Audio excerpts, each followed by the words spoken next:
There we go. What's going on, McGinnis man? Oh my gosh, hold on. Oh, let me. Yeah, that's about right. Put you down here, lift you up, lower you a touch, and then. Excellent. Golly, McGinnis man, I am so pleased and so happy that you are my guy. That you are there at the start of every stream, cheering me on. I love that. And for that, I'm going to come to your house. I'm going to give you just a big old big old cardboard box full of illegal fireworks and nudie mags. You're the one constant in my life that I can really latch onto, and I need that. You beautiful people, you beautiful man. We're gonna do some hardcore season stuff.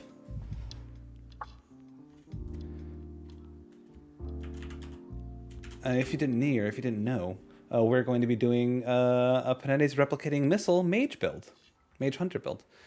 Should be memey, should be dreamy, should be creamy indeed. I'm gonna take off my sweater. It's a little warm. It's crazy how it went from fucking 10 degrees the other day to like 70 nearly overnight. Ugh. All right. Ugh. Oh, that's better. That's much better. All right.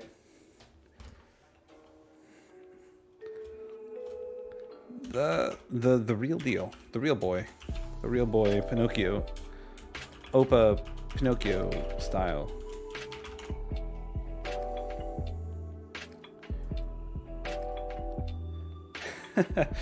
Yeah. Okay. I guess that's just our name now. That's fine. The real boy, Opa Pinocchio. That's fine.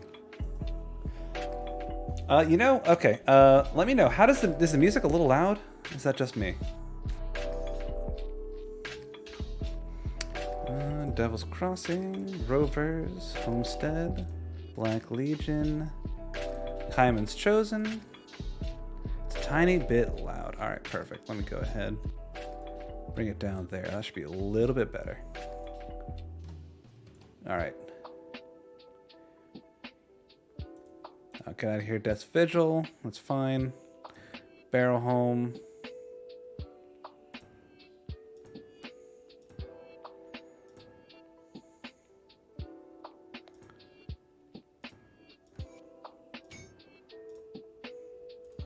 And what do we got? We got Cronley's warrant. Need that, of course. Not sure what happened to my other warrants, but that's fine.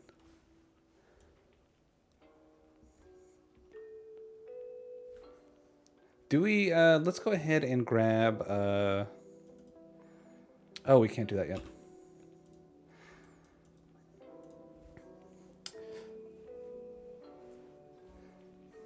Hey, what's going on, Keen? How you doing today, my man?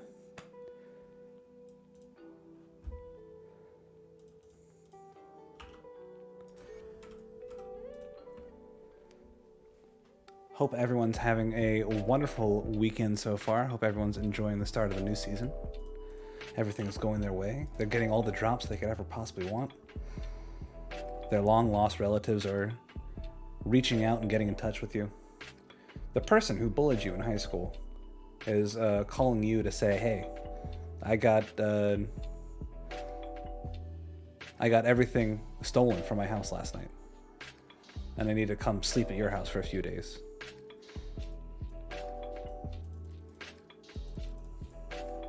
Hope you wake up and you have an extra inch on your penis. That's what I want for you. Or, if I suspect that you have already a very large penis, then I hope that you get like half an inch taken off. I want your penis to be at a comfortable shape and size. That's what I want. The person that bullied you is in jail, as they should be. As they absolutely should be.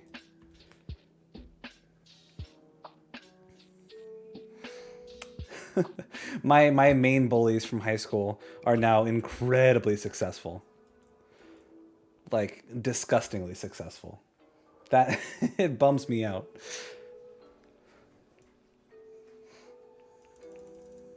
But you know, success isn't everything. I'm successful in my own right.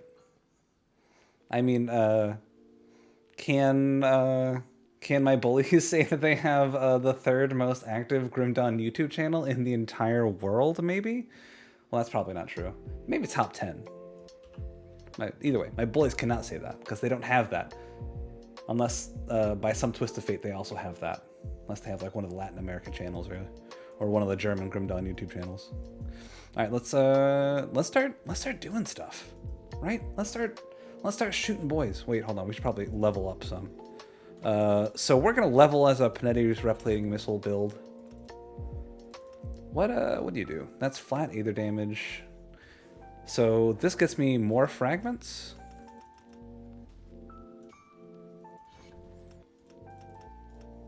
Three to 4 fragments. Where's the 3 to 5?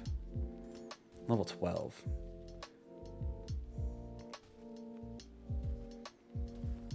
So I think we just put like a few points in here. Okay, 4 gets us 3 to 4 fragments.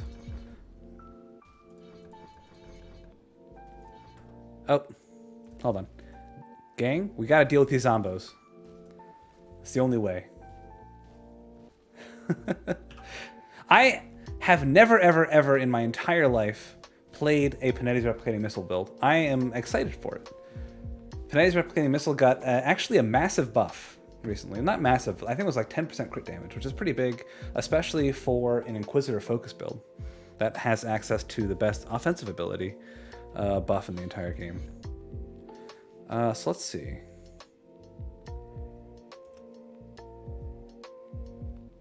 Do you... Ooh, we really want to get to proliferation.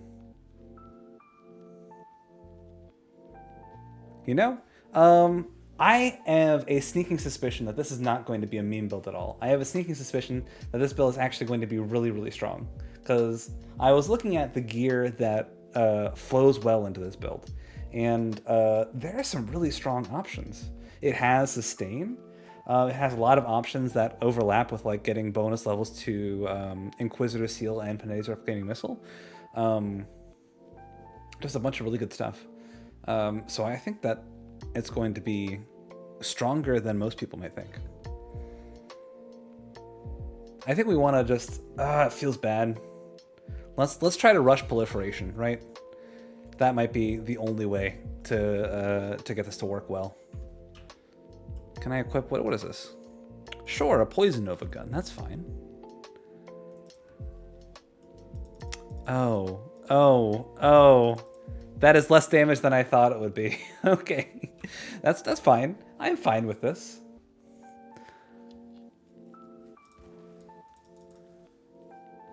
Oh. I mean, honestly, that ability does not feel great. It doesn't feel super good at the moment, but we'll get there. It'll eventually start feeling good. Okay, when guys are clustered together, it's a little bit better. I think we're going to do our devotion setup that we use for the elemental apostate.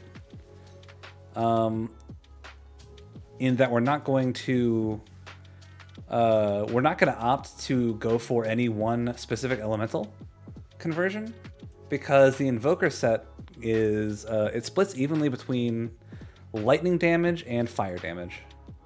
So I'm just going to opt for all the elemental bonuses, and I'm going to go for elemental seekers as well as Ataxeru. There's all that good stuff.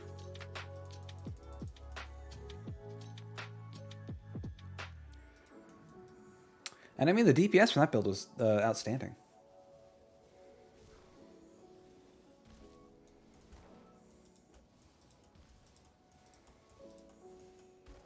I'm sort of basing the fabric of this build off of a build that Mad Lee had already done. But I think I'm going to go with it in a different direction that he did, because he went all in on the lightning damage component of the build. And he got stuff like Widow, Spear of the Heavens, Ultos, stuff like that.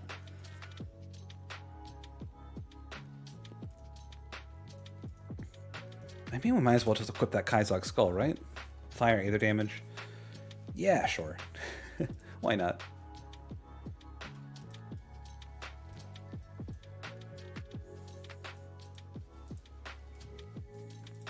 I wonder if it was the right thing to do to invest early on in the base skill. I feel like I might end up regretting this decision later on. Oh, Mage Storm.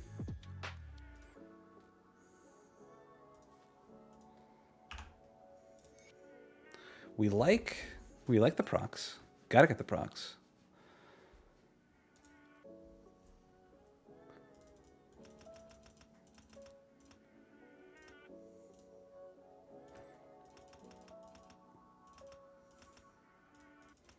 I'm gonna put a few points in Spirit early on. If it ends up being a mistake, then so be it. But I want the damage, baby. Gotta have the damage.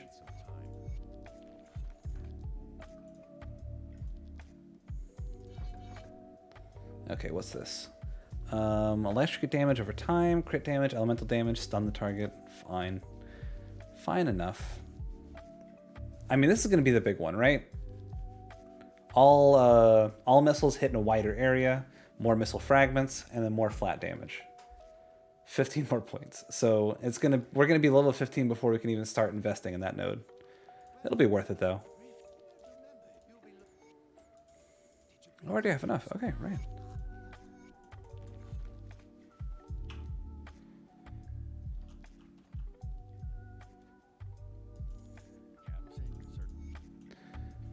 Also, at level 12, I think that's when those can start dropping. We're going to teleport ourselves to the Pine Barrens and see if we can't find a...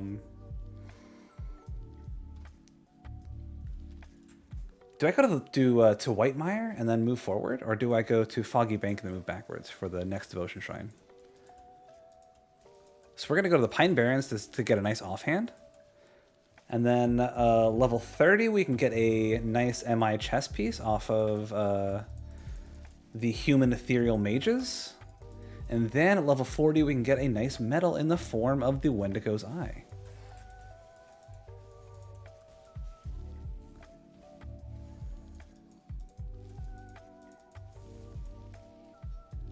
Alright, sick. I'm certain that we go to the portal and we move past it, right?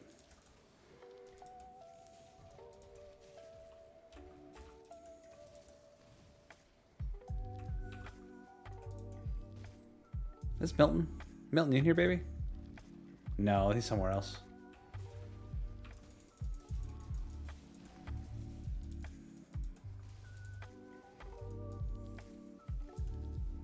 Wendigo's Eye is kind of rough to farm. Why is that? Can't we just pick off Wendigos in Ugdabog? Or is it just a specific kind of Wendigo that fucks us up? No idea. I have never had to farm for this specific item before. We're gonna find out. Okay, is this this is the cave? Yes, this is the cave. This is our... What's going on, Tep?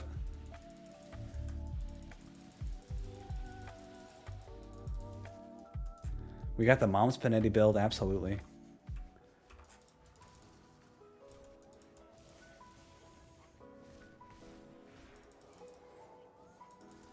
Do we know, is there anyone who's currently doing seasonal stuff that is out memeing us? Because if so, that's going to be a huge blow to our confidence. All the angry dudes with antlers. Hopefully, so are Wendigos technically of the Beast tribe? Was Novice Tunic of Scorching? Because we might have a little bit of infamy with them. We might get... I'll just stick with the green for now.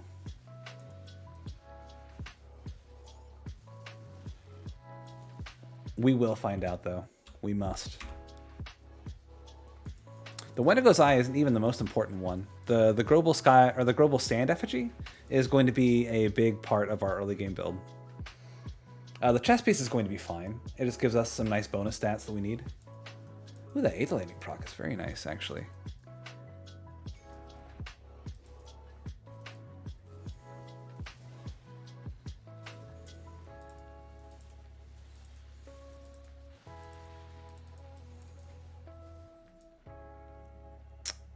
Oh, shoulders. That's new. Alright, so our devotions, we're just going to rush for crown. So, gonna obviously start off with Quill. I think if we do Quill, Hawk, and Purple Crossroads, then we get our... That's probably the most efficient route to Rowan's Crown. There are technically 2 types. Typically the Wendigos around the jungles and the Barrowholm ones if you were enemies with them. But those have the same item pool. Okay, cool.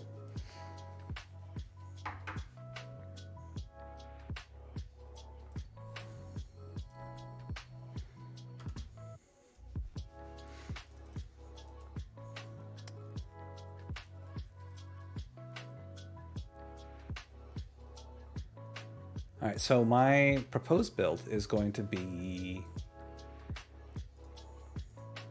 All right, the big things we're going to pick up is Rowan's Crown, Blind Sage, Toxaru, and probably Phoenix as well.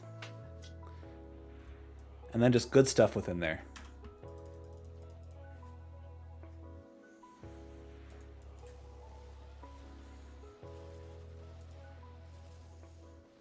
All right, beautiful. Let's go to the Flooded Passage.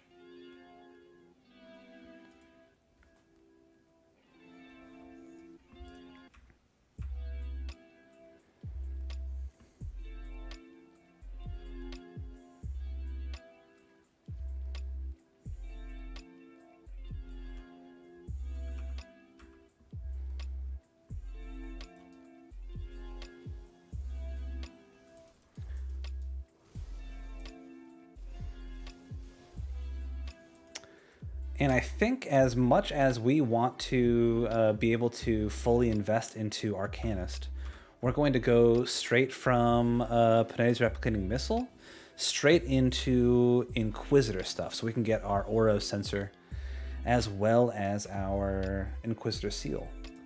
And after we get that, we're going to start putting stuff in whatever, really.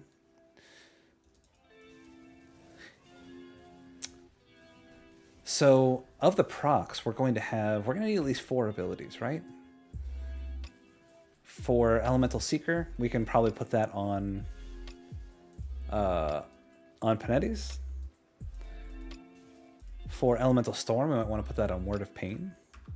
Actually, Elemental Storm is something that can be bound to something a bit less important. Word of Pain, we might want to reserve that for something that's low cooldown. I don't know what yet, but we're going to need something that has... we don't need to be the most efficient skill in the world, but we just need it to proc. For Elijah's Phoenix, I don't know what that's going to look like yet. Probably Elemental Storm is actually going to be put onto Inquisitor's Seal. That makes sense, right?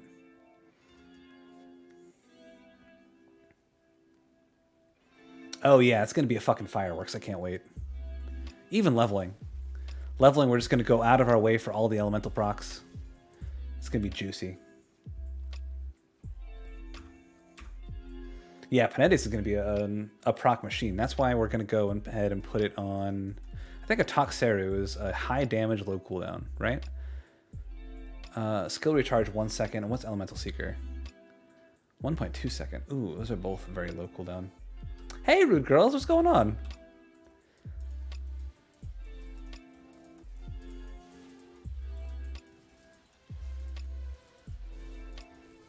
You guys may not know this, but Rude Girls and I, we go way back, way even before Grim Dawn. Rude Girls actually pulled me out of a burning bus. I swear to God, it's true. I was in Calgary, and I was doing my my Armor Daughter book signing tour, where I was signing just other people's books. And I was, of course, I was going town to town, giving inspiring speeches, making everybody a full Italian meal. Then one day, I was just in the bus going to the next town. It spun once, twice, 3 times, burst into flames. And then I see, out of the corner of my eye, like a Canadian shadow, a blur. She's pulling fucking women and children, hucking them over her shoulder, like some sort of human, superhuman, just, yeah, get out of here, get out of this burning bus. I swear to God, the bus exploded, and she was unaffected. The shockwaves rumbled through the city, and there was just this fucking 5'2" Canadian girl just standing there, unflinching, unwavering. That's when I know. This is one rude girl. That's what I said out loud. And that's how she got her name. That's how she made her screen name. So she actually owes a lot of her success, a lot of her fan base to me, because I came up with the name, the moniker, as it were. Ooh, elemental damage. We do that. Yay. Oh, okay. Okay, so you came up with my name. We came up with each other's names. I see.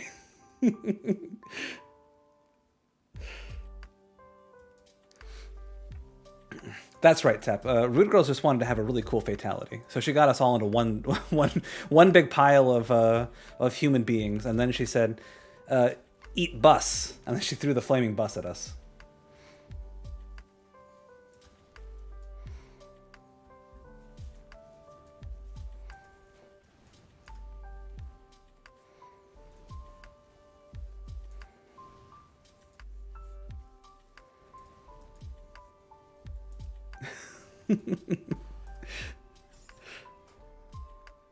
Oh, hold on a second.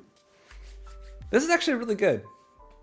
I mean, lots of resistances, OADA, baby boy, we got a fucking necklace. Okay, that's a sick drop, actually. What do you do? Stats, that's fine. Some resistances, that's fine. We're doing both leagues. We're gonna, you know what? I looked at myself in the mirror. This morning, I was sobbing to myself quietly in bed, and I was saying, why aren't I performing to my true potential? Why am I shirking away from the responsibility? And the answer was, I was a coward. I was afraid of what would happen if I attempted hardcore and failed. But now I know that this is how I have to do. I have to go through this process. I have to be burned in the fires of Grim Dawn Season 2 hardcore. And we got to do the stupidest build imaginable. That's what we're gonna do. Oh fuck! Do I have to sign up on the? Okay, I'm sure I'll sign up eventually. And even if I don't end up signing up, I've got my name on the loading screen. I've made my mark on this season. Oh, hey, we can get, hold on. We can get in offhand now, can't we? Yes, yes we can. Awesome possum indeed. Funnily enough, I was actually about to be named Armored Possum, because in a different bus, in a different city, somebody who was carrying a possum themed book pulled me out of that bus. Pine Barrens? That's right. Okay, I hope I don't die.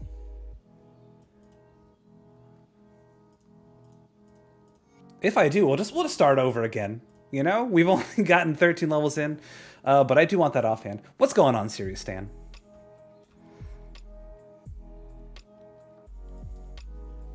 Stan and I, of course, met at a. Oh my God! Oh no, this is real. This is very real. Oh, these are level 29. Okay, we can't do this yet. Unless we absolutely can. Is this dumb? Is this the stupidest thing I've ever tried?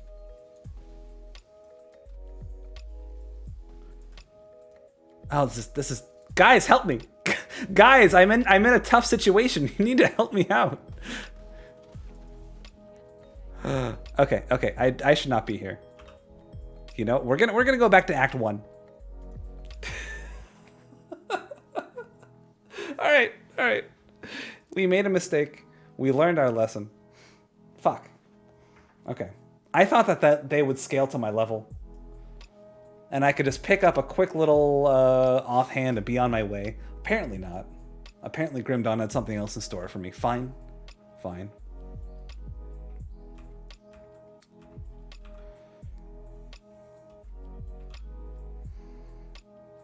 You know, Stan and I were talking about what his plans were for Season 3 of Grim Dawn, and I thought it was a little crazy.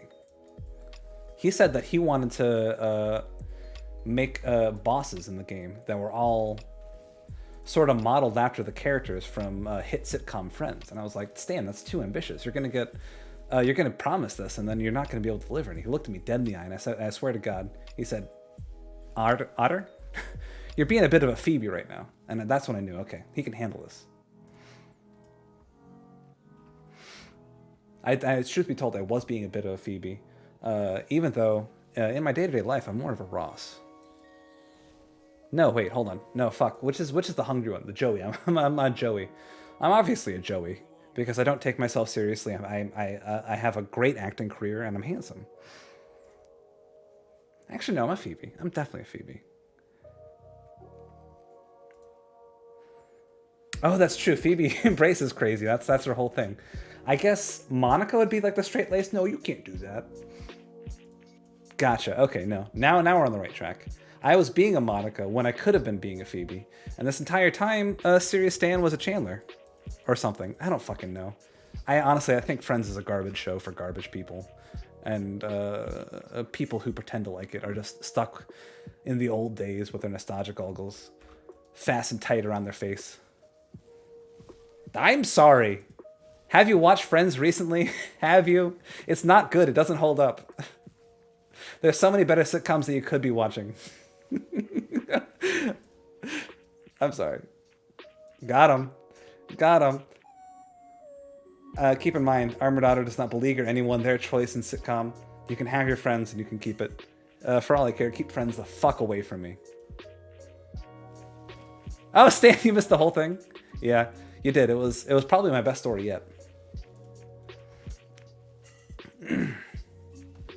You rewatch it every few years. You know what? If you get enjoyment out of an inferior sitcom like Friends, who am I to take it away from you? You hold on to that. You never let it go.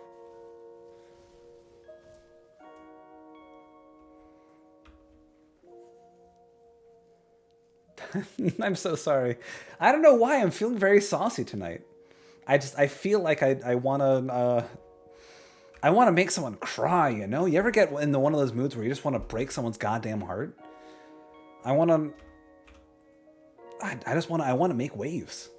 I want to feel like I matter, you know? And the only way that I can feel like I matter is if, I don't know, I let somebody feel the wrath of God ascending from my nostrils down to them in an unceremonious manner. Okay, what is a good sitcom? How much time have you got?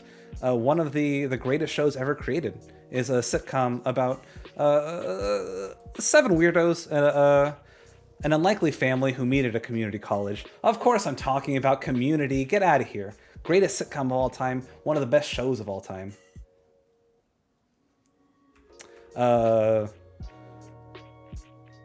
Fucking MASH is incredible. If you are looking for something a bit more old school, MASH holds up incredibly well.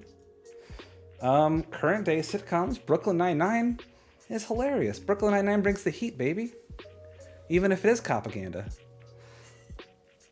You love MASH. Fuck yeah. Fuck yeah, you love MASH. As you should.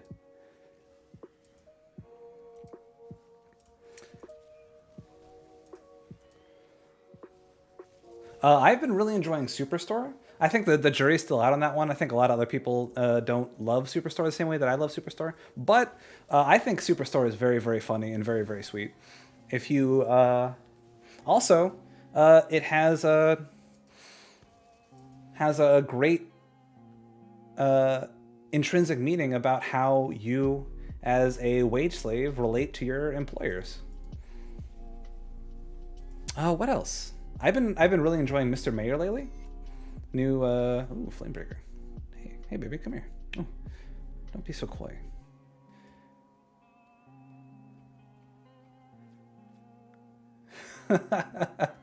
I really don't mean to shit on Friends. I definitely get why people like it.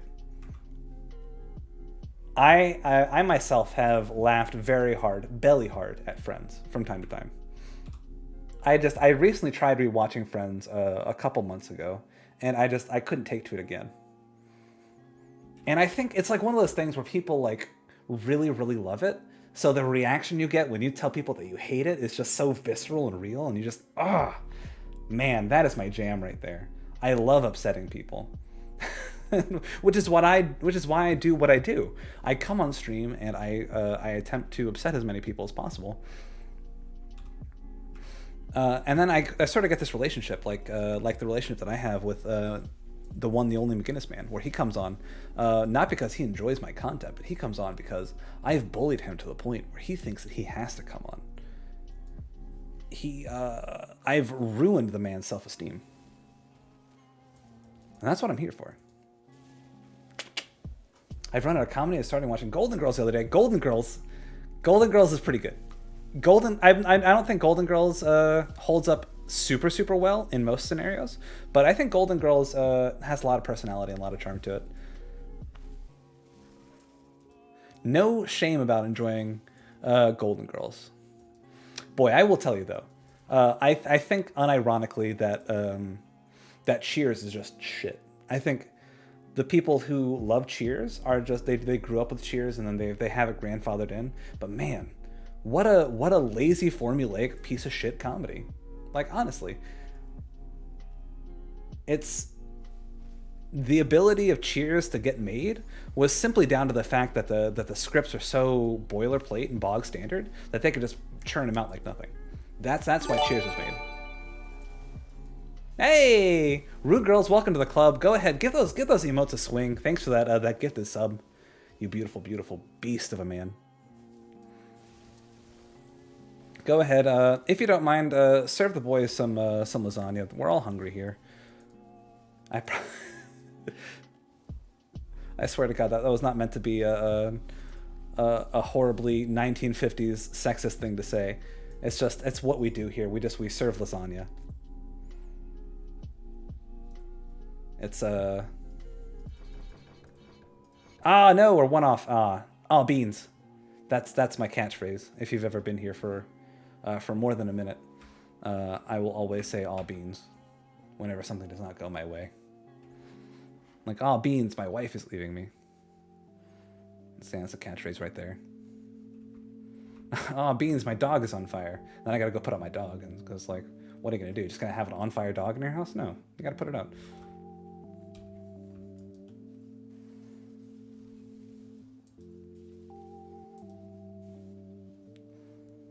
But nonetheless, thank you for serving up lasagna. I do appreciate that. I personally, I just had dinner. Grilled chicken and broccoli, if anyone's curious. But I'm sure other people could eat. That's sort of the Armored Otter guarantee, is when you come into this stream, when you're here, you're family. And I think that's sort of like another one of my famous catchphrases. I don't think anyone has ever taken that catchphrase and associated it with Italian food in the same way that I have. We also had, well, first of all, broccoli is a carb. And we also had rice. So there was some carbs there. A little bit of carburation, if you will.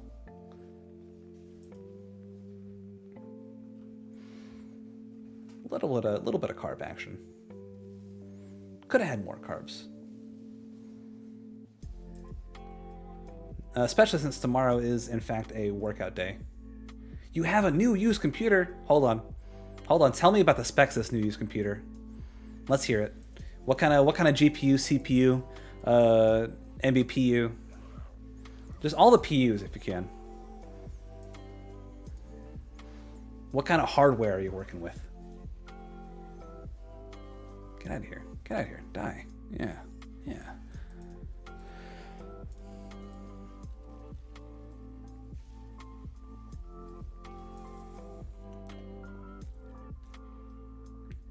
Bladeward's Courage. And a blueprint from Maven's Lens. Nice, okay. Let's see if we got any good stuff here. Lightning bolt proc, that's pretty good. Some resistances, that's not bad at all.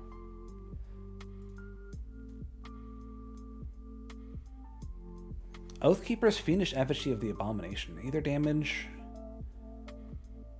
and an Arcane Blast for fire and either damage. Well, it's like we said, if it's got a proc, then it's good to rock. So you throw it on and you forget the rest. Chaos resistance.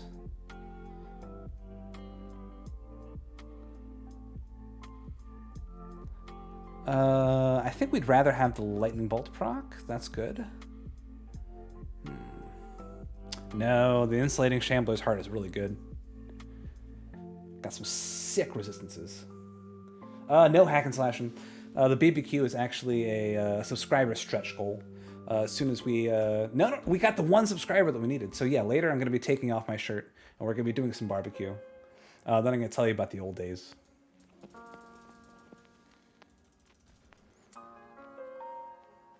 Hey, what's going on, Michaelis? How is your season journey going so far, my friend?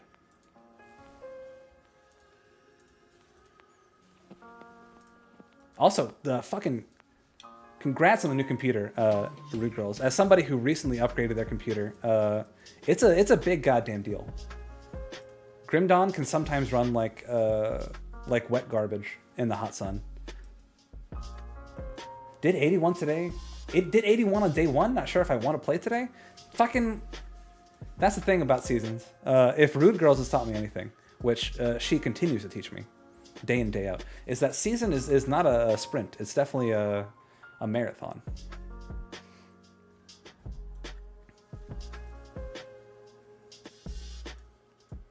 So, you take your time. I'm gonna take mine. We'll meet in the middle,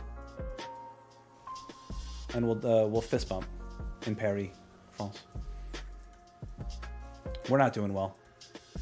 We can finally get proliferation. That's gonna be a bit of a game changer. You just finished making emotes for your channel. Can we get some previews, please?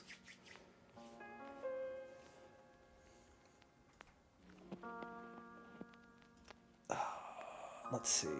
Ooh, 2 to 3 fragments, baby. And now I think we're just going to go back and forth between proliferation and the base skill.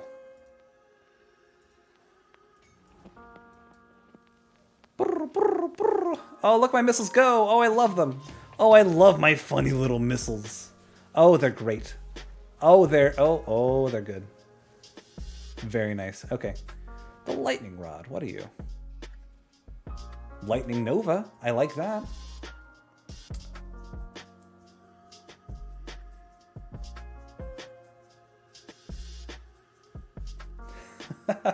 Can't you just mash your emotes into? Oh, because Twitch takes a few days to sort all that out. No, I get it.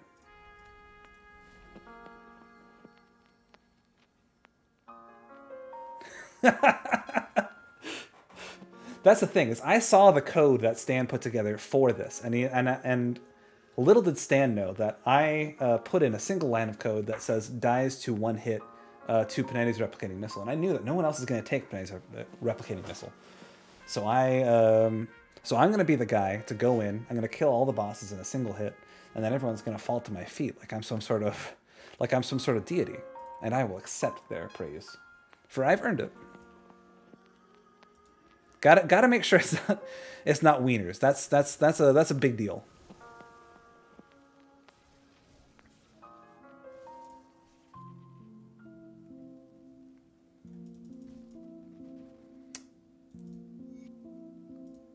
Just like with all of the Adobe suite, there's a heavy learning curve. But after you've learned one part of the Adobe suite, you're like 50% of the way there for every other piece of Adobe software. So if you ever want to start learning how to edit videos, how to do graphics, stuff like that, man, you're part of the way there.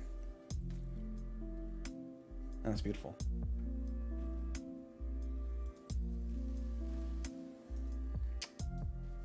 Although, if you're using Photoshop, that probably means that you already have an Adobe license, yeah?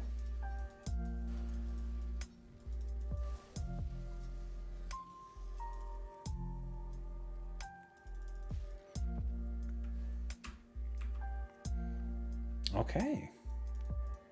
Well, welcome to the Adobe Suite Master Club. It's honestly a terrible place filled with really full of ourselves people, but not yet.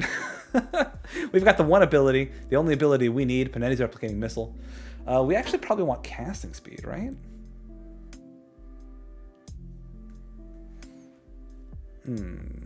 Okay, so that's all, it's all flat damage, right?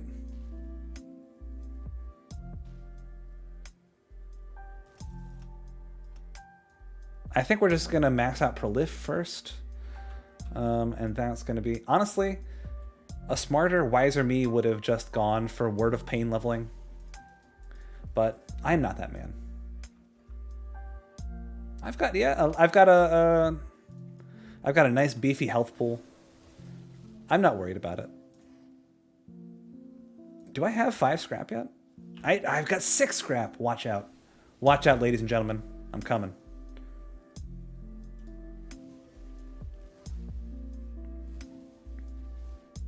I'm honestly wondering at what point it is efficient to start dumping points into Inquisitor to get Aura Sensor.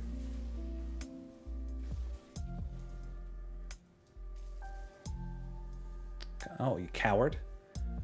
You absolute coward.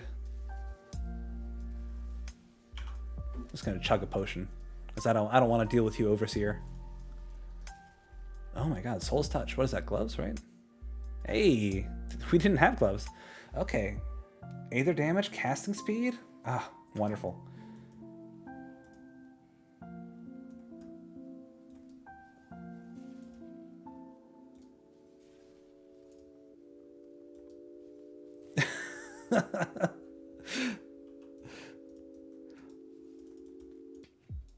Why can't I get... Come on, get up the stairs. Is it Vital Essence? Get up the stairs. Please. Oh wait, I can teleport around. What am I doing? I forget that I have every waypoint unlocked. Let's go back. Let's get our last...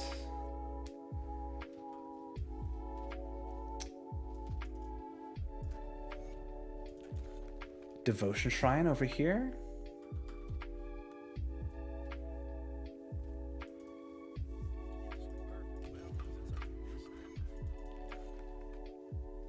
We also have to figure out at what point we can go get our special man offhand.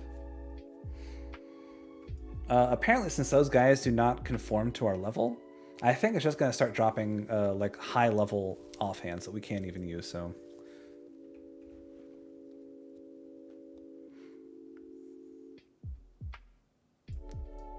yeah.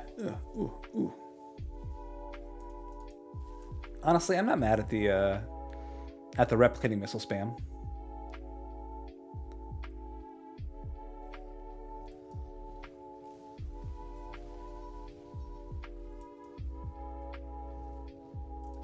Yeah, I think that once we hit level 30, we can go to... well, I mean, at that point, we're probably going to be naturally right around there anyway, right?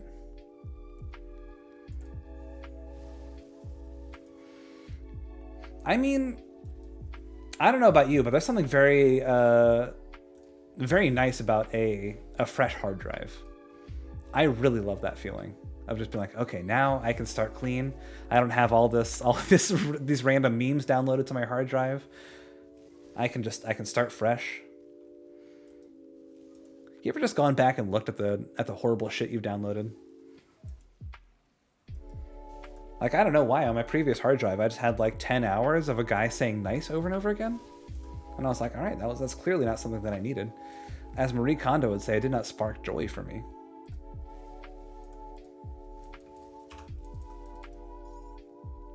Honestly, Panetti's Replicating Missile is beautiful. It is such a beautiful spell. Look at it. Oh, look at the purple and the green missiles streaking out. Fuck yeah. This is sparking joy for me. This is absolutely sparking joy for me.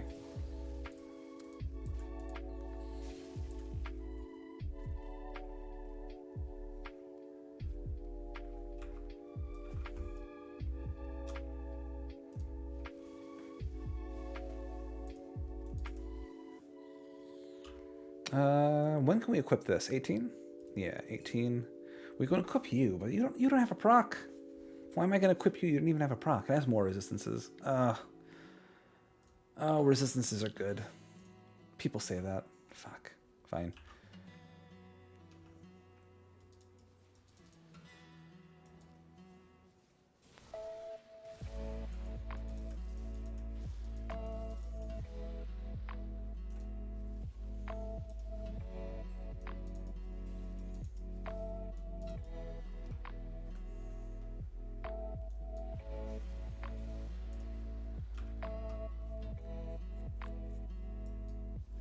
Low level proc here is good, but you know what else is good? Not dying. Not dying is one of the most good things we could possibly do for our character at this point. But we get this fun guy here. Was that Lightning Nova? Yeah. And more cast speed is always nice. Yeah. Either an elemental damage.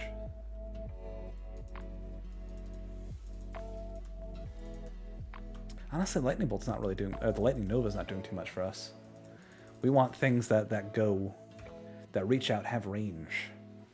That's our big boy get.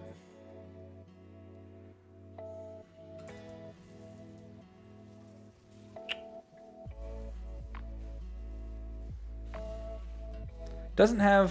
this build does not have great like clear speeds, but it has decent boss DPS, which is nice. Yeah. Ooh, Stormcaller's Circlet. Yum. More offensive ability? This offhand has physical resistance. Why does that have physical resistance? Wow. I mean, I'll take it.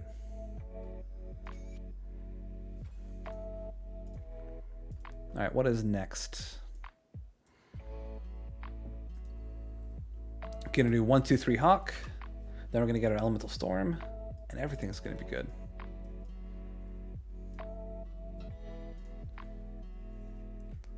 Thunderstruck has Fizz resistance? Since when? I always thought that was like stun resistance.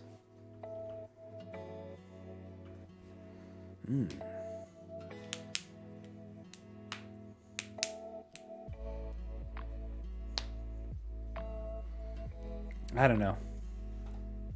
That's obviously very good. I don't have any boots yet. I should work to get boots.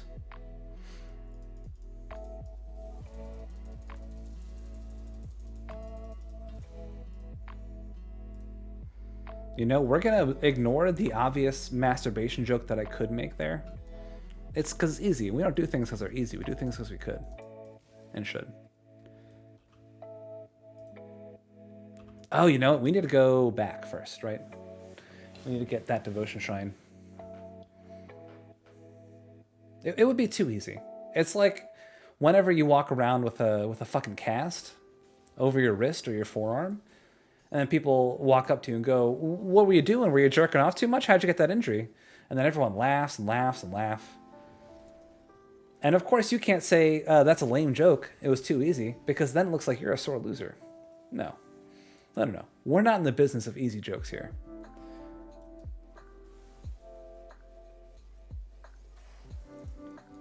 Honestly, my mouse too gets sticky because I've got greasy, terrible hands.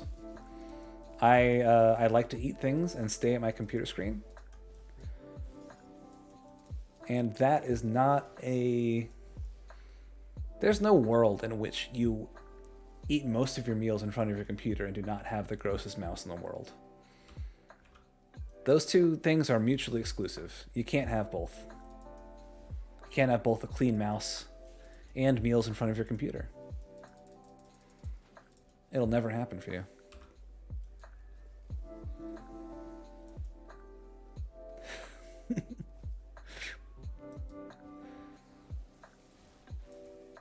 Hey, Mill, your epidermis is showing.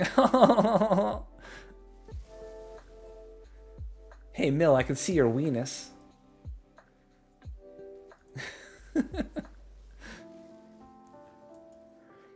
Yes, the possibly the worst way that anything has been described ever.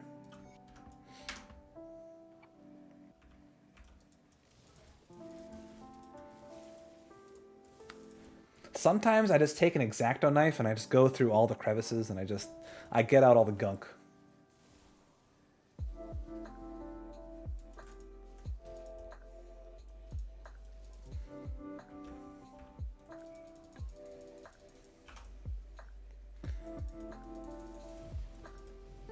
There's not a solution though.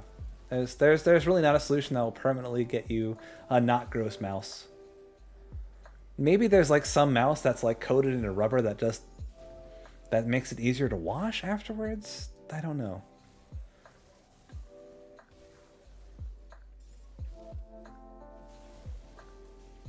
Ah, robot hands.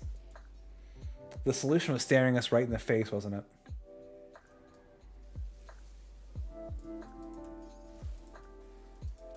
But then, of course, your grade school bully is going to say, why you got robot hands? Is it better to jerk off with? Then everyone's going to laugh. They're all going to high-five in the quad. And you're just going to be sitting there, quietly crying while you scarf down your macaroni and cheese. What kind of life is that? What kind of a life is that? Not a good one. Not one that we want to be a part of. No, sir. Hey, vitality resistance. We take it. Cool.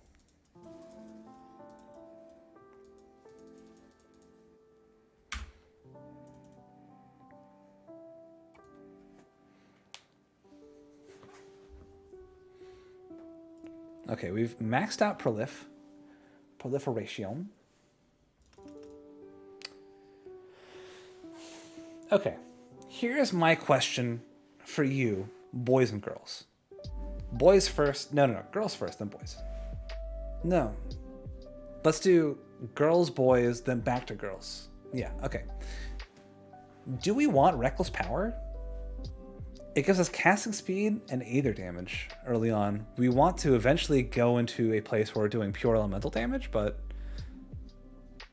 I mean, it's only 10 points away and it'd be fine for now. That casting speed will help us out. And so will the bonus fire and aether damage, but the flat aether damage does nothing for us.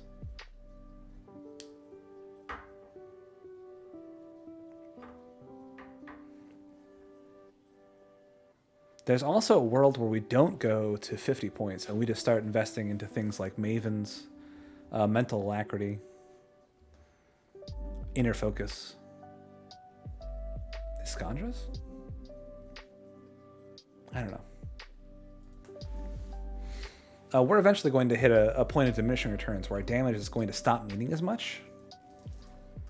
And we're going to instead just want tankiness.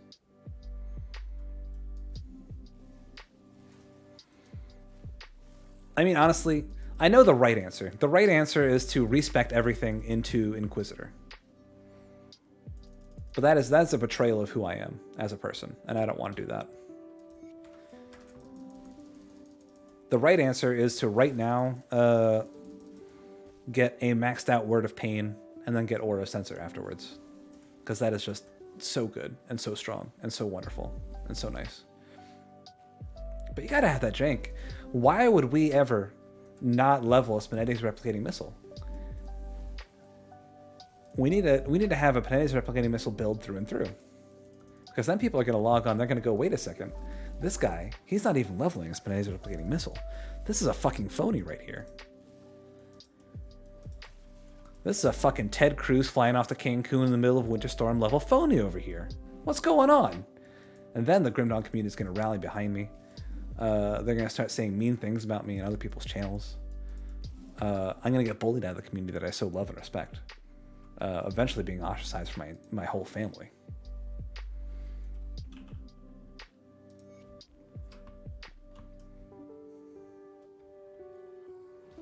Hi, Michaelis. You wonderful man. Hope your season journey goes well. I hope that you continue down the path of Photoshop and Adobe related products and become a master of the craft.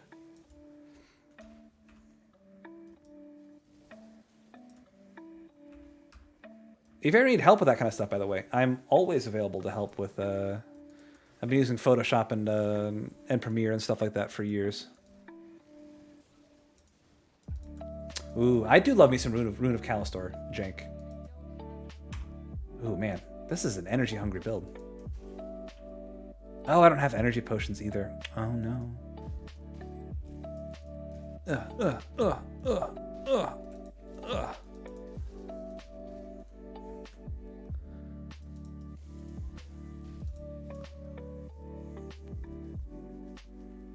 Where am I going?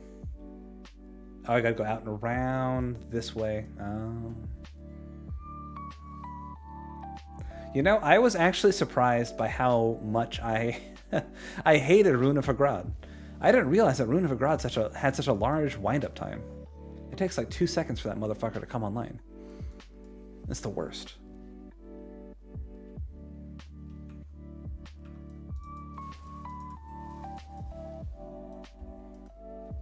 All right, let's see.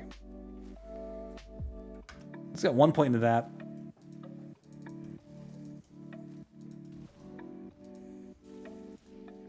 One point into that. 1 point into that. Yeah, now we're talking. I'll be unstoppable. Or more likely I'll be very stoppable. Ooh, resistant. Fire and cold.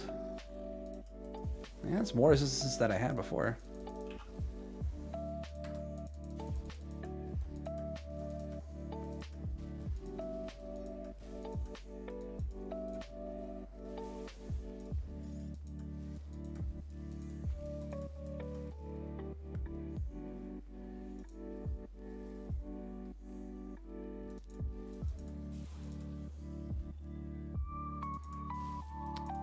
Truthfully, this build is going to feel so much better once we have a movement ability.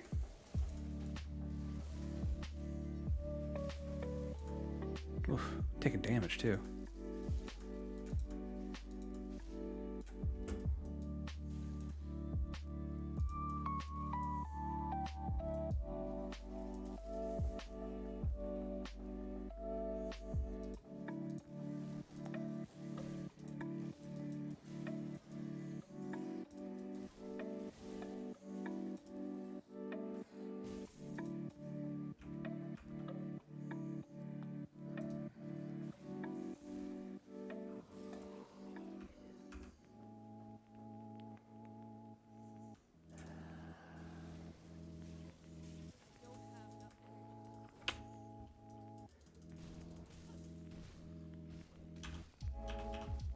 Okay, I think we need to have an offhand. Thunderstruck, a Frostbite, that's probably the one, right? Yeah, we need to have energy regen. Tis the only way. Maybe we can take one of our ectoplasms as well and just pop them on something. Alright, take it easy, McGinnis, man. You have a wonderful night, my man. Honestly, not sure how long we're going to be streaming tonight either. We're just sort of... I think we're just going to be, in reality, setting up for tomorrow. That's the ideal get, right? We want to get to a place where we can... we can just get up and rock tomorrow. During our normal streaming hours.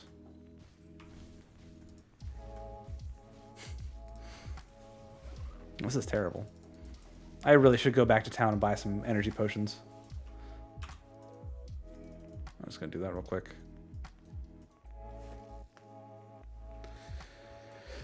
No point in just putzing around with my energy potions.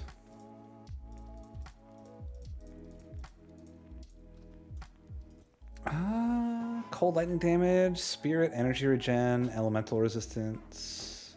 Sure, yeah, that's not bad.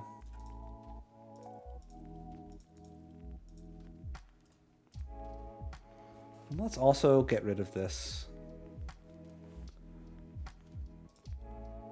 Don't need it. Never wanted it. That'll work. That'll do.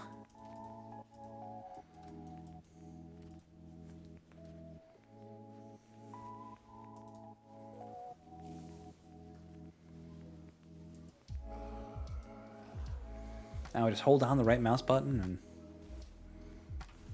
watch it go. Yeah. Yeah, this is good. This is some good gameplay right here.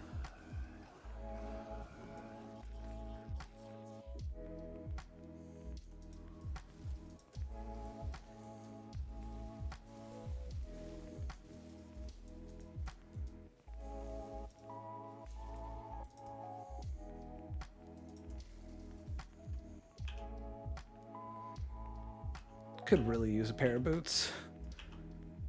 Pair of boots, some metal, something. I'll just chug another potion before I forget.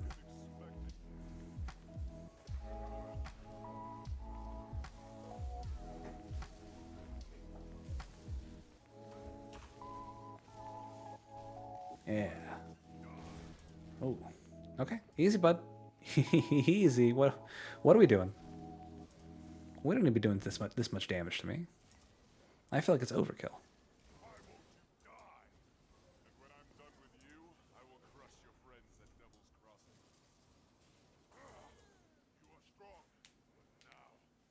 Let me demonstrate my true power. Ah.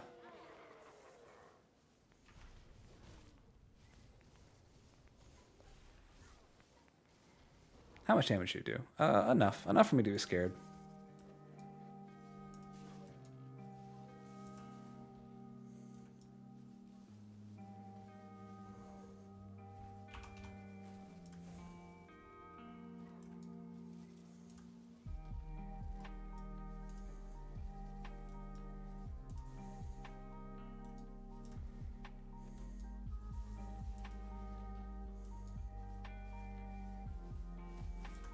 Oh my god. Krieg, you bad boy. What are you doing?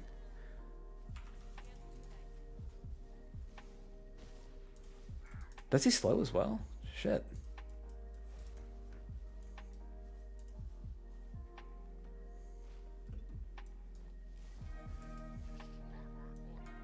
Ba, ba, ba, ba, ba, ba, ba.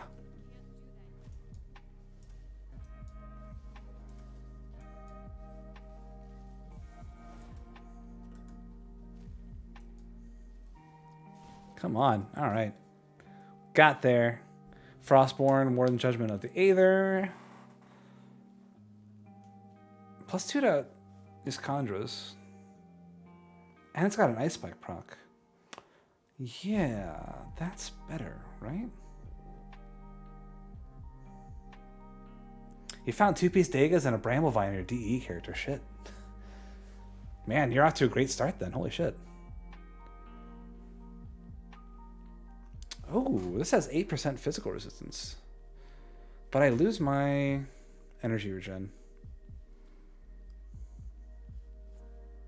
Lucky you indeed. Shit. That's really great. What do I need to equip that? Level 24? Oh, wow. Malformed Effigy.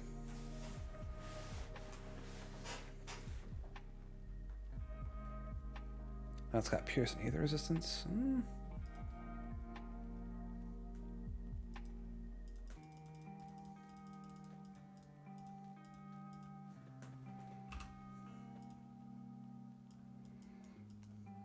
Are you doing Dreeg's Evil Eye Sentinel out of curiosity, or are you doing something else?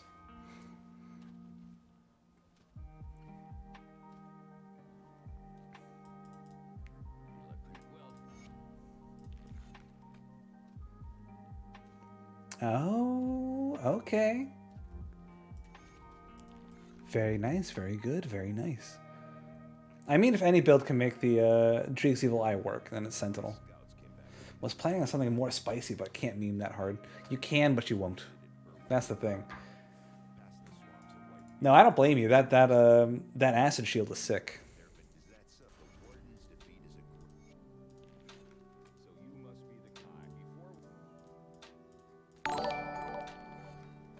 Oh, thanks for the follow, my friend. I appreciate that. Let's see here. Got 3 more points.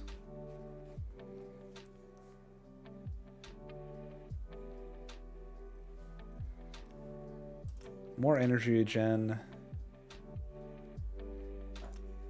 More flat elemental damage.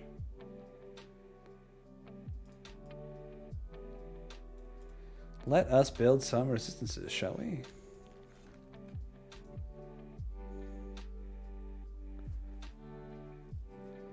Oh, we should definitely. Oh, that just needs money? Oh, fuck. We should make that. 100%. Amulet. I'll lose what? OADA and some resistances, but I'll gain. I mean that energy shield thing is gonna be sick. And +2 to Mavens is also really good. But for now, we're gonna settle for something a bit more on the level. Let's get our ward stones first. Obviously. Oh, we don't even have a fucking badge yet. Okay, let's get a badge. What you got for me? Anything halfway decent? Sure, you know. I'll take it. Whatever. Okay, let's sell some stuff first, obviously. We're never going to use this.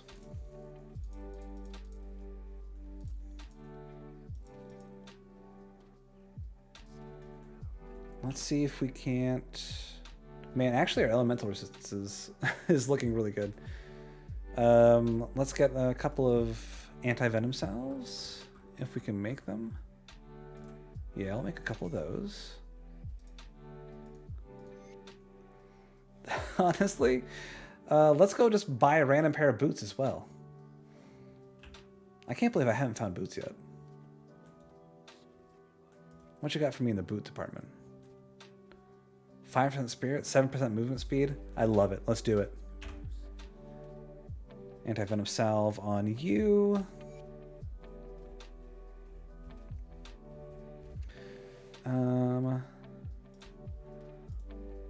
Throw that on there.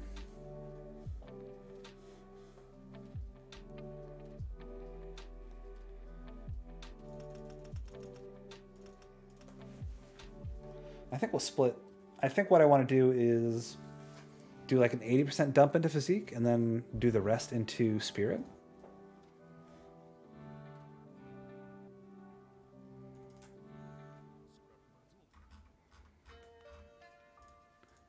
I'm out of money. Okay, yeah, I've got 87 iron. I should probably get some money. And I know just the way to do that. Actually, you give me money, right? What do you give me? 250 iron. Nice. All right, let's do this. This will at least let us kill some elites first.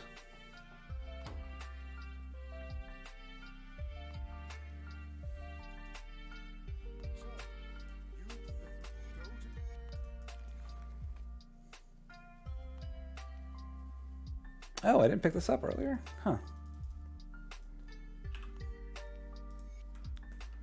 That is a big one.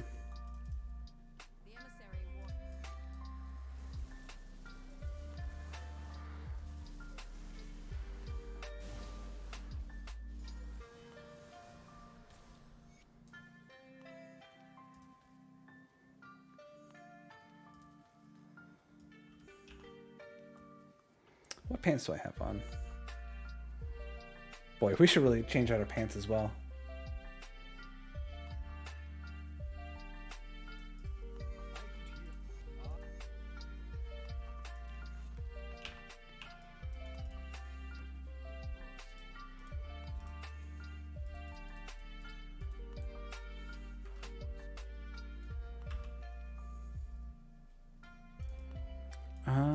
I think we're just gonna go, just keep on going, right?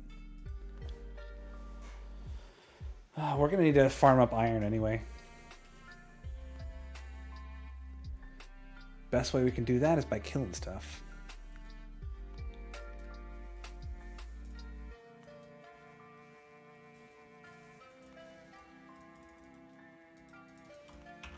What do we got here? Studded gloves of celerity? Nothing too interesting.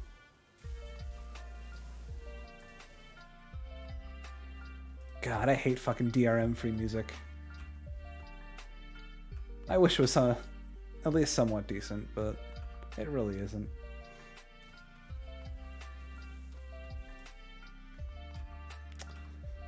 Ooh, a totem, you say? Totems give me lots of stuff, and I like stuff.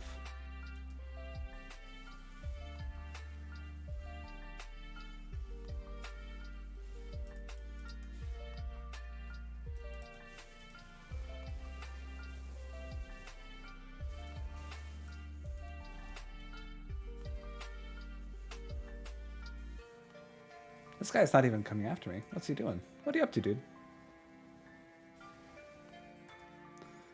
All right.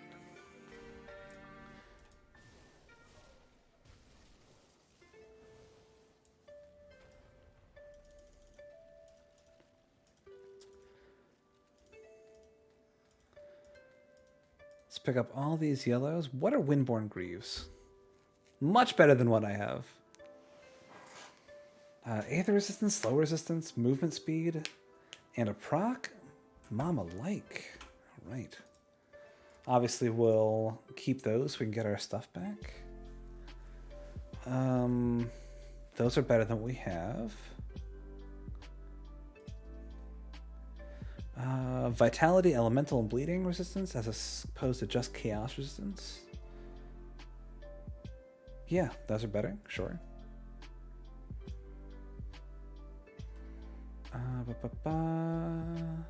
Pierce elemental damage, but no resistance. And a proc there. Nice, okay. What pants are best?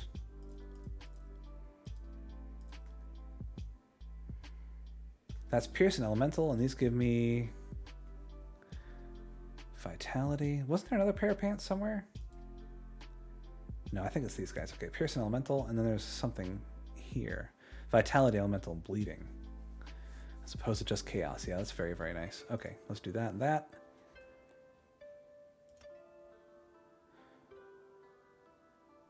Okay, fuck yeah. Now we have a decent start.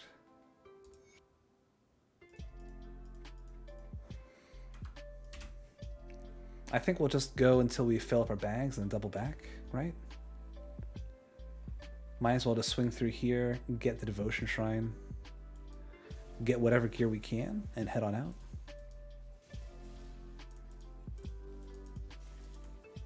Just pick up every yellow on the way so we can sell it.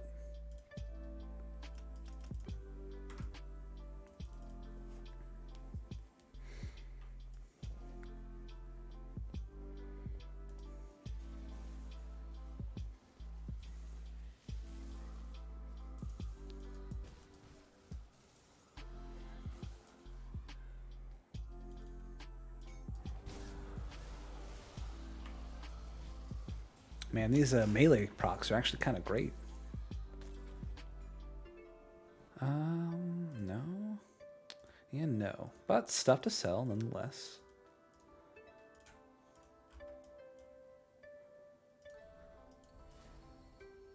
Also need to realign that to purple.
Yeah.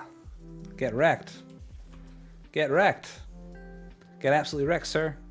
You have no business being here. I'm a businessman and a scholar, and you are nothing but a coward. Astral Mantle. Ooh, Elemental damage. And a Lightning Orb. Required play level 23. I'm almost there. All right. We are getting some drops, boys. Stormcaller's Effigy. Chain Lightning. We're getting stuff, baby. We are getting absolutely some stuff. Lots of procs. That's what we're here for. We're showing up for the procs. Astral Mantle is good. Effigy is good. I think we wear both of these.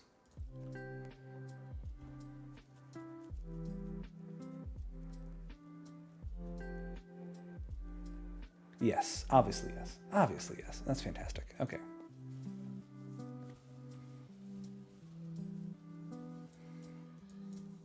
Okay, I think we just double back and start selling stuff. Oh yeah, the shoulders are a huge, massive upgrade. These are really bad. Especially since we're already overcapped on those by like a lot. Yeah. Those are going to make a massive amount of difference.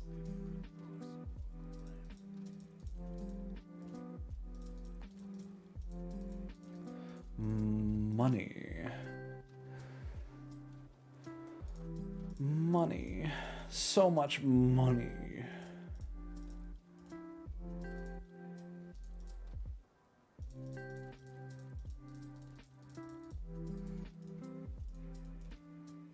Okay, let's go ahead and reclaim our poison guys.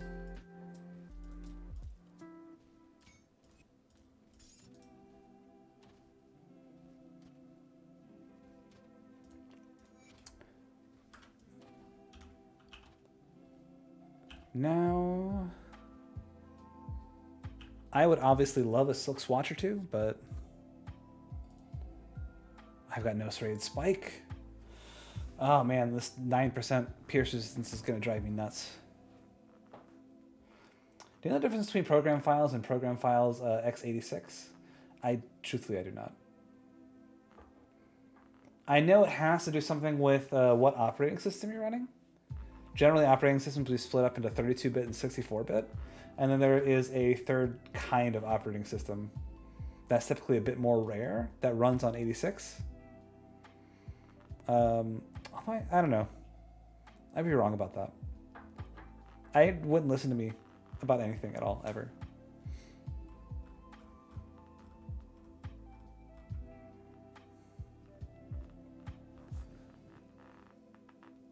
Yeah, that's a better approach for this.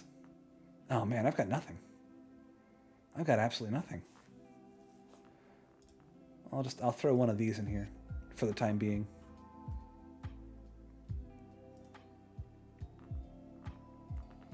I should make this. I really should, actually. The regular program file folders hold 64-bit applications, while program files is used for 32-bit applications. Oh! Installing a 32-bit application of PC with a 64-bit Windows automatically gets directed to program files x86. Okay, so let's call it like I was like 20% there. I got 20% of the way there. And then Google filled in the gaps for me, obviously.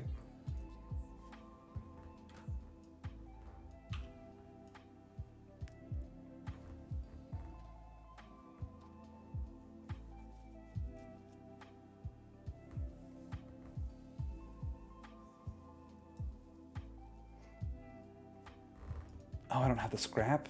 Oh, this is the worst game in the world. Let's see. If we go to Old Arcovia, we can always... This one with Mornay and all that? Quaid, yeah. So we go to Old Arcovia, we can double back.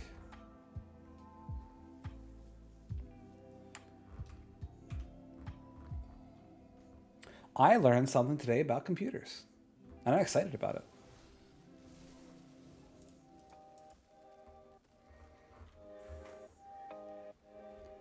Oh, I forgot I was going to reclaim my thing, wasn't I?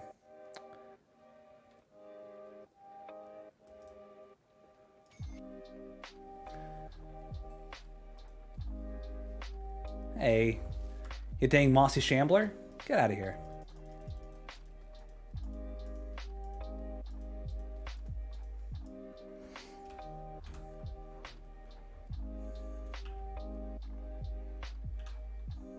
What are these again?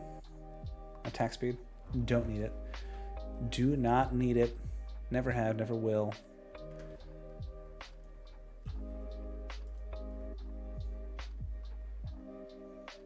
Okay, let's just go to Cromley's hideout. This is going to be rough with only 9% pierce resistance, but I believe it will survive. I hope so, at least.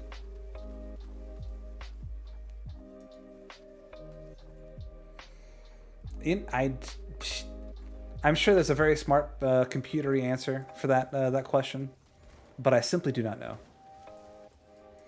Do you know the specs of your computer, by the way? Because I would love to know what kind of hardware you're working with now.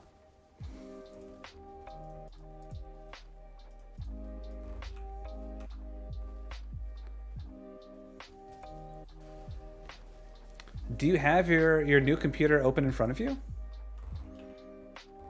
Bada bam. Astral Mantle equipped. Now we've got the Lightning Bolt proc. We got more elemental damage. We got Chaos Resistance, gang. Chaos Resistance. That's going to help me resist Chaos damage. Oh, I see.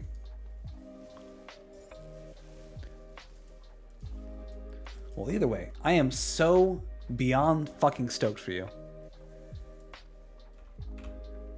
I, for one, am excited for the brand new era of Rude Girl gaming.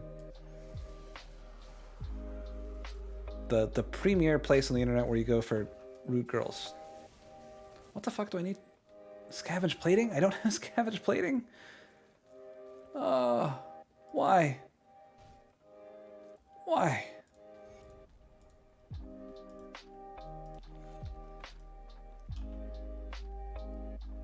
I don't have a single scavenge plating, huh? You're gonna do this to me? Jeez Louise.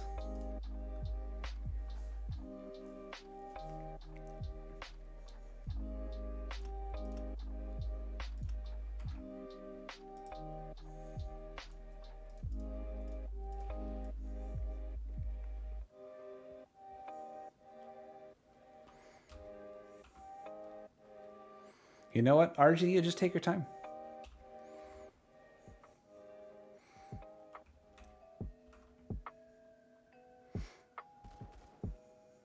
What build are you thinking about running in the end game?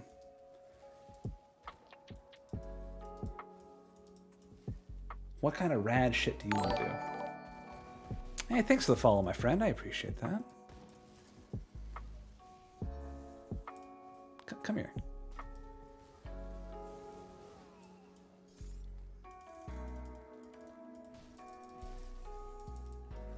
Fire Strike. Okay. Okay, I'm into it. Two-handed Fire Strike. I assume Purifier with the Desolator. Fire Strike Shield Breaker. Oh. Okay. So I guess with that you get. No, you get the same amount of elemental resistance. I'm trying to think, what would you get with Oathbreaker that you wouldn't rather have Purifier? I don't need to be like a that guy. But why'd you go Oathkeeper instead of Inquisitor, out of curiosity?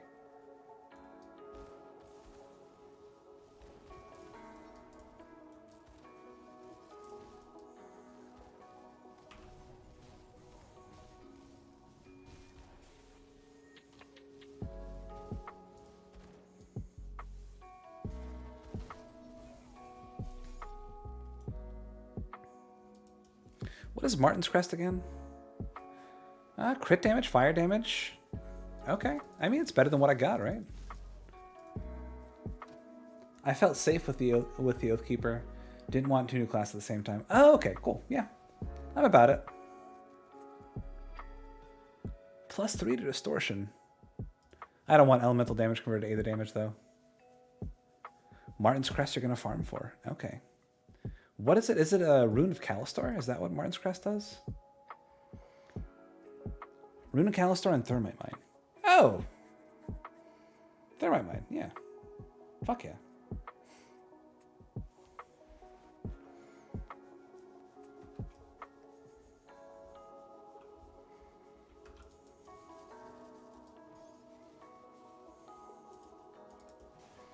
Yeah, I generally don't get Thermite Mine until like level 30 or like 40 or 50 maybe.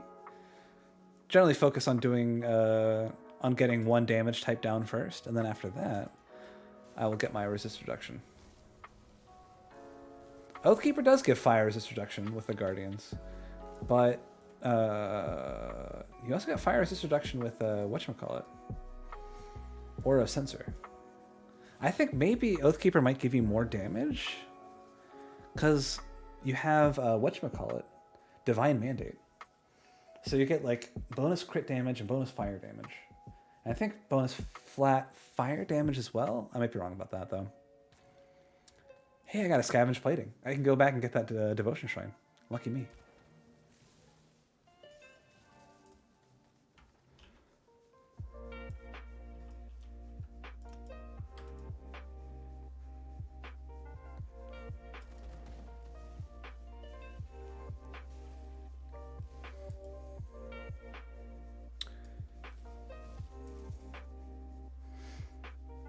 Yeah, Oathkeeper is an interesting choice because you get a bit more like mobility inherently, which is nice. Same amount of resist reduction, maybe a bit more damage, but you're gonna be a bit less tanky overall because you're not gonna have the flat absorption. But you're making up with it with the fact that you have Virus Might, so you can just keep on kiting. And then you also have Smite. Smite's definitely not bad. I still think Bursting Round is going to be like stronger overall, but Smite, I think Smite does more single target DPS than Bursting Round does.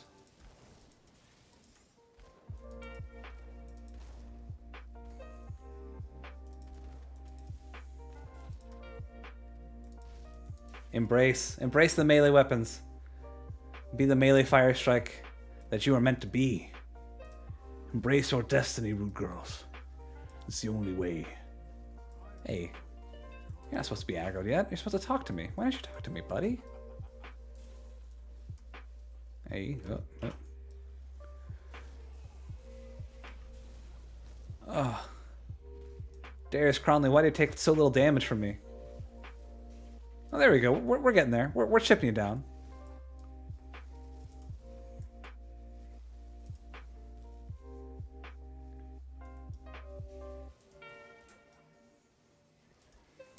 You can also get a two-handed rifle from Cronley's guys, I think. Flesh Warp Carbine, I believe it's called. Could be worth looking into.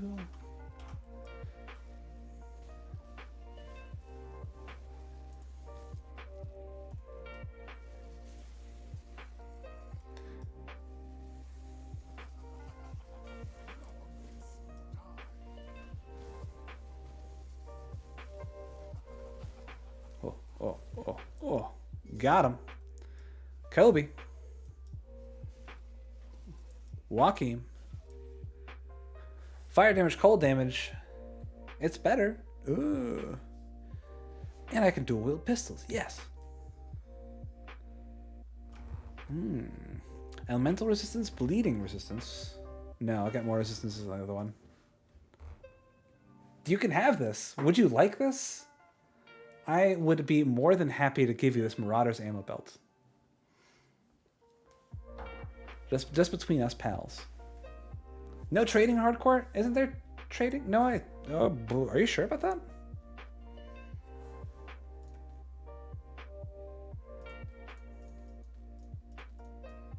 Oh, no.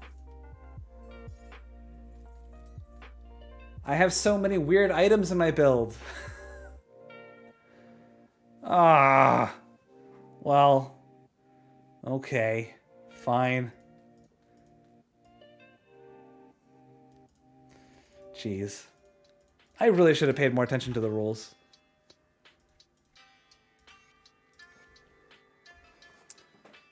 That's bad.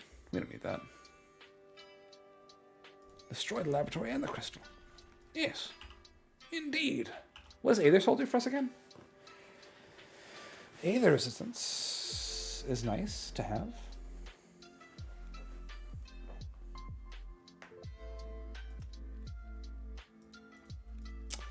I'm not a fan of it either, but also it makes my life a lot easier.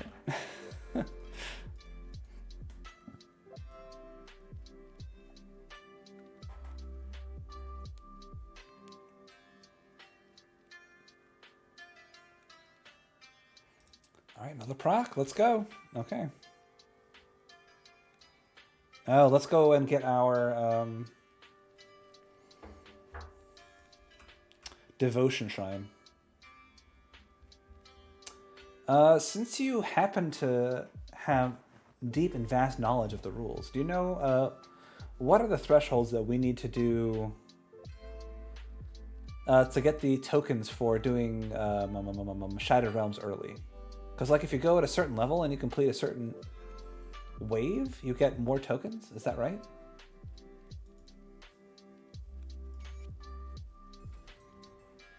Consecrated Ribbon of Protection. Pretty good. Hey, pretty good. Okay, let's sell this garbage off and make a quick buck. SR 50 on ultimate under level 75. Oh, that's brutal.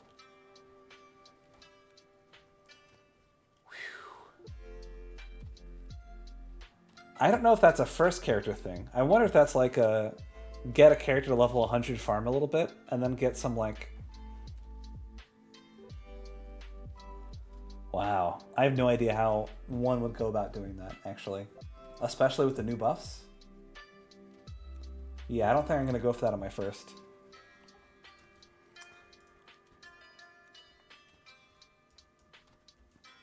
Okay, so what were the... Okay, we got Martin's Crest. There's another ribbon that we got that I was looking at. You. Okay, so you have Vitality Resistance, which we desperately need. And you have no resistance. Okay, so you are the metal. Congratulations.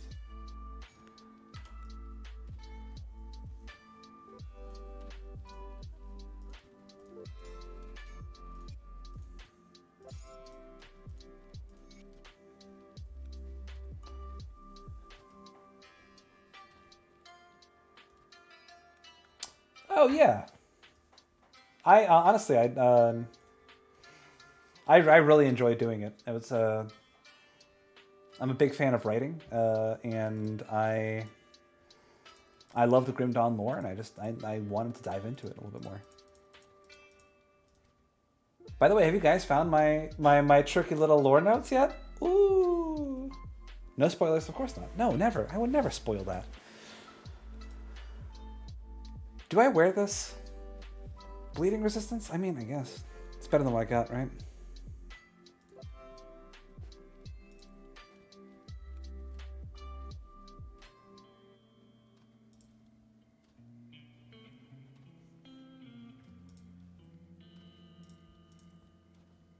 Bad ring. Bad. This gives us lots of health, but no resistance. So we're going to pass. Pass, pass, pass.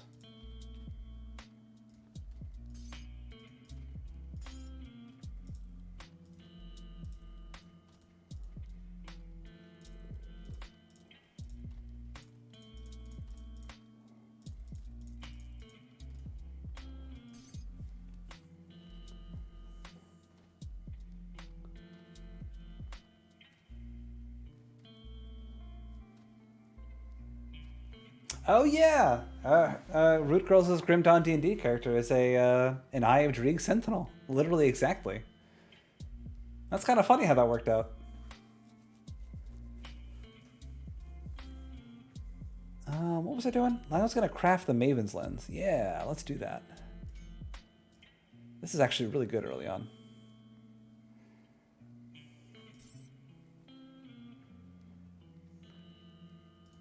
Okay, need to reclaim these two.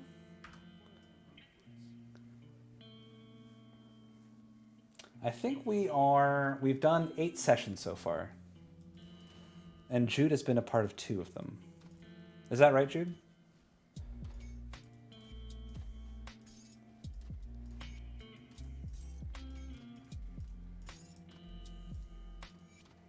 Okay. We're getting there. We're definitely getting somewhere. Our pierce resistance is absolutely pitiful. I stopped watching when I got a job. That's right. Grim Dawn D&D only for the unemployed. Anybody who has a job, you just get the fuck out. Oh, then welcome back to the fold.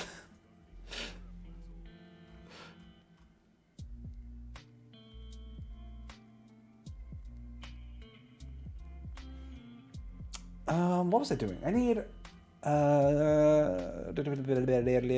Silk Swatch. Of course I don't have Serrated Spike. Oh. There's another thing that gives us pierce resistance, right? Rigid shell, maybe? Resilient plating. But I don't have the scavenge plating.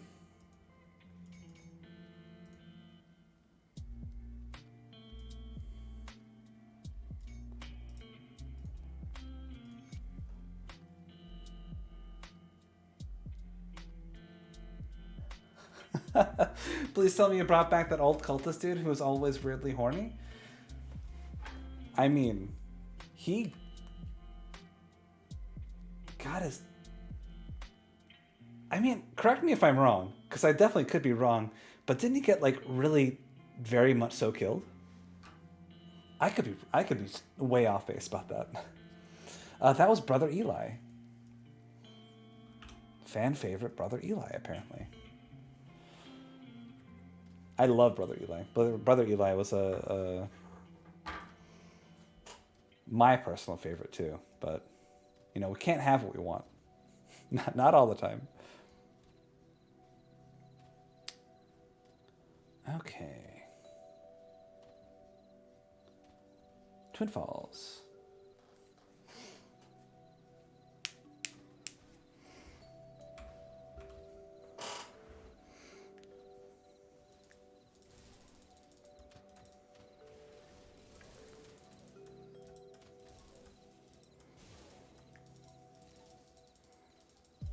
Honestly, it's like any, Oh, wait, hold on a second. Ooh, we're procking up a storm over here, gang. No, we're getting elemental storm, so we don't need the shield from this area up here. We can skip on that.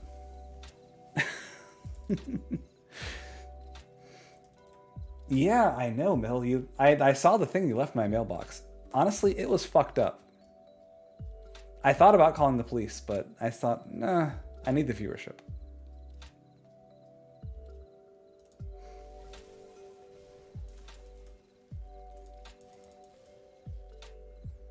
Oh, I keep forgetting to reclaim that devotion point. Serrated Spike! We did it! Oh, we got there, ladies and gentlemen. Yay.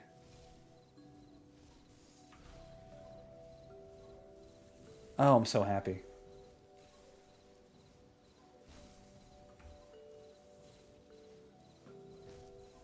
Just right-clicking. Just, oh, hey. The interrogator. Ooh. Oh man, Rude Girls. I bet you would love this two-handed weapon. Attack speed. Rune of Callistor, Righteous Fervor. Good stuff.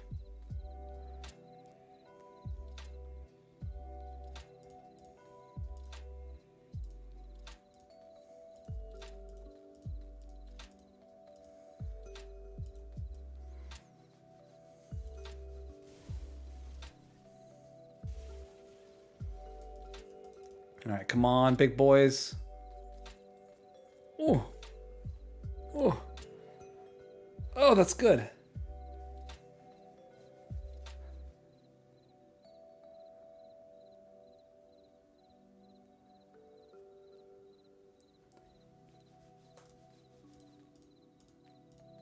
Okay.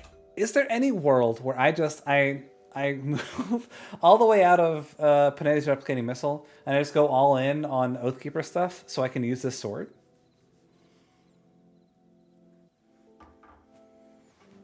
I mean, it's +2 to all skills in Inquisitor. Like, early on, that's fucking busted. I'm not even sure what a physical Inquisitor looks like, but... Like Horn of Gondar? That's Pierce, right?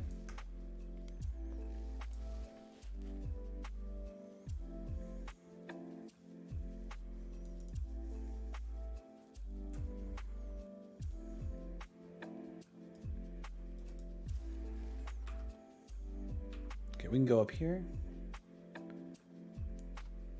You've never done Inquisitor? Oh, Inquisitor's Bay. I don't know why. I love Inquisitor. It's like the ultimate support class in the game. I fucking love me some Aura of Conviction. I love Inquisitor Seal. I love Deadly Aim. Ah, there's just so many good things in Inquisitor that I signed up for. I'm here for it all.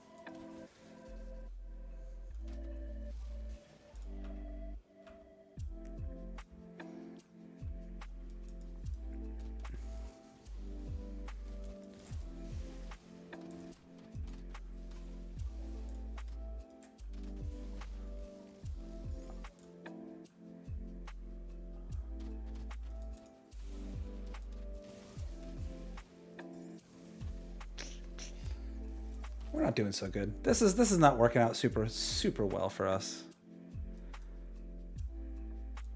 It's working out fine at best. Can I tell you about a Black Up Grim Dawn D&D build I've been contemplating? Ooh yeah, nothing like talking some D&D to break up the monotony. Hit me with it. I can't wait.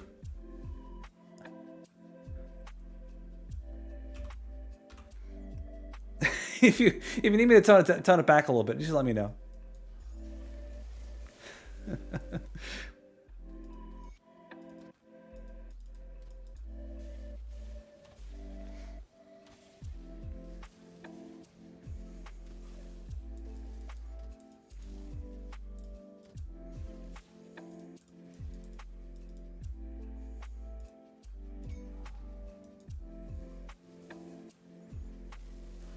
Ooh.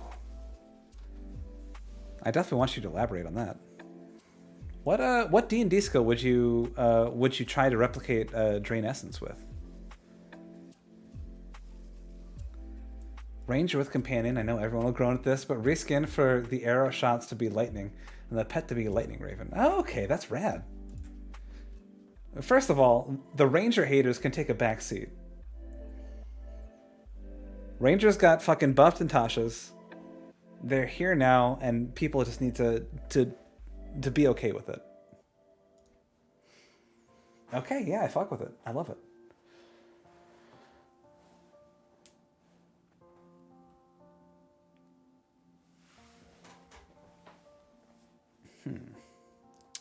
Okay.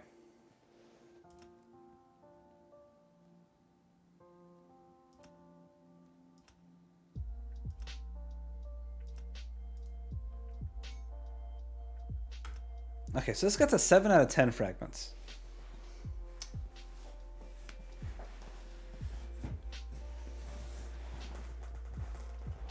I think...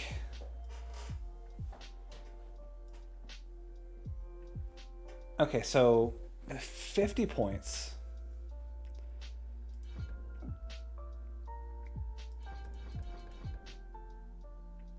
$45 points. What's 45 divided by 3? 30 is 10. So it's 15 levels. 15 levels and I get Aura of Sensor. Level 40, okay. Drain Essence is the right click and hold where you just suck health back into your body. I'm struggling to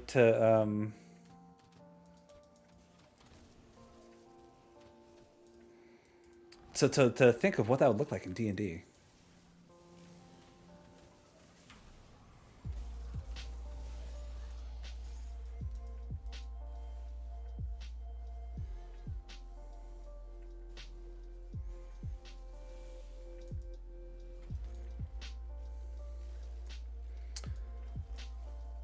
Yeah, Necro subclass, but what? So, I mean, Necro has some like life drain stuff, but not like.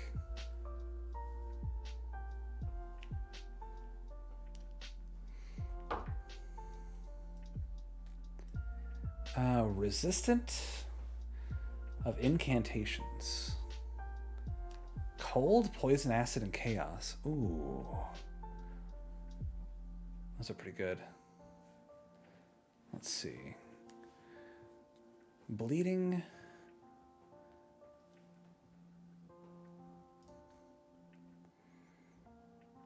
Oh. Another proc. And it's got chaos resistance. All right. Let's go for it.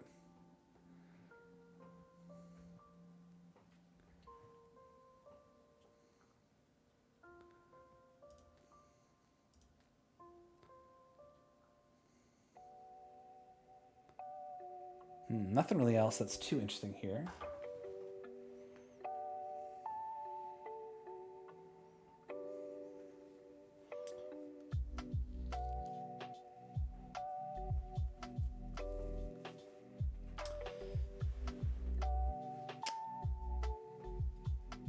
There are definitely skills that hit the same flavor as Drain Essence, but none that exactly do. You have to really sort of get creative. Like, I don't know if there's like some sort of like obscure feat or something that will heal you every time you take damage or every time you deal damage, or okay. Check this out. What if you do part wizard with a necromancer subclass, part Way of the Long Death monk? That way, you're sort of casting spells. You reskin them to do necromancer-like stuff, and every time you kill something or deal X amount of damage, you gain temporary hit points. It wouldn't be a very good class, but you hit the flavor notes right. Something to think about.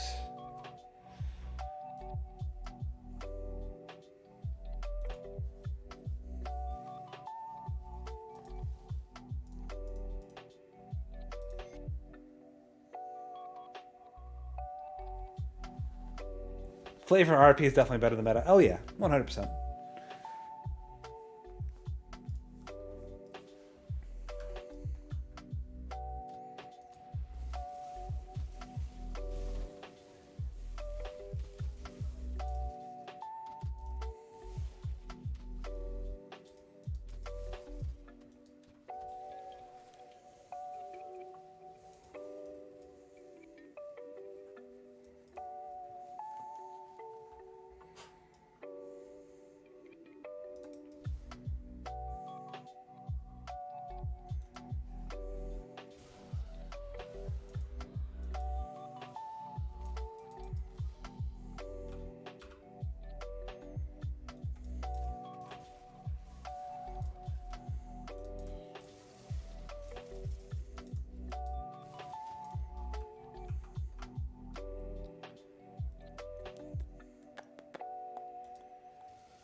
A Bladesinger Wizard. There's essentially a Ring of Steel cantrip. That would be awesome.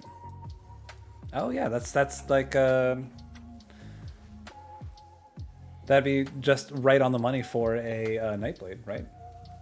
Also, Bladesinger's got buffed in Tasha's, right?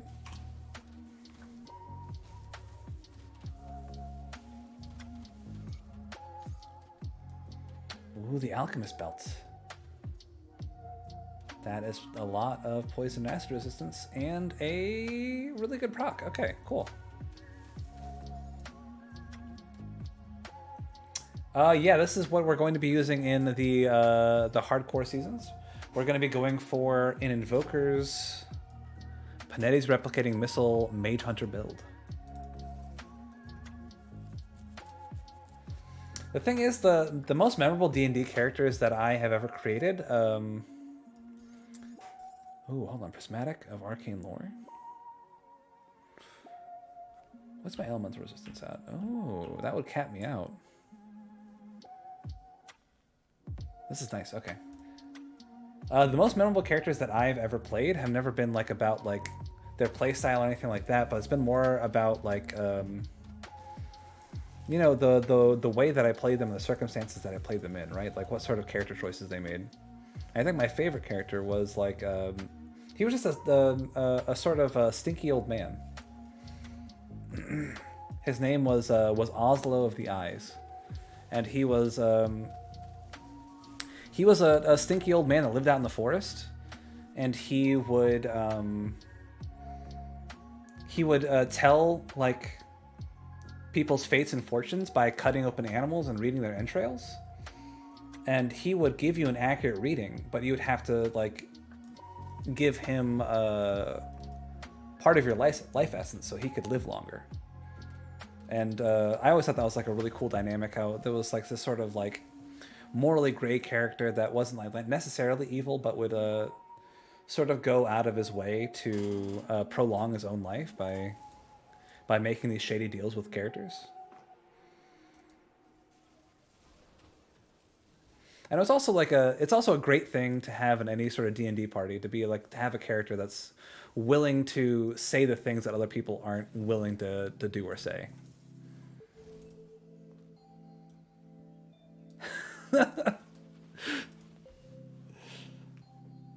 You see, that's my favorite part of D&D, is when you go out of your way to make a character that's like less effective, but like more fun in the long run, right? It doesn't have to be the most powerful character in the world, but it has to be the most memorable and fun and unique character that you can play. But I really do love that.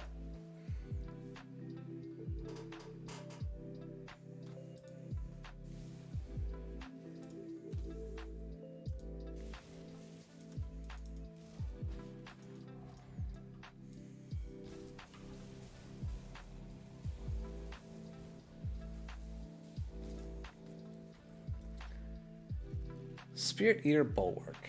No. Oh, that is 66% vitality resistance, though. I mean, do we just use that?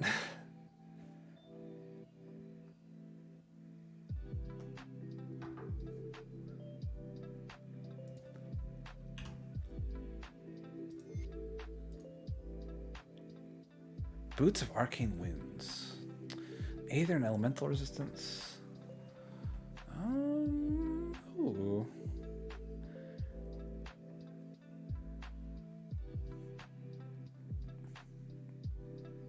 I don't know. No, it's not good.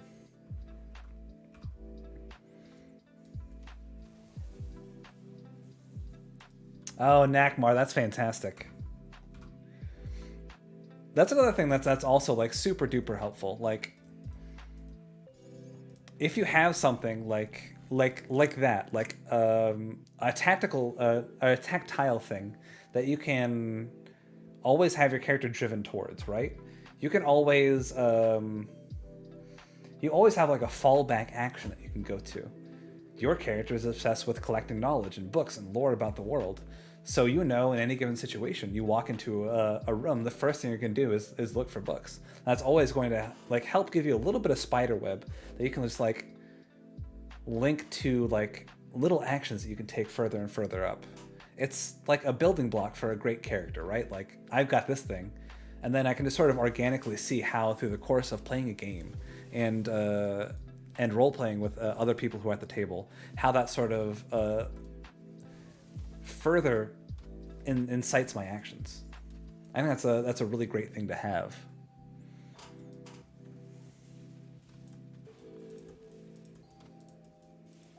Because oftentimes when people like make their characters, they're gonna be like, well, my character wants to be the strongest in the world, and they want to avenge their father's death. And I'm like, okay, you want to avenge your father's death. Your father was killed by some big mean baddie that you're not going to encounter at level 2. You're level 2 in the middle of a goblin cave. how is avenging your father's death going to affect your actions right here and right now? And the answer is it's not, because it's this vague, nebulous, overarching thing. You need little things. You're in the Goblin's Cave. Maybe you have an aversion to dirty places. That's going to drive your actions there. Maybe you have a need to light up dark places. Maybe you have an inherent fear of the dark. That's going to drive your actions. That's going to really give you places that you can jump off of. So I really like those smaller character decisions. That's like, I can always have this as a jumping off point in almost any situation that I'm in, you know?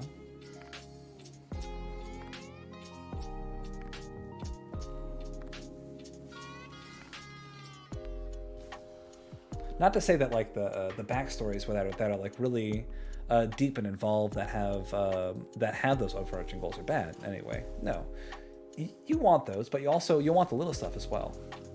You want the smaller actions. You want the subtle stuff.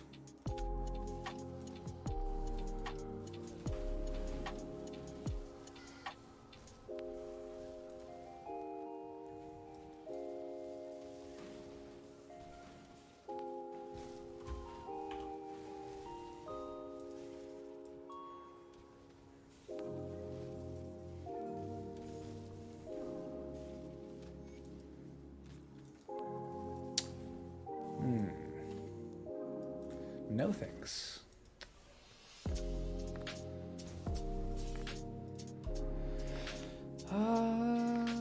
Right, we're just dumping all into Inquisitor, right? No reason not to. We'll get the stats right now.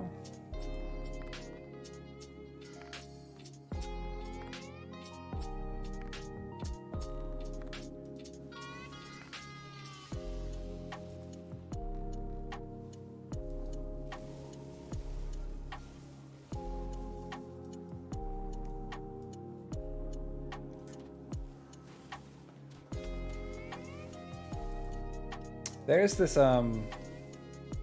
it's sort of like a common thing in writing, but like you sort of want to get to a place where you can have like conversations with your characters, right? Like whenever you're writing a book or you're writing a screenplay or something, you want to be able to know your characters so well where you can have a back and forth conversation with that character. You can say, if I say this character is definitely going to say that, and you can build off of that.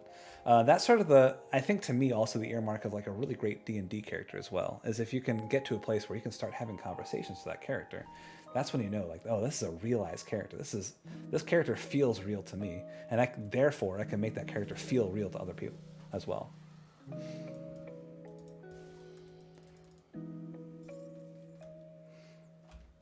That's what I always try to do with my characters, at least. I try to get them to a place where I can be like, okay, I can have a 2-minute conversation with this character, and that's going to make them come alive at the table somewhat.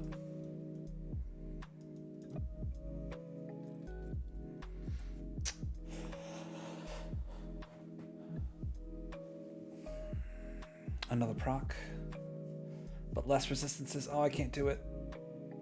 Oh, another proc, but less resistances. I can't do it. Oh, I want to so badly. This breastplate has so many good resistances: vitality, elemental, and bleeding.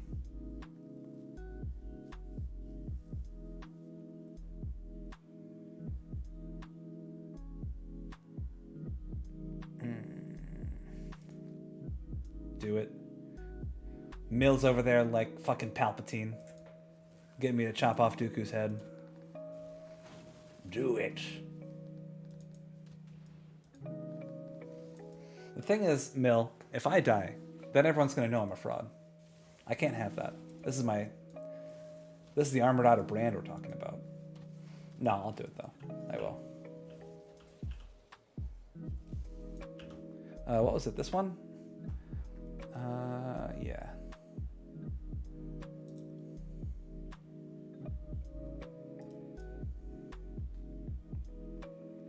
Getting the lightning-based procs is actually super strong for this build as well. Look at the lightning go! Go, my beautiful little lightning blast. Yes.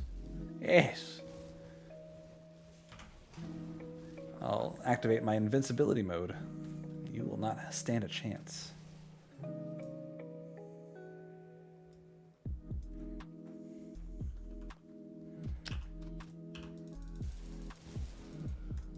Might as well. We're getting to a place actually where we can start farming for our stronger stuff.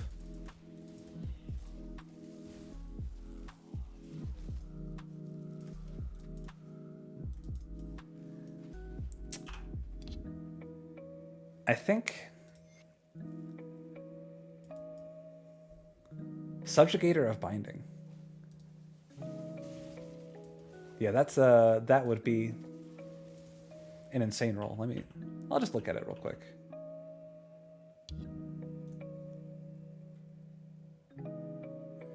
Yeah, it's pretty good. Definitely like early game as well. If I were a necromancer, which I'm not, but if I were, I would I'd be very happy to get this offhand. Yeah, I should I think I had normal or magic items on simply because I was trying to farm up some iron.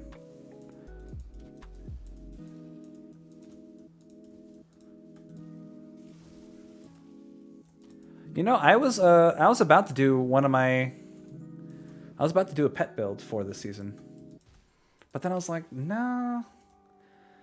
First of all, I'm not good enough at pet builds. I don't know what makes a pet item great as opposed to... I know that you just want pet stats, but I don't know really how to pilot a pet build effectively. That's for other people who've been doing it for longer than I have. Yeah, early on you definitely want a solid chunk of change. Hey, what's going on, man? Long time no see. Not in an accusatory way, but how are you, you beautiful man? You heading out, Root Girls? Oh, Killivan.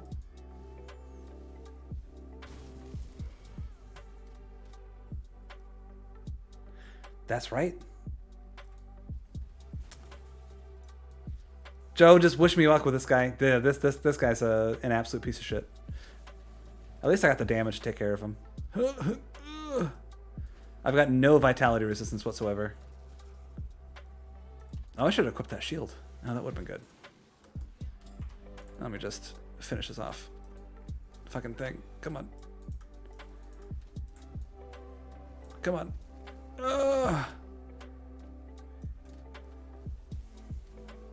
Yeah.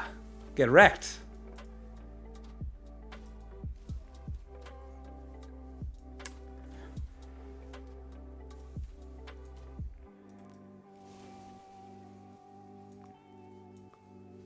Okay.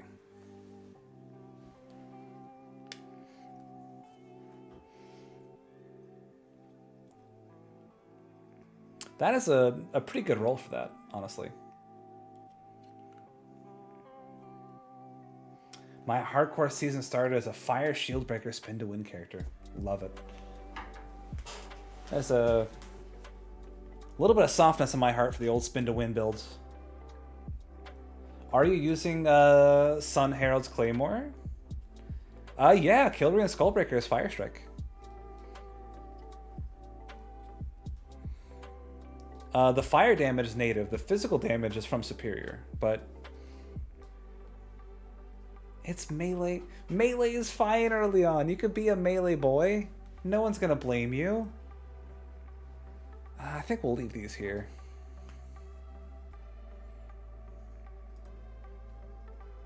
We'll sell them. We'll sell them. It's fine.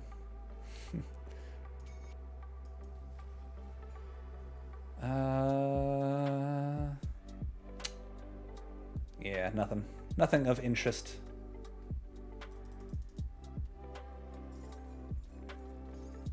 I think it's time to turn off magic and common items. We've got a nice little nest egg going.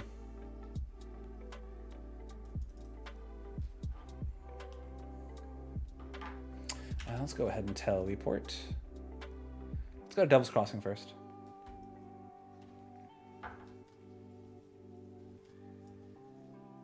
Oh yeah, we literally started earlier this evening with this character. I wouldn't say what we're doing is necessarily power leveling. we're definitely leveling. But I'm taking it slow. I'm not going to rush anything. We're going to try our very best not to get this character killed. That is our goal currently. It's auto-leveling, yeah.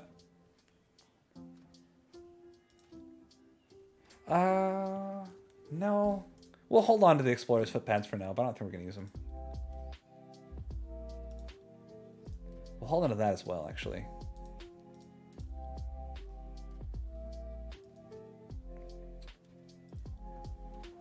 Okay. So, this is another proc, but this is essentially a circuit breaker. Although it's only when my health drops below 20%. If my health is ever at that level, I'm basically dead anyway. Do I really want that?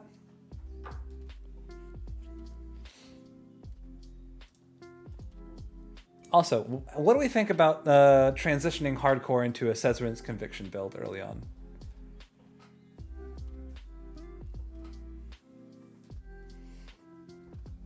Wow. Don't want the Sil scale. That's fine. Let's get this pierce resistance back.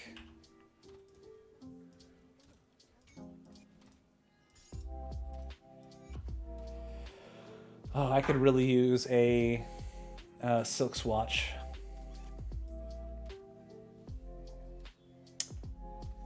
Okay. There's something oddly inspirational about that. Okay, so I can. If I have... Can I make a resilient plating? I can make that silk swatch. Yes. All right.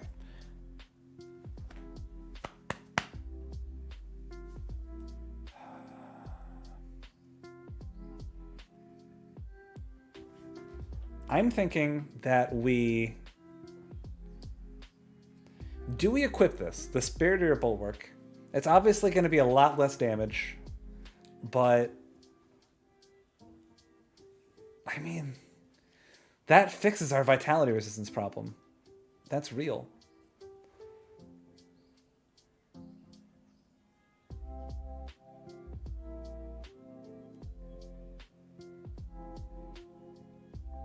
Can we make another anti-venom salve, by the way?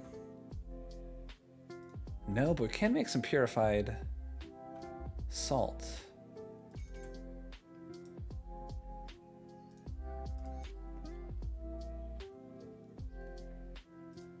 Let's just equip it for now.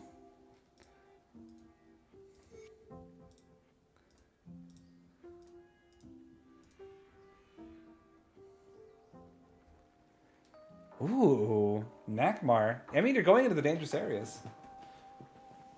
Okay, so what are we lacking on? Pierce and Poison and Chaos is essentially our weak spots. Chaos essentially, but especially, but not so bad. If we get one more or two more anti-venom salve, we can do on these two. Actually, we might do Spellwoven Threads. Yeah, let's do one Spellwoven Threads. That's fine. Anti-venom salve in the boots. I don't know. Hopefully, we'll pick up some Pierce somewhere else. That's gonna be tough. The bandages? No. What's it called? It's a Sanctified Bone. I think we gotta pick that up later. I'm not sure where that blueprint is, but that's gonna be a good one to have. All right. But I mean, we're in a very good spot. Double Purified Salt is going to very much so help us out in the later stretches of this. So we're gonna go to Broken Hills, right? Yeah.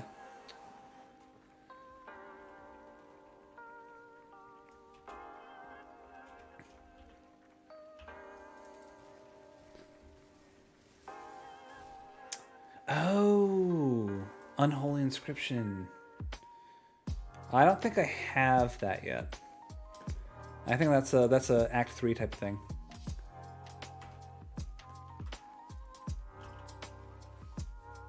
Or is that? Yeah, I think that starts dropping whenever I start fighting cultists, right?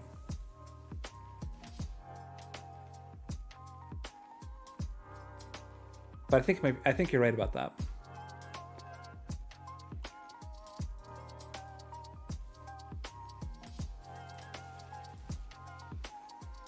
Oh, I need another potion. Like I said, we're not power leveling. We're just leveling.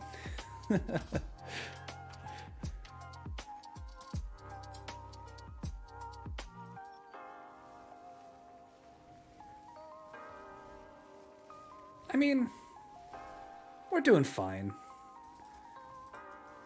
We're sturdy enough to live, and oh,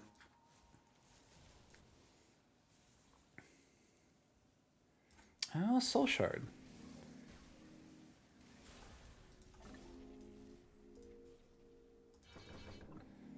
All right.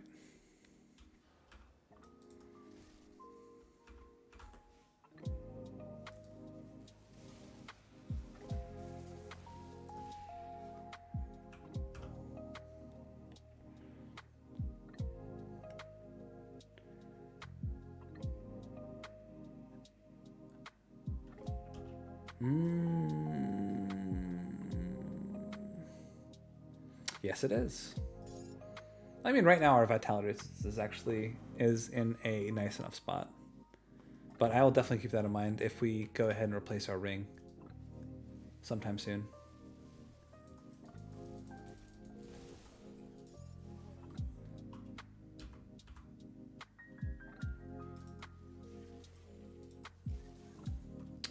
Ooh, Papa like the totem. Give me that totem, boys.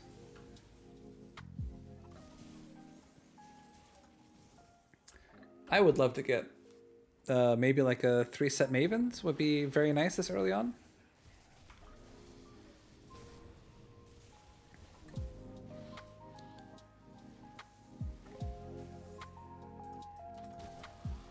You guys, why are you freezing me? What is that all about? Oh, it's you. How could you? Sagnavar. Don't want it.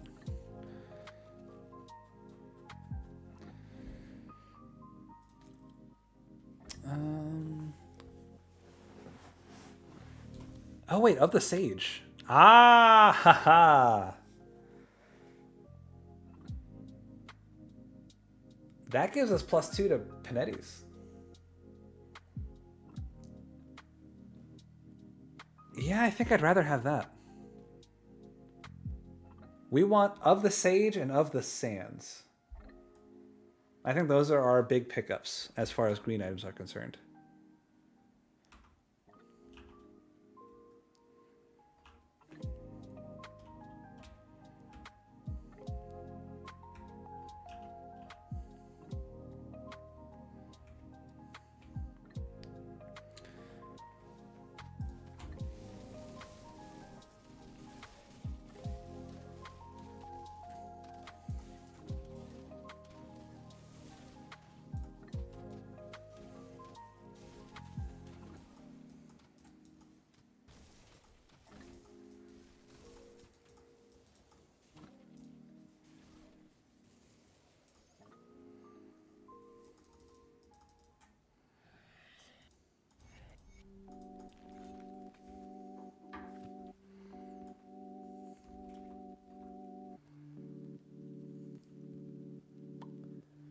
Yeah, there. I think of the Sands gives us not only the elemental damage and the cast speed, but it also gives us another missile proc that we could use.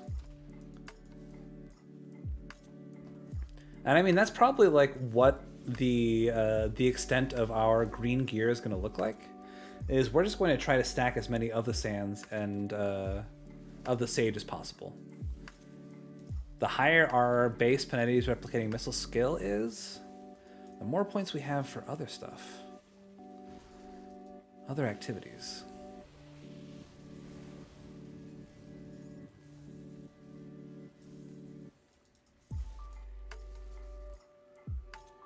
Fire, lightning, elemental. I mean...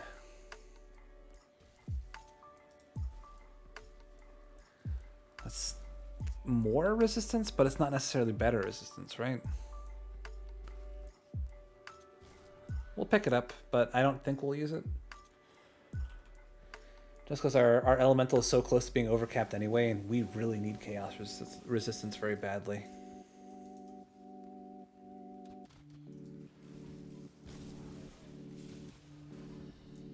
Level 29.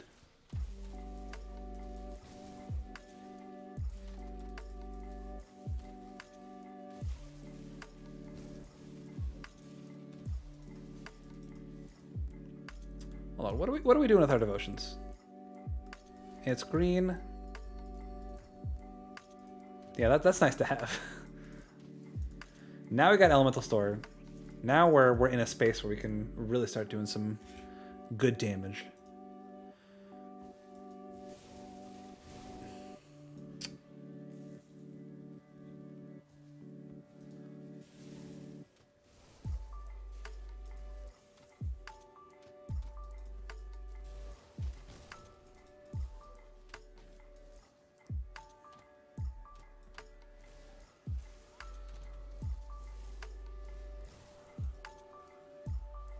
Come on.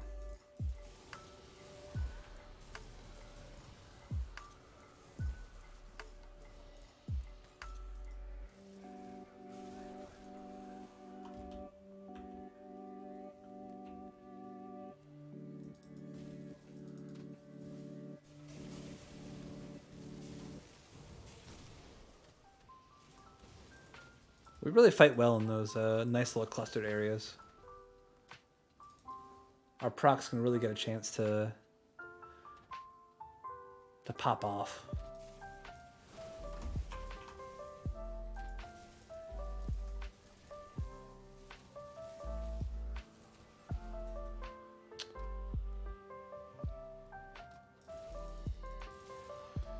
That was Mark Metal. Vitality resistance, 4 pierce resistance. Okay.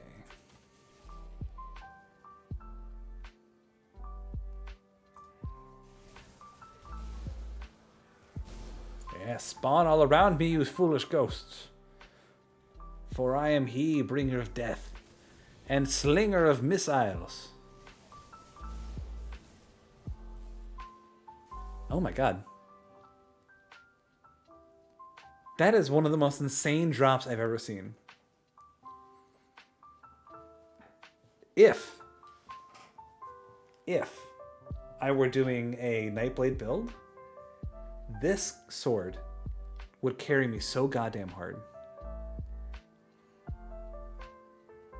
Wow. That is nutty. Triple rare. Well, I think it's not necessarily triple rare, but it is it's 2 cold affixes on the same weapon. And it's 2 cold affixes on the same weapon that has native cold stuff on it. It is an MI, yeah, it is. It's all about Shadow Strike.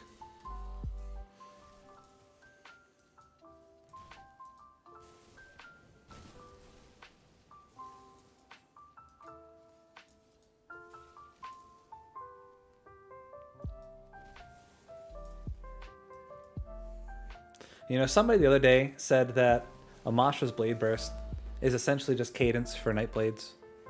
And I thought, wow, what a smart thing to say. I never heard something that's so correct in my entire life.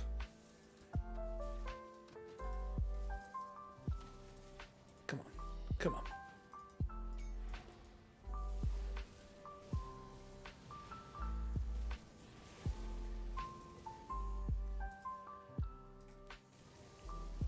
This is the worst totem in the entire game. Marauder's Fury. Oh! I've already got the ammo belt. Okay. It was this guy, the Spectral Longsword.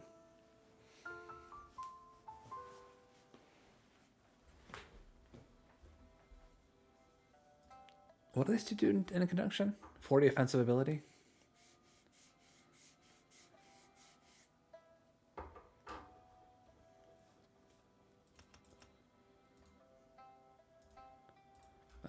So obviously we are going to finish off Rowan's crown.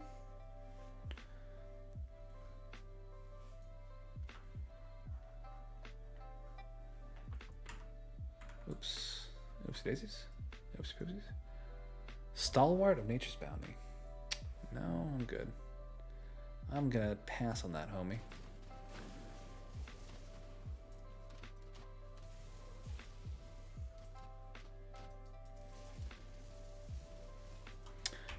We're gonna go ahead and equip that belt. This guy over here.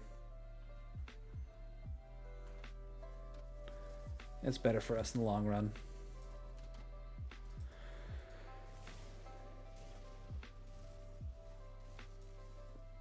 Oh, you know what?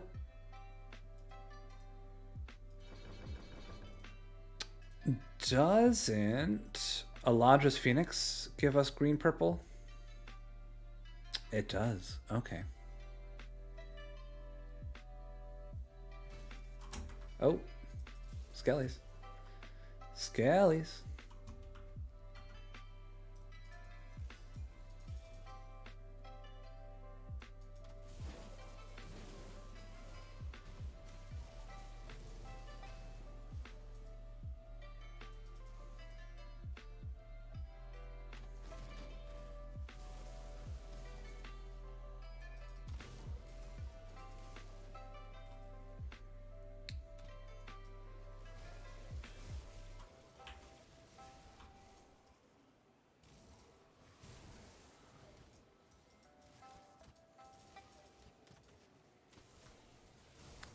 There's my stash.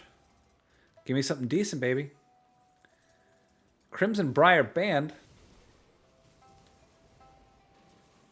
What is this? Bleeding damage, chaos and elemental resistance. Oh. Well. I don't mind if I do. Come over here.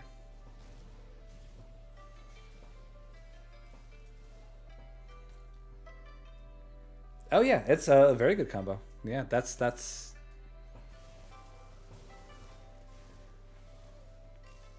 I would say that Shadow Strike is one of the best way to level Nightblade, and that is a weapon that you would have a very, very, very hard time replacing. What are you? Consecrate a Gilded Diadem of the Aether. Vitality and slow resistance.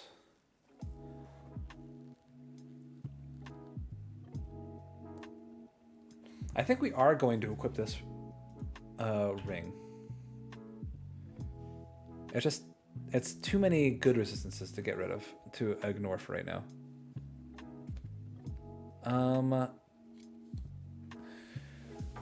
We can ditch the... Actually, both of our rings are pretty trash.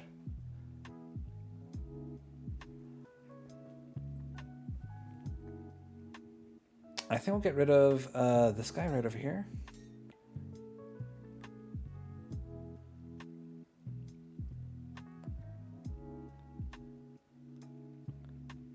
And I think we'll throw a soul shard on it for now. Eventually we will ditch this shield. I think we're going to ditch it very soon whenever we pick up a MI offhand from the Stone Gribbles.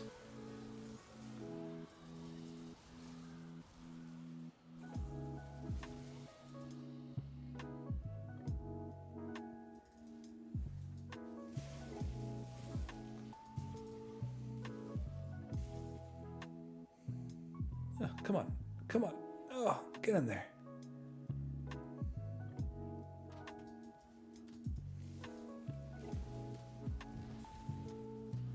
Man, Zarthazellan, why are you such a bitch?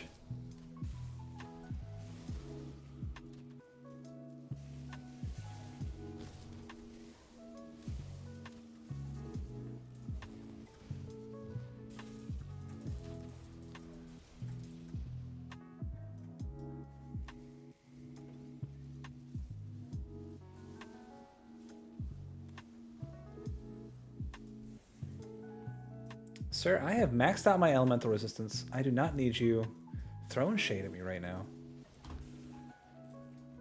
I I've done more than enough, sir.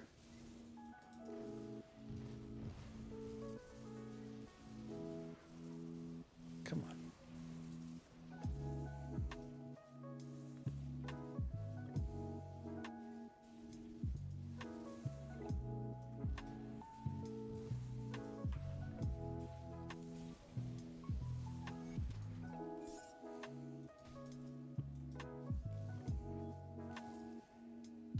Bile-ridden glyph skull of the Aether.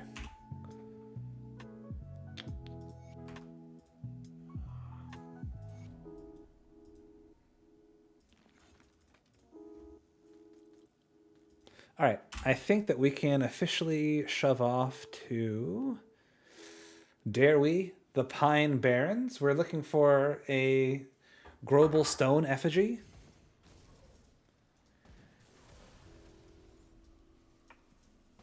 Hopefully with some decent drops. Ah, Subjugators of Celerity.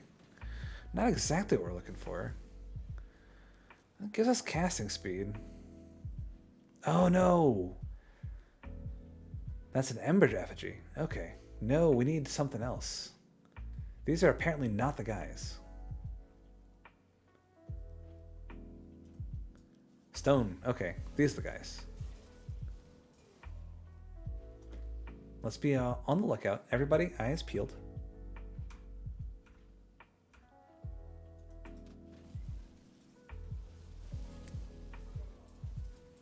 Drop me an effigy. Yeah, no, come on. Okay, come on. You don't have to be this way. You can just choose to be chill.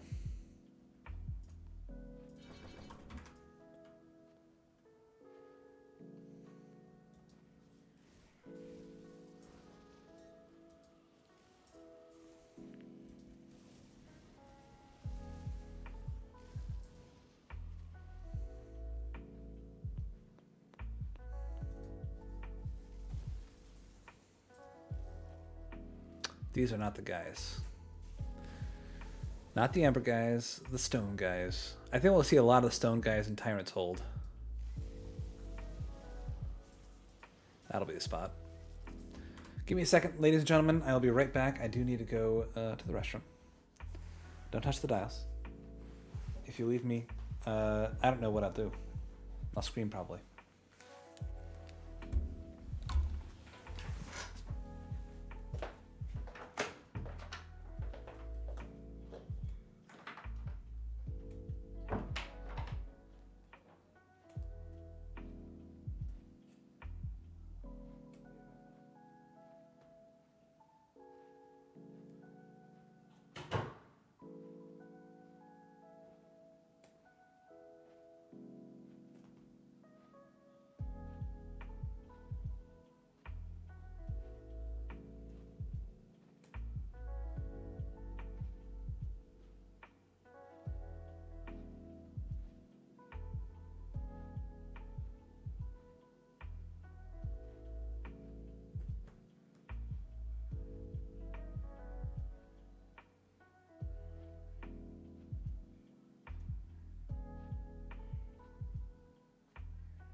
I'm back once again.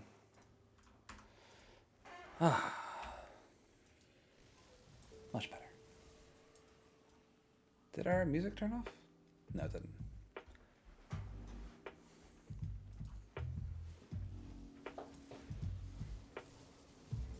Did we get one of you? Yes. Good. Okay. I wonder, do only the shamans drop the effigy? I imagine.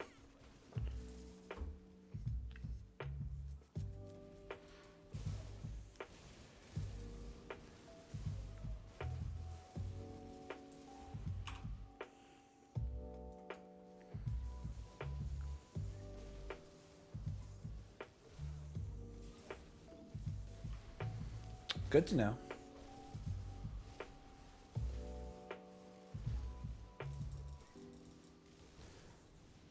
I hope that I get at least one drop before we're all said and done here. Because my plans are to have all the MIs that I need. Ooh, Flame Silk Sash.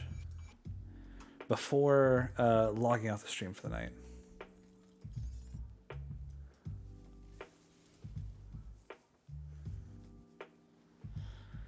So that means that I want to get the Arcanist Doublet, the Stone Effigy. I think that's actually, and the Wendigo Eye. But Wendigo Eye is level 40. I might not do that one. Wait, hold on. Was that a... Come on. Come on.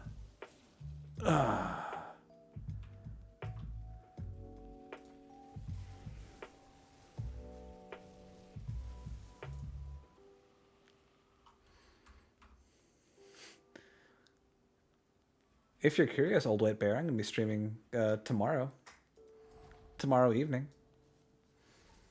So it's like all of the rude girls that you want without any of the rudeness, nor the girls. So what I'm saying is, I'm essentially rude girls, in every way but a lot of ways.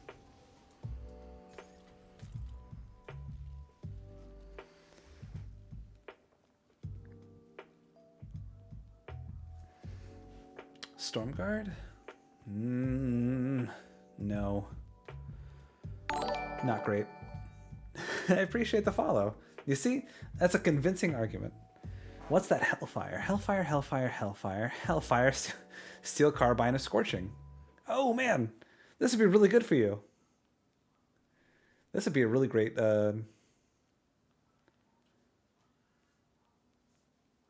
would be a really, really, really good carbine for your specific build.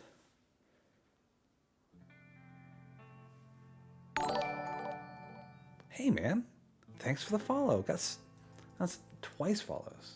Beautiful. Oh, we got stone guys in this cave as well. That's awesome.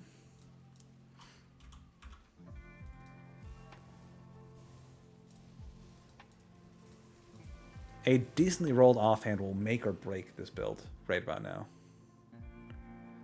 If we can get a Grobel Stone Effigy of the Sands, then baby, we are set. We'll be living gods.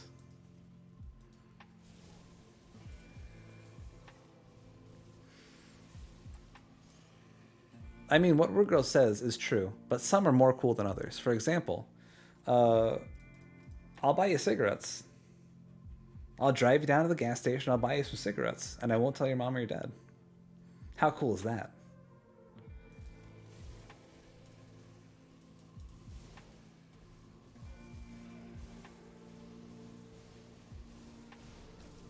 Ooh. We got damage, boy.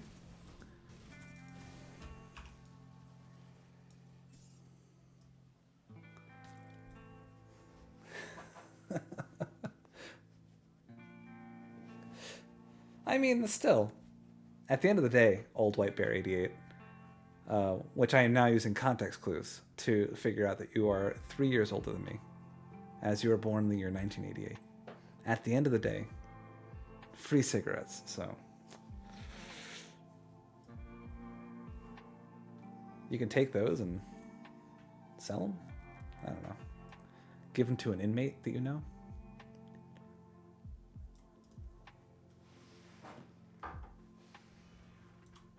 I'll drive you down to the quarry and we can play. You can play with my gun. I don't own a gun. I just thought I'd say that. Oh. Oh.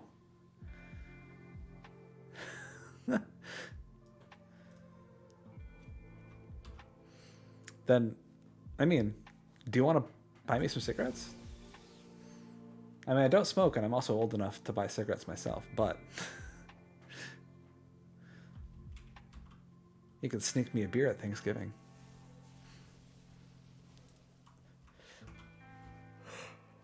Oh. Oh.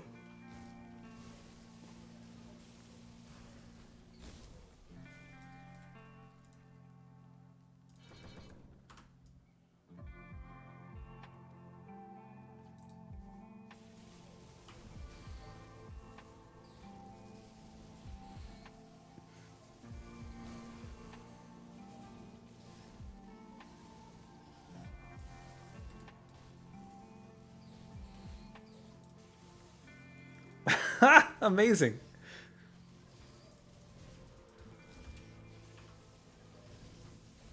Oh, guys, we're not doing so well. Ooh.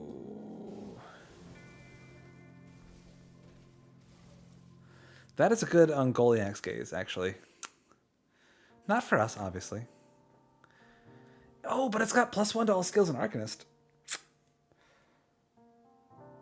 I mean, we're not going to use Devastation. Not yet. I don't think we ever are going to get Devastation. Okay, let's logic this out. +1 to all skills in Arcanist as opposed to +2 to Mavens. The energy shield is also very good. Of Alacrity is definitely not doing us any favors. Oh, also 25% fire damage converted to vitality damage is not really good for us. Okay. Good to know. Dust Brawler's Shoulder Guards. Hey, that's technically... this is for a Mage Hunter. Sheltering of Squalls, huh? Ooh, mama. That's just straight up better than what we have, right?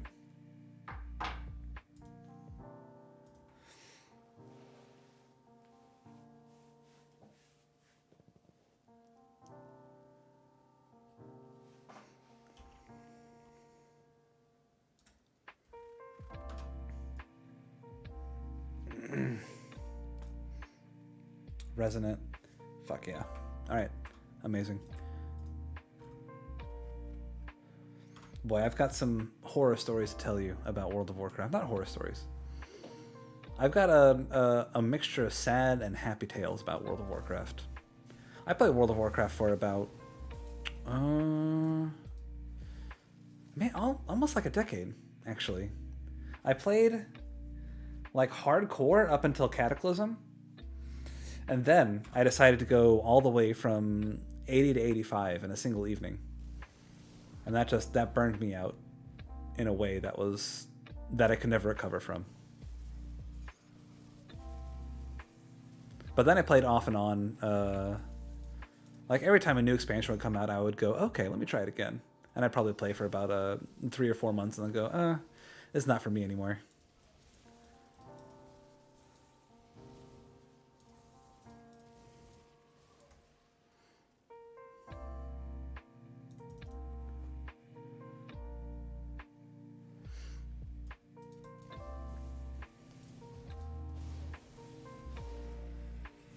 Oh, Warlords of Draenor. There was a lot of good ideas in Warlords of Draenor, but none of them were really well executed.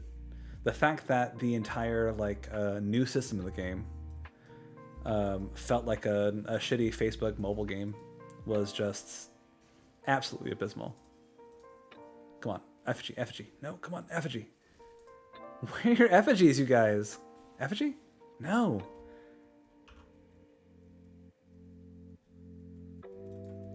I think, for what it's worth, Warlords of Draenor had one of the most compelling leveling experiences that I have ever experienced in World of Warcraft.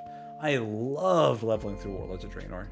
And honestly, I really liked the experience of building up your base and meeting all these recruits and sending them out on special missions and getting the rare missions. There was a lot of good stuff in Warlords of Draenor. It's just the good stuff definitely not outweighed the bad for me.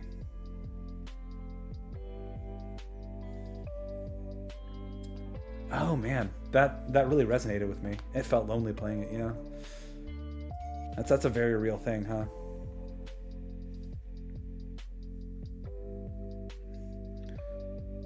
Oh.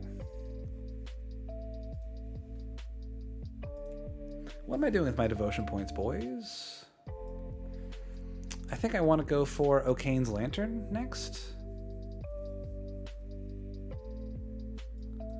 Okay, so how much green do I need in total? 18, right? Okay, so with O'Kane's Lantern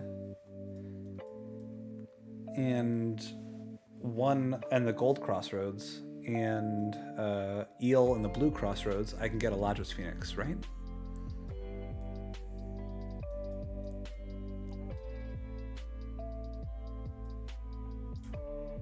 So I think I get Scholar's Light, right?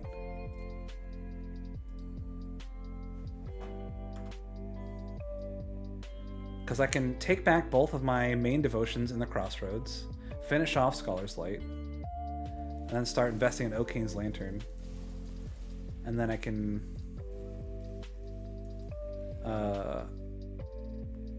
pretty soon get Eladra's after that. And Eladra's is going to be a big pickup for us.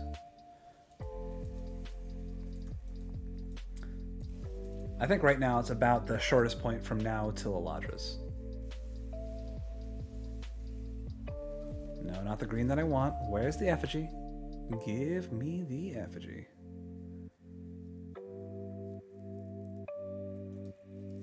Oh, ho, ho. This guy's gonna have an effigy for me. Yeah! Sky effigy! No! Why are you not Stone Clan? Ember Clan? Ember effigy? No! Arcanists of Thunder?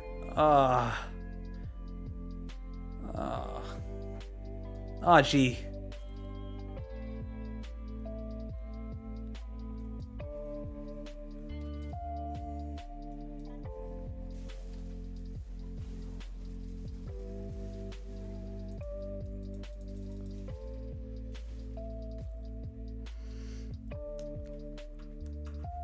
I think that's the biggest part, is that I enjoyed WoW whenever I had a community with which to play WoW. Whenever my community fell apart, I felt no connection to the game. And then after your core group of friends falls apart, they don't really ever get back together again in the same game. I've played other random games with my friends that I made through WoW, but, you know, never all at once. It's never been the same either. Okay, here's where we're going to get our effigy. Come on. Give me the effigy. What are these guys? These guys... Okay, so Beastkin. So I just need a Nemesis with Beastkin, or with Beasts, or higher. Oh! Stone effigy. It's not the best roll, but it's something. Let's look at it. Pierce resistance. And of Thunder is really not a bad roll. We do a lot of lightning damage. Okay. Let's see if we can't get a another roll while we're here. But I am not unhappy with that. But neither am I going to sit here and farm for a perfect roll.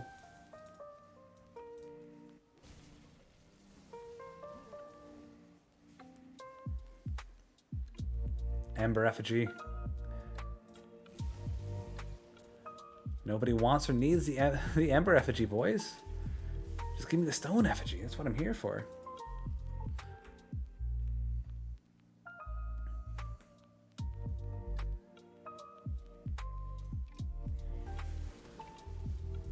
Sick, okay.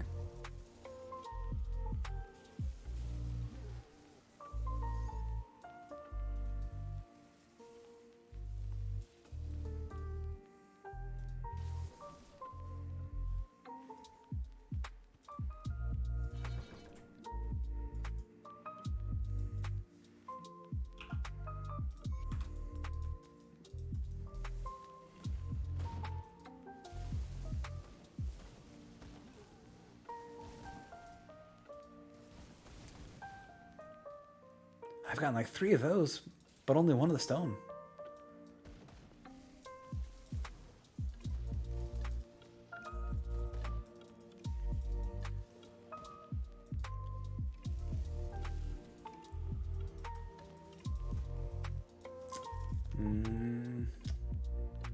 I feel like the stone is probably the rarest of all the Grobles anyway.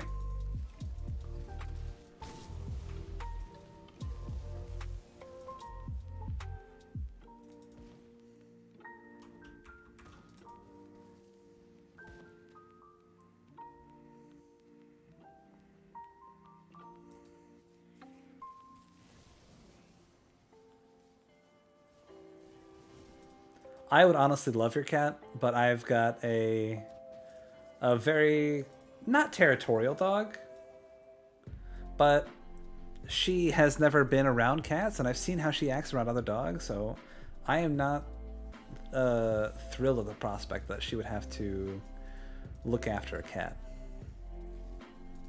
Oh, come on. Energy.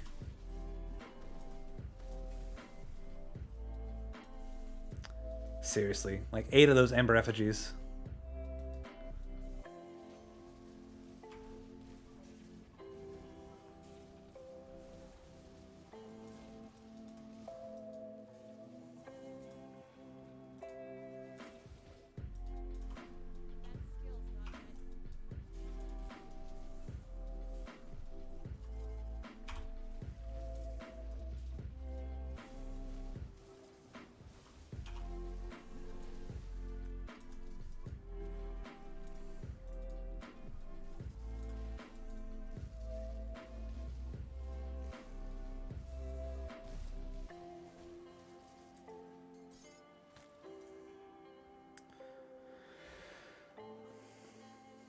Oh.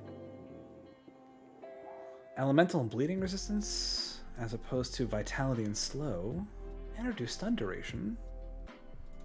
Not bad. Got another relic blueprint. Nice enough. Nice enough. Well, I'm a little bummed that we only got 1 stone effigy, but what are you gonna do?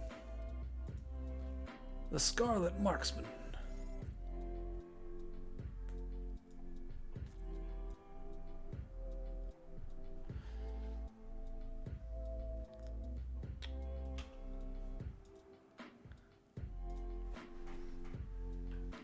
Does anybody know if there is a better place to farm stone effigies than what I'm doing?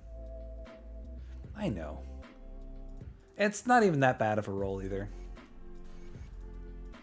I was just kind of hoping for the nuts.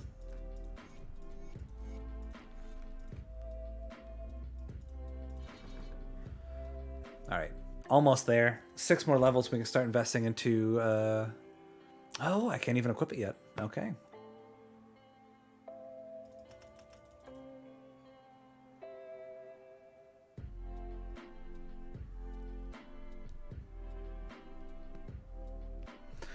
Oh, I should use that. That's the one you're talking about, right? Rude Girls? Unholy Inscription? Both vitality and bleeding. Okay. We'll resort our MIs very soon. We're gonna go we're gonna jump to Fort Icon real quick.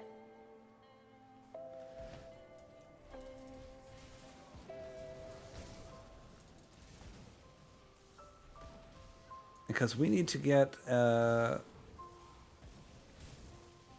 some Possessed Archmage action.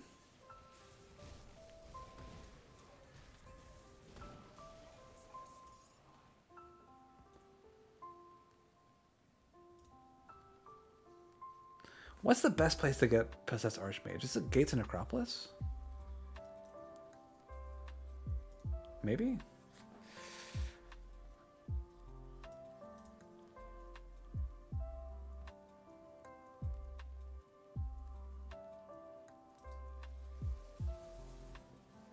There's a decent amount of Aether stuff in here.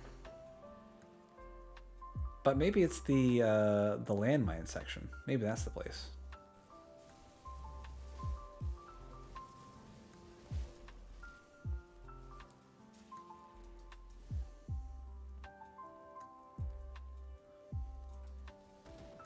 Ooh. Oh, awesome. Yeah, I'll definitely check that out. Give me a second. Ascendant Apollots, not exactly what I'm looking for. Oh, those are good, though. They're converted to elemental damage. That's exactly what we want. And a Goliath Signet? Physical damage, attack speed. Whole lot of nothing.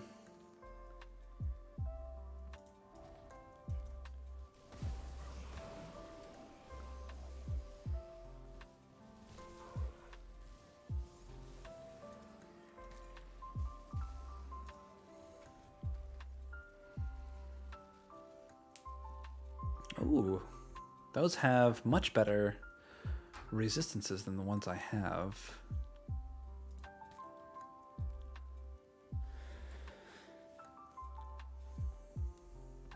Warding of arcane lore.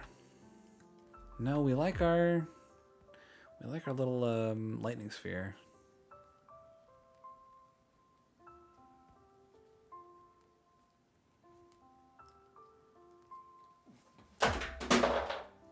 Whoops.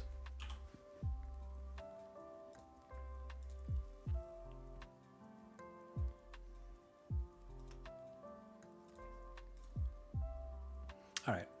I think that we are safe to head back and refinagle some stuff. We're honestly very close to having capped or nearly capped resistances, which is awesome. Oh, I didn't mean to do that. Oops. Let's see. If I put you on, you and you, what are we missing? Vitality's gone way down. Pierce is actually in a place where it's not that bad.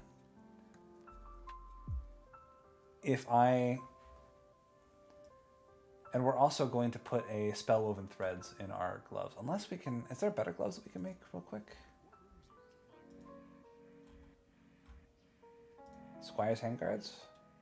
Cunning attack speed, shield damage blocked. Not great for us.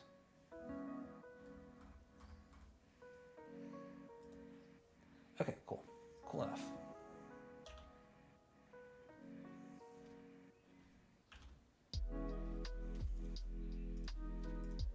Keep the item.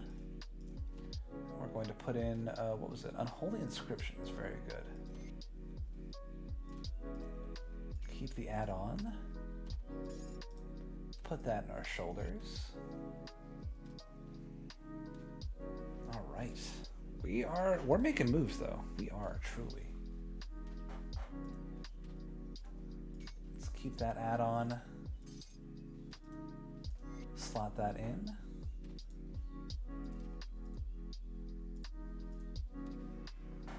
Okay. 40% chaos, 53% vitality.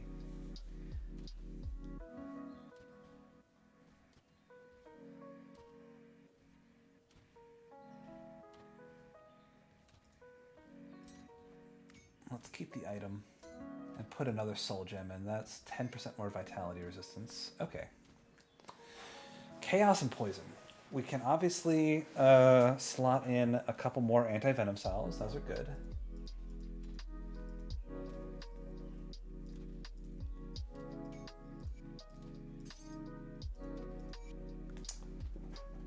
One more anti-venom salve will get poison to a place that's good enough. Honestly, not super sure what to do about chaos resistance at this time.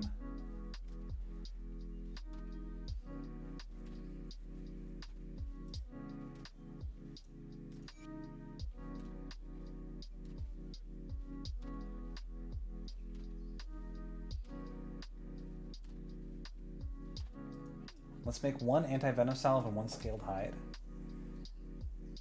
And I essentially think we're set.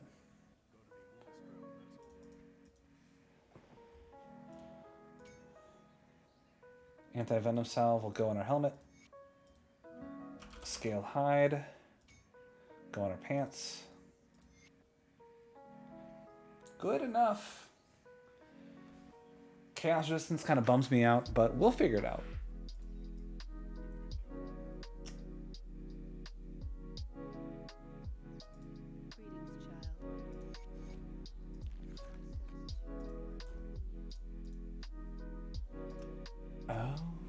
Okay, we need that point.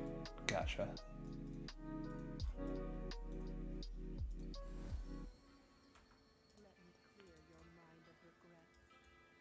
Insufficient aether crystal cost. I thought I had plenty of aether crystals.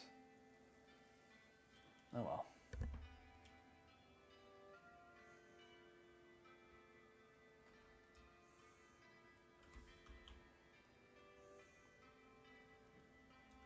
Oh, we were gonna equip this.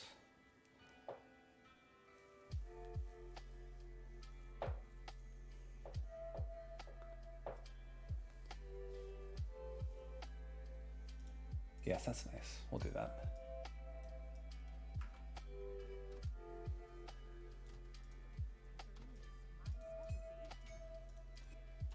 Keep the add-on. Throw that there. Yes, yes, yes.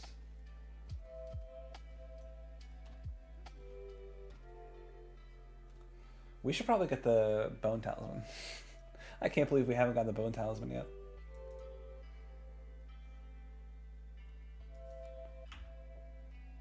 Do I not have enough scrap, really? Oh, I don't have enough scrap. That's frustrating.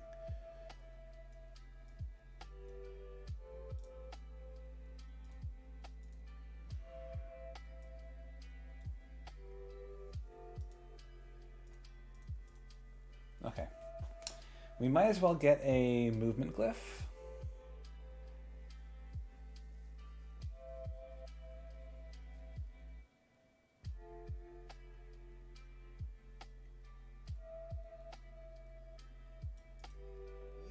We'll go with Sargon of Akkad. Obviously, obviously.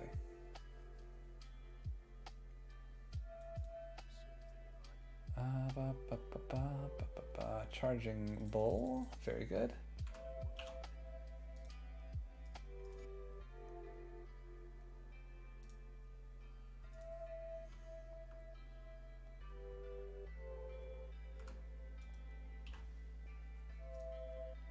All right.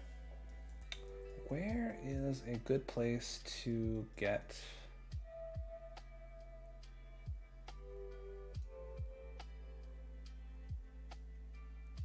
If I go backwards from Fort Icon, I might be able to get myself...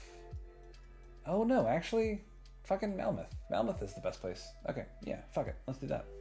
Hopefully these guys aren't super high level and they'll just nuke me in a single shot. But... hard to say. I think they're 46. That's not wonderful.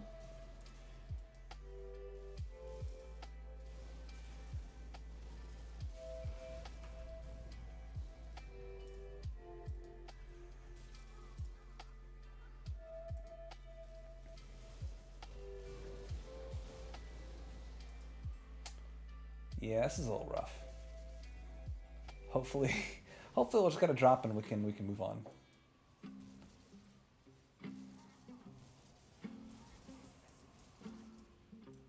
I think if anyone's doing this, this is a very dumb idea that no one should do. No, not what we need.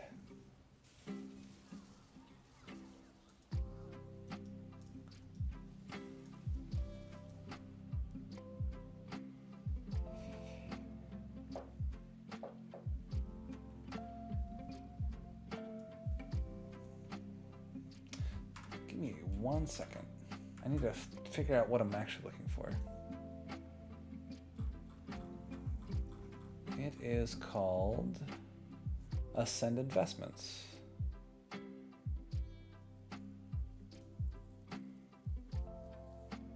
And those drop from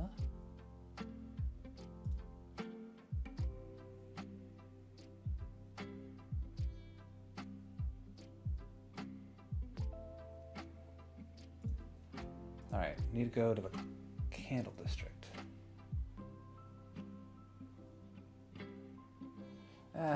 We can also find them here. So these are the right guys. We just need to get lucky.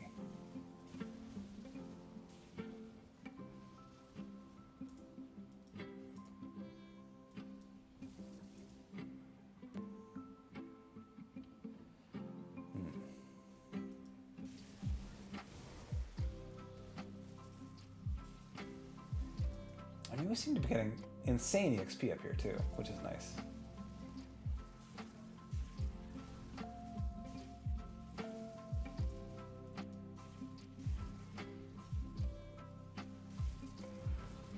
Oh. I think we'll just sort of play it cool.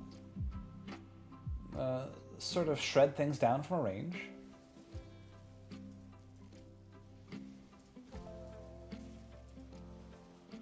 Pick up kills when we can.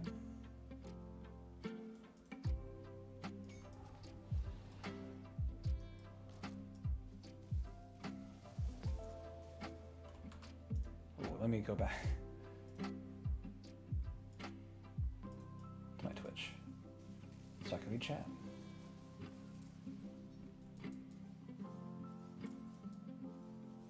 Come on, what are you doing? There we go.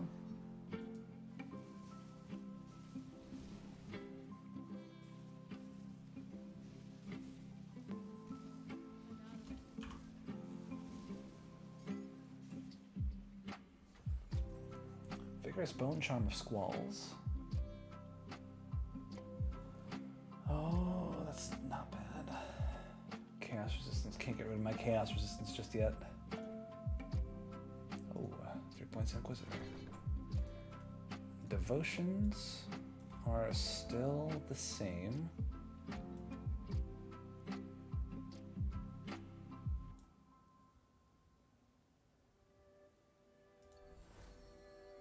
So Scholar's Light is done. We can go for O'Kane's Lantern.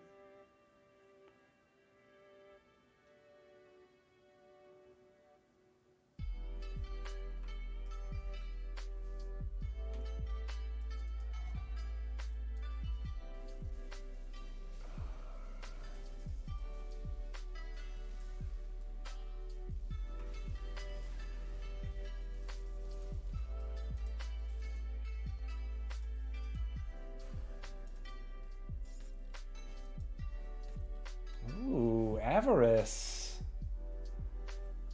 That is awesome. That's a very good drop.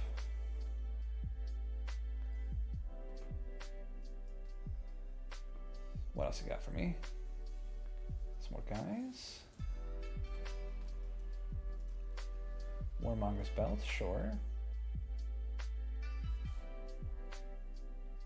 Oh. Vitality and Chaos Resistance. That's exactly the two resistances that I need the most.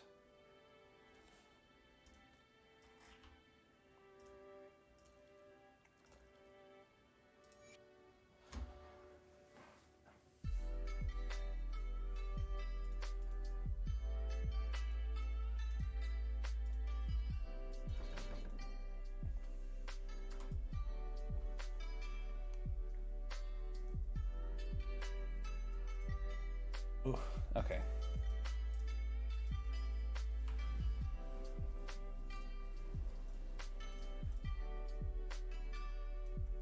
Valak's Theory is going to be tough. Hopefully we don't get just like nuked.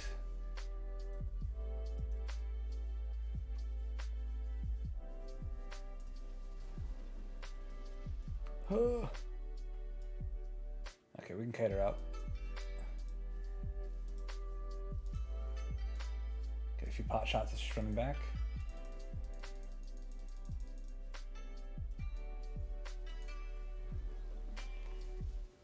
I don't know why we're doing this right now, if I'm being honest with you. We could just as easily come back whenever we're a higher level, but... maybe it's good content? I don't know. It's probably not that either.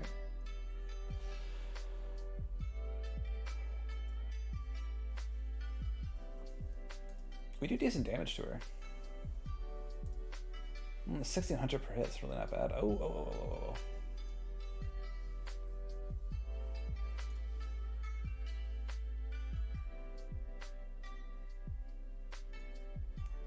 Yeah, I'm not dying. I'm worried what happens if I get like multiple hits all in a row.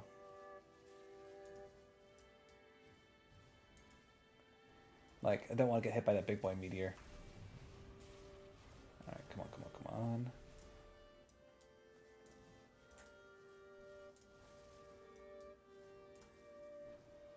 Whew.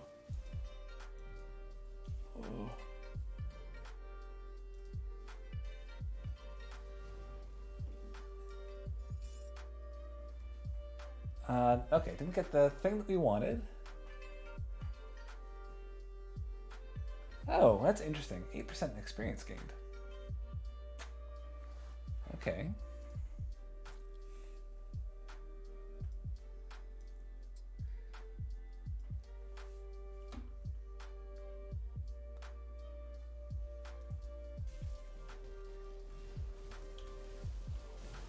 These little choke spots are very nice for me.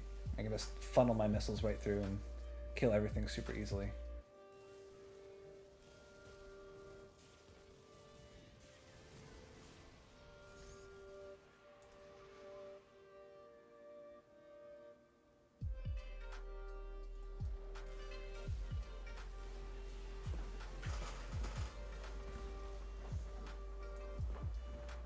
These are the guys, though. Come on, drop something for me, baby.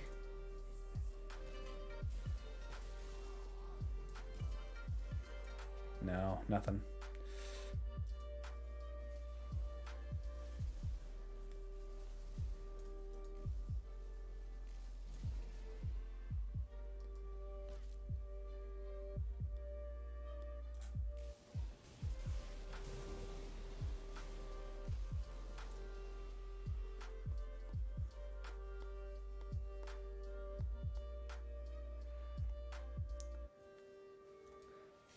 You know, I wonder if I should be going for, like, the area, like, right before Lucius.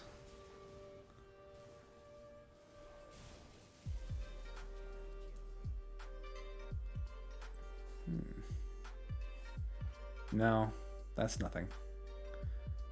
I just saw the word Inquisitors, and I said, oh, that's what I am.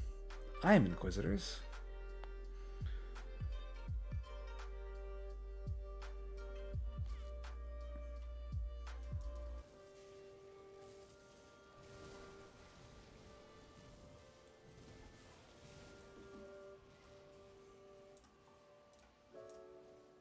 Aether Crystal, nice. All right, RG, thanks for hanging out. Thanks for spending time. I appreciate it. I hope that your seasonal journey treats you well. And have a wonderful night. Remember, when you get a chance, tell me about the specs on your computer. I want to hear all about it. This is a waste of time. I should be doing this.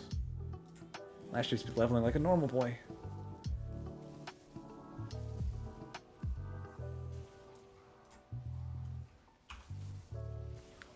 No? Oh, okay, no.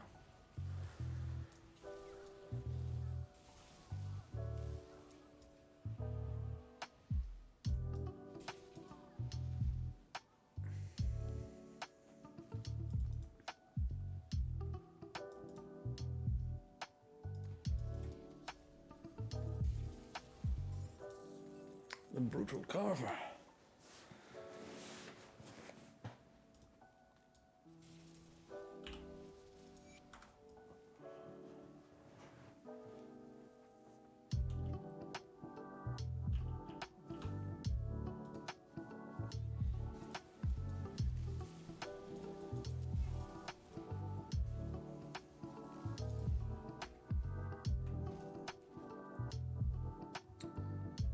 I'm pretty sure that RG is just either the same time zone as me or 1 hour ahead of me. I don't quite remember.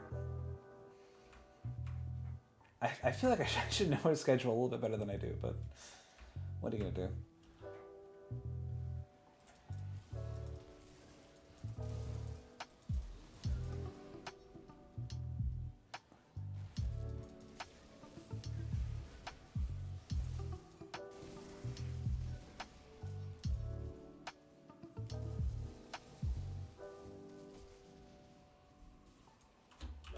How much scrap do I have? Do I have enough scrap to repair the stupid bridge yet? No. I have not been getting scrap this entire time.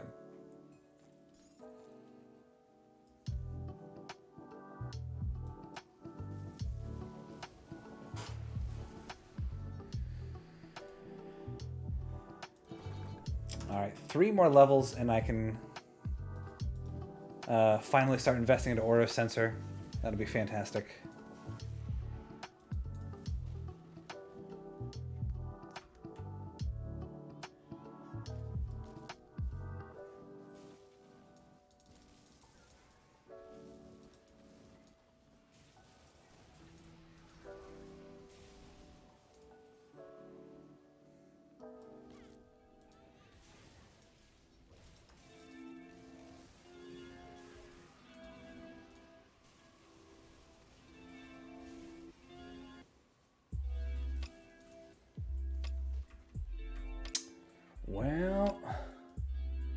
Well, cleared out the whole map and didn't get one.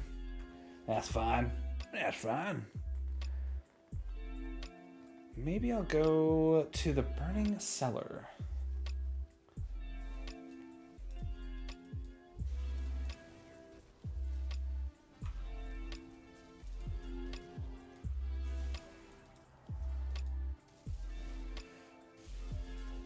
What is freezing me?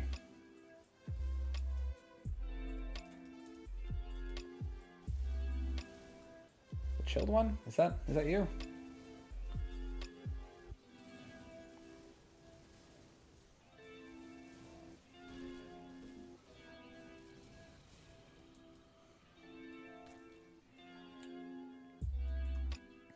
All right. We're gonna go through. Did you watch the Diablo one-shot campaign Critical Role did for BlizzCon Lion? No! Oh, that's rad. I love that. No, I had no idea they were doing that. I'm honestly, I haven't really watched much of Critical Role, although I've been meaning to.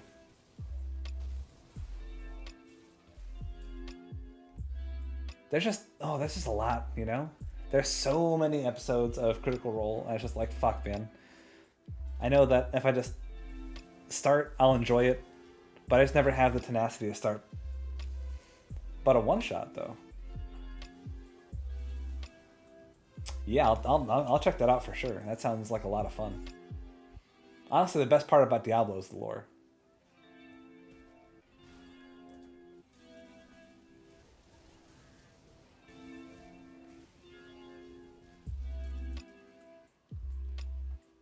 And who can do anything but love the great Matthew Mercer? Hey, what's going on, sysadmin Unix? What's going on, brother? How are you doing on this fine evening?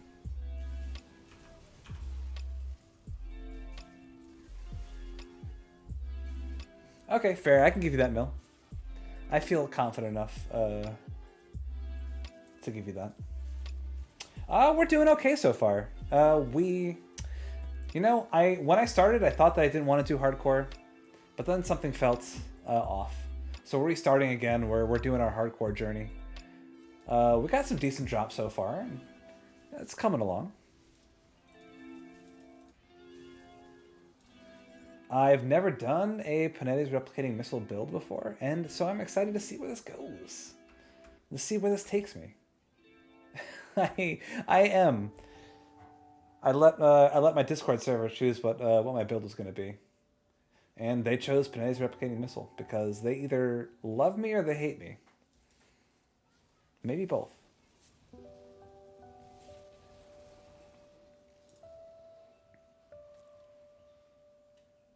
But you know what? PRM got buffed in 11.9, and I've got faith. I think PRM is gonna do well. Oh, I'm sure. Oh, Terranox. You're Terranoxing me apart.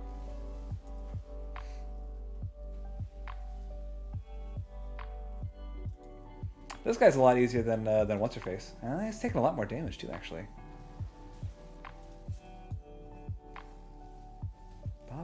What's that, 3k? 2k a hit? Not bad. Don't have my mirror up yet.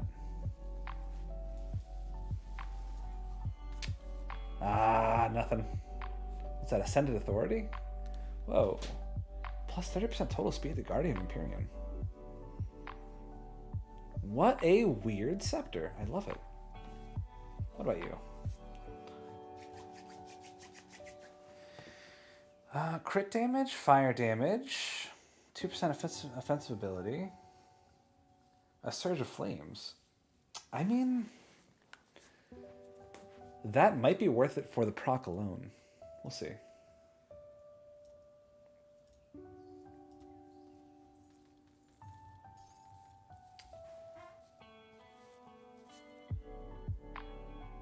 That's pretty good.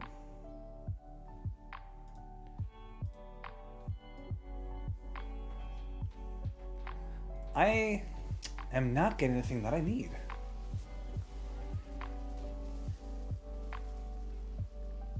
Maybe I just hope that I get it later on. I move on to bigger and better things.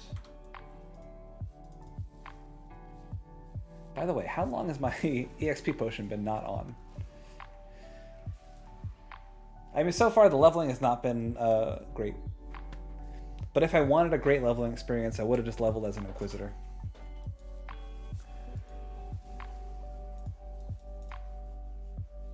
We are doing things a little differently.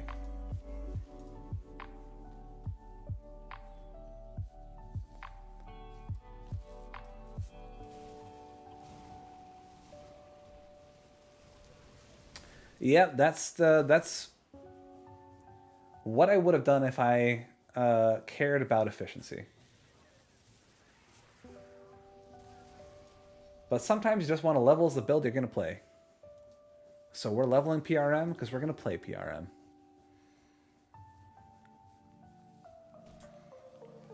And you know, I feel like... I feel like in some weird way, by doing the seasonal journey with PRM, I might get some sort of Grim Dawn street cred.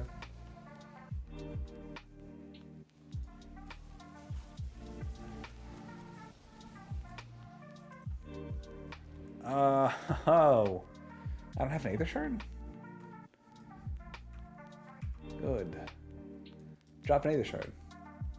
Oh! Nice!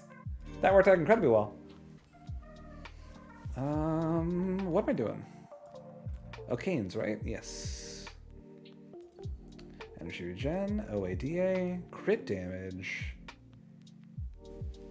and then cast speed. That's the good stuff right there.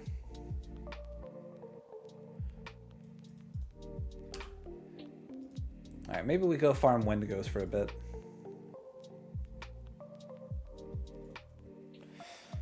Yeah, street cred's important in this community. I heard if you can accrue enough street cred, Wrecked by Protoss will get your name tattooed on his lower back. That's what I want. I want the Chuck E. Cheese prize that's highest on the wall. Actually, what does Living Ring get us? Does Living Ring get you +2 to Iskandras? Or +3 to Iskandras?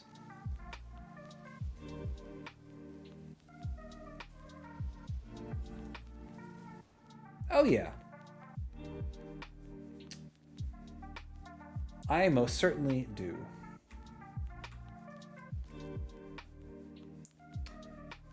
Alright, I've got next to no faith that we're going to get the Wendigo Eye, but you gotta hope, you know? You gotta be optimistic.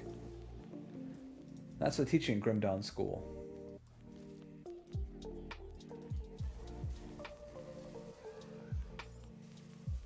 Are any of you Wendigo?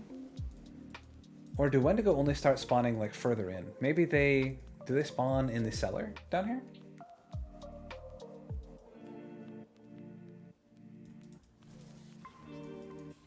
It's actually been a little bit since I've farmed the old Wendigo. Wendigo Flare. Wendigo Eye, no. Oh, a totem. We like the totems.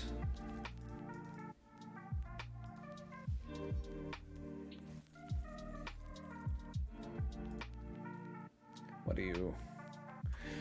Nothing interesting, sadly.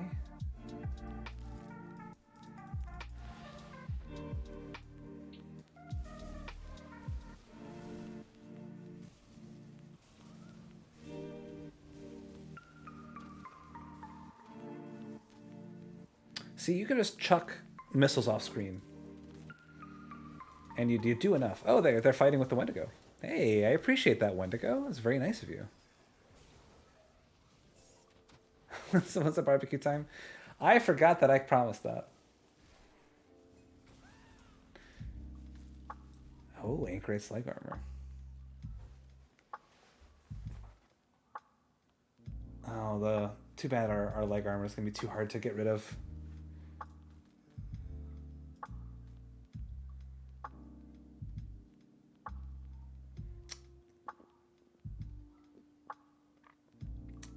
Aha. Aether Missile proc. Not great aside from that though. Alright, tell you what. Who's like feeling like a hamburger? Who wants to go for the more expensive smoked meats? I might just throw on a couple dogs. Throw on a few burgers. A couple of ribeyes. Gotta get the links in there, of course. Who's hungry?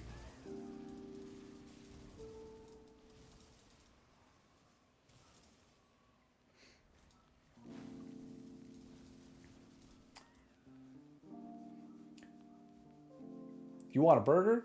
How you like your burgers cooked, bud? You like them bleeding? Alright, so Mill doesn't eat meat. Sysadmin doesn't eat anything. I imagine they eat code. Bits, bytes.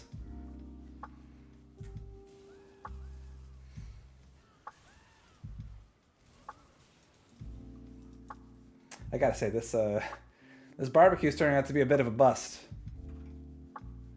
Coffee, okay. Obviously. You're a sysadmin. What else would you survive off of?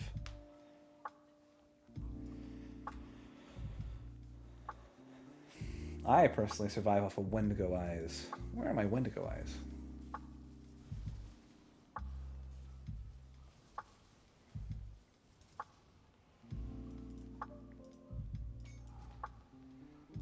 Oh, obviously. If you're gonna have a burger, you better have that burger rare. If you're gonna have that burger well done, you better get right the fuck out of my barbecue, I tell you what. What is the Basilisk mark? Nothing. Nothing for us, at least. Medium rare for hack and slashing. It sounds like we all just sort of zeroing on our burgers.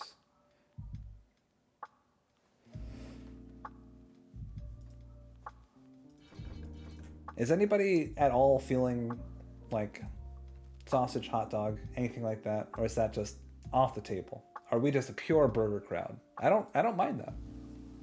I can whip up a few burgers, no problem.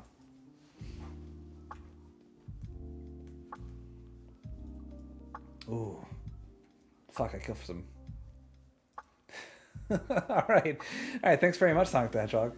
I'll make sure you get your chili dog. Although I could fuck with some brat though. I would love some brat. Oh.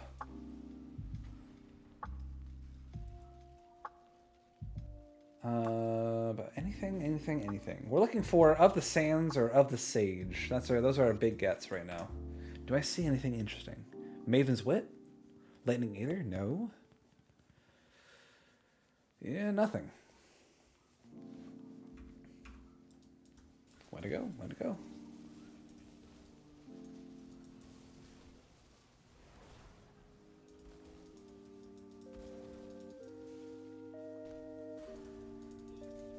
Boys, who can tell me where the Wendigo hunt? I gotta know. Oh. Almost there. Almost got our aura sensor, boys. Then we'll be cooking. Hey, a Wendigo! Speak of the frickin' devil. Speak of the gosh dang devil. Tainted brain matter, okay. Squire's gauntlets, okay. Good.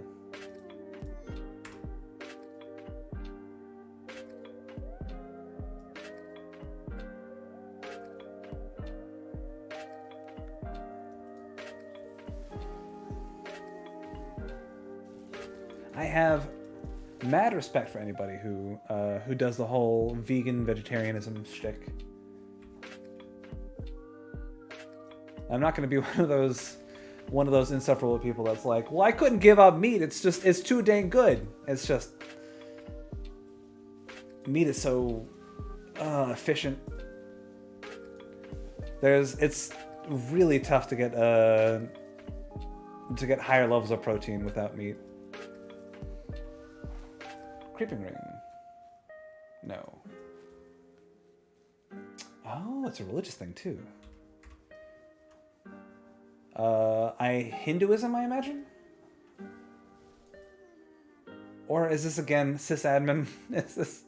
Does all sysadmins follow this one code? The code of sysadmins.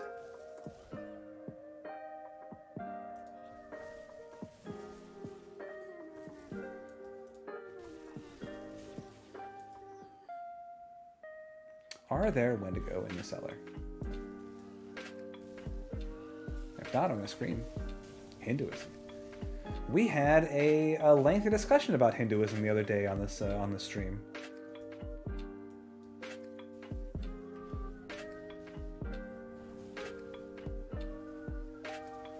Oh, hey, buddy. Easy.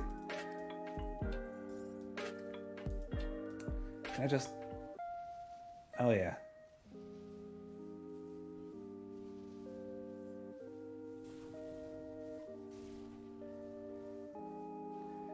Come on.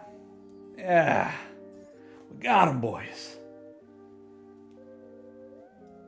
Interesting. You got into vegetarianism because of logic. Because of your logic course. I feel like most people will get into it because of like philosophy.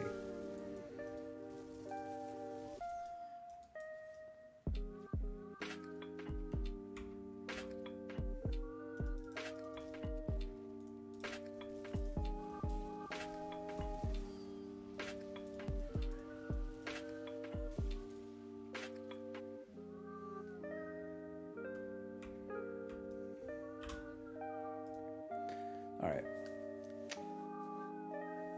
If I were a Wendigo, I think there's some Wendigo in Ugnabog proper as well. Season starts going swell, my guy. We're leveling and we're going to be playing an endgame Panetti's replicating missile build. We're going all in on the jank, my friend. Call me Jank Uyghur. How to pronounce this fucking last name? Jank Uyghur. I don't know. The guy from the Young Turks. You know what I'm talking about. You've seen him.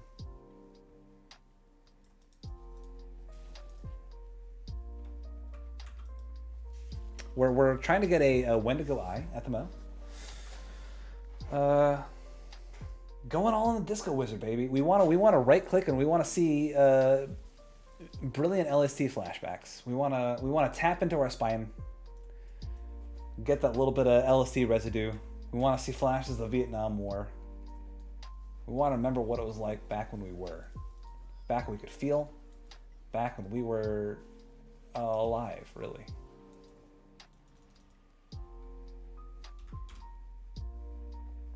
Gotta say, I kind of dig Panetti's replicating missile. It's a fun build. It's like Fire Strike, but more colorful.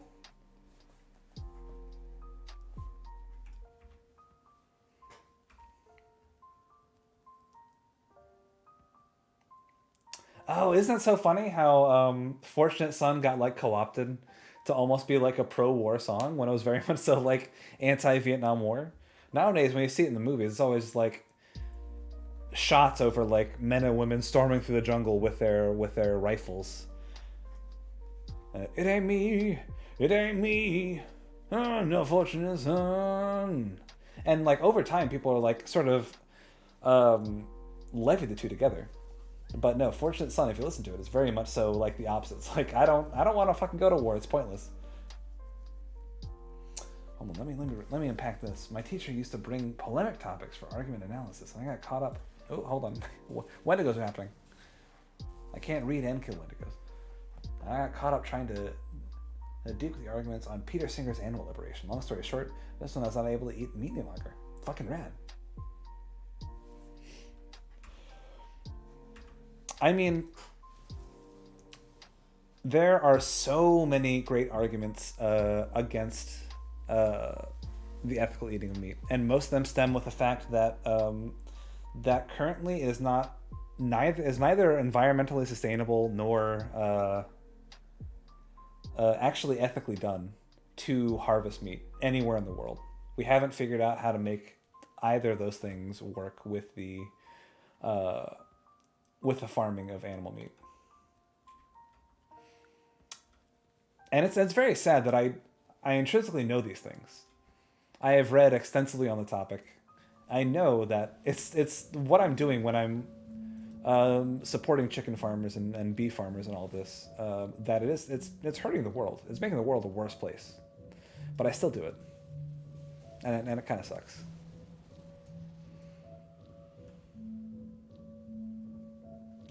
I mean, from top to bottom, the meat industry it's fucked. It is fucked. There's not a whole lot of good that happens in the meat industry.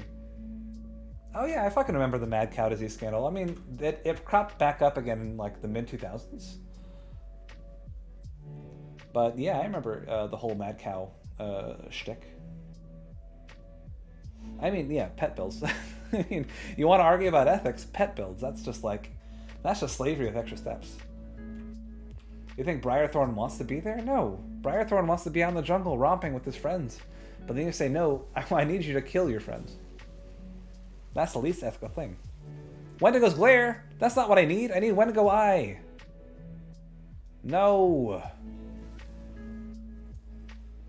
Oh. Terrible. Actually terrible. Why would you do this to me?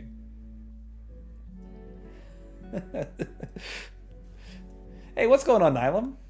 Love your name, by the way. I don't know. There's something about those like very like simple names that sound like you created a word. I love that. Nylum. How you doing today, my man?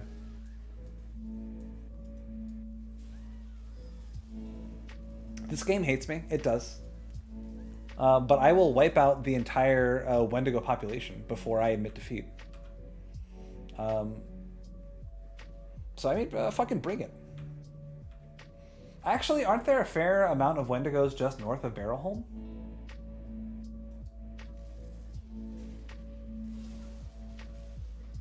Yeah, we're gonna do that. We're gonna go north of Barrelholm.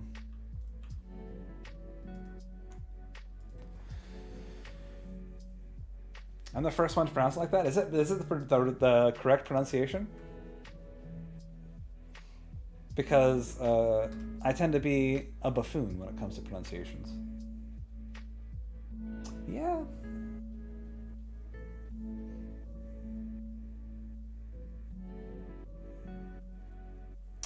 Pranabo, how did your book writing competition come along? Did you enter blah, blah. Around this time my lips stopped working. My brain with them. Fuck! 70,000 words.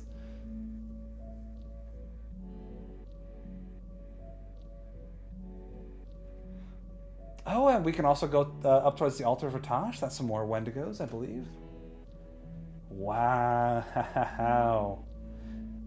Remind me again, because I remember... Ooh, okay.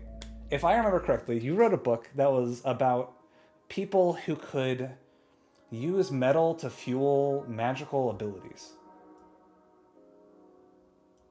Is that accurate, or is that like... Yeah. I remember you told me about that last season. It's fucking rad. On a donut-shaped world. Is this at all inspired by Terry Pratchett's Discworld? Or is this just something else totally independent? Come on. Give me your eye, you bitch. Oh, what a shame.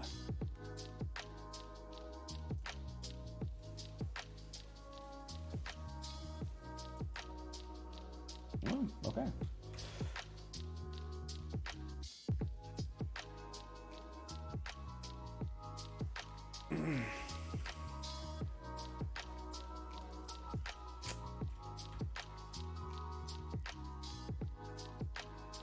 But either way, 70,000 fucking words. What a goddamn legend. I had to write Fucking 9 lore notes for the season, and I still put it off to the very last minute.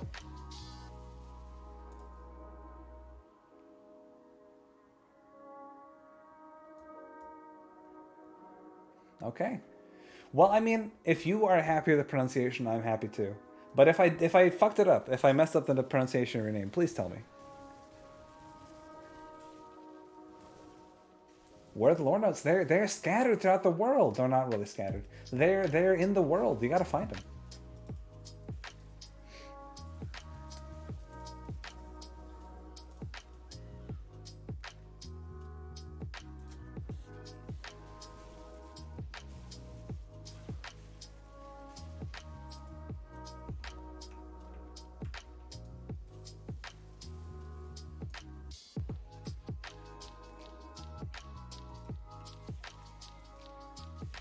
Oh yeah, this is much better for when to go. When to go home and be a family man. Has anyone made that joke before?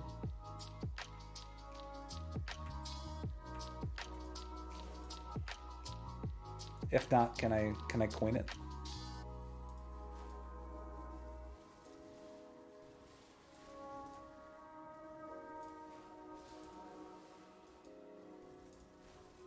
Do you guys remember when Guile memes were a big thing?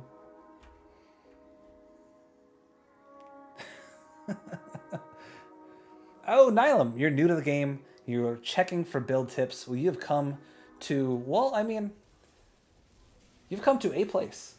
I am one of many people who I consider myself very knowledgeable about this game. So, I mean, if you're looking for help, you got me and you got an entire Twitch chat eager and ready. If you are somebody who enjoys the nitty-gritty of building a character and min-maxing that character so they are perfect, then Grim Dawn is the game for you. I don't think that there is an ARPG on the market, or really ever created, that has that's had such granular character creation. And if you like that aspect, then you're going to love Grim Dawn.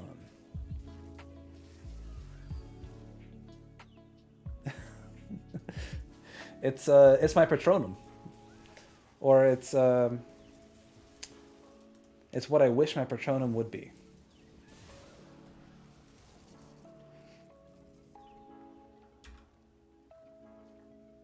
Man, have you guys ever seen minks? Minks are fucking rad. They're like land otters. I had no idea that minks were such a rad. Oh, welcome, you hijinks the mules. You wonderful Dungeons & Dragons folk. Welcome to the show. I am, of course, the premier self-flagellating streamer. Stick around. The next self-flagellating show is happening in 30 minutes. And after that, we're grilling, baby. We're busting out the barbecue. Because we want meat. Grim Dawn League is going well, baby. Well, not so well. Because these Wendigo, they refuse to give me their eye. I love the Flash, baby. That's why they call me Raj the Flash. Alright, beautiful.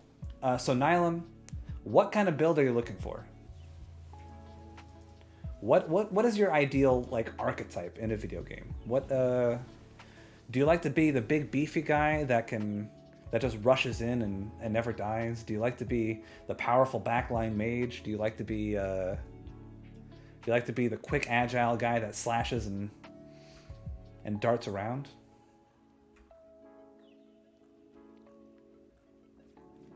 Do you need to have done a quest in Udenbog to unlock the eye drop?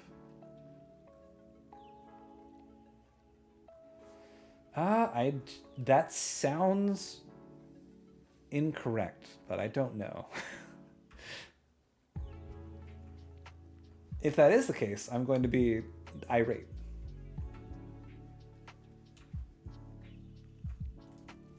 I don't think there's any more Wendigo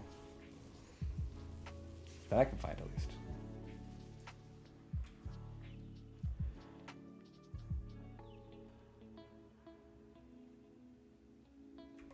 There's no bow.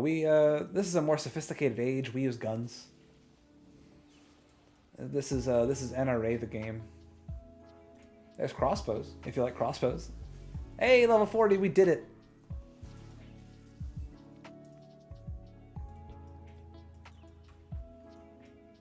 Yeah, Spews Pyro is exactly right. Probably the strongest sort of range DPS build in the game is the Fire Strike Purifier. That's all about shooting hard and shooting fast. I guess. Alright, well, I guess we just gotta reset. I don't know, that kind of sucks, doesn't it? But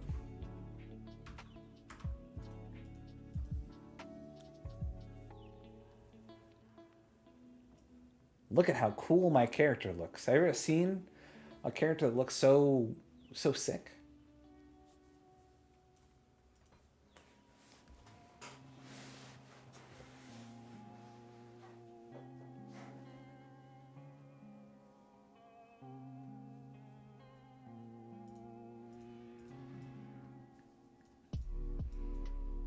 Where are we going?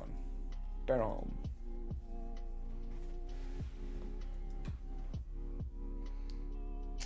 I believe that there are Wendigo up here at the altar of Atash, right?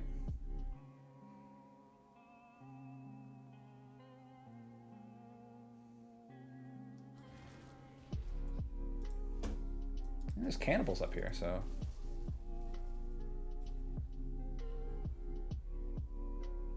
Hey, a Wendigo! I did it! Give me your eye!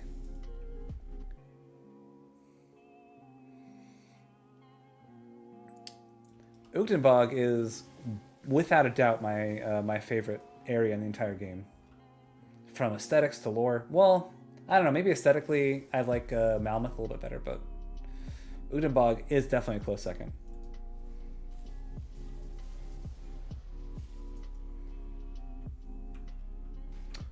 Well, if you are a fan of Uchtenbog lore, this is currently the section that we are at in Grim Dawn D&D. Now, I know what you're saying. You're probably asking yourself, no, hold on a second. You're telling me that people are playing Grim Dawn D&D? The world of Grim Dawn in a Dungeons & Dragons setting? Yes. You heard me correctly. And critics are saying that it's all the rage. Roger Ebert gave it 2 thumbs down, up. 2 thumbs up. He said it was the biggest, baddest Grim Dawn D&D game he's ever seen in the world. So,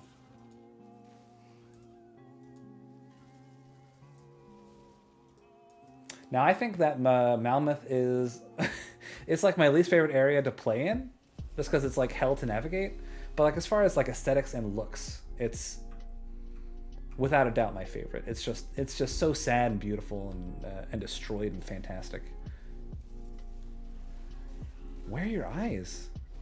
It's like these Wendigos don't even have eyes, you guys.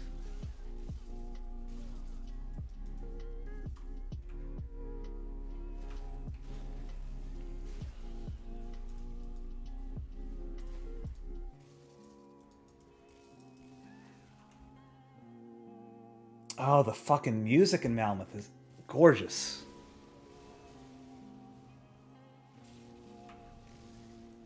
They're truly incredible. I love the music in Malmeth.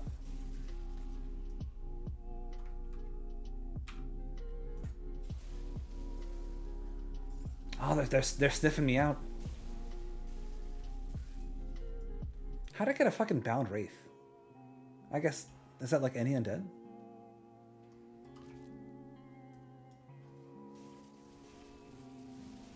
Come on. Come on. Garbage.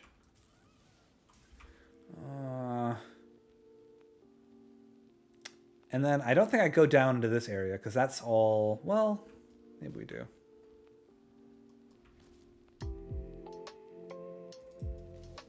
Is there anything over here?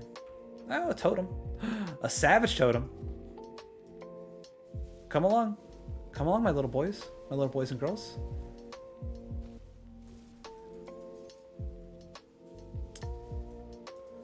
Anything fun? I got the blueprint for the omen. Watch out. I can make the omen.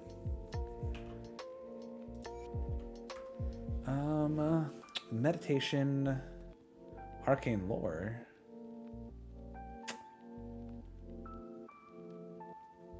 Again, we're looking for of the sands and of the sage. Those are our two big ones.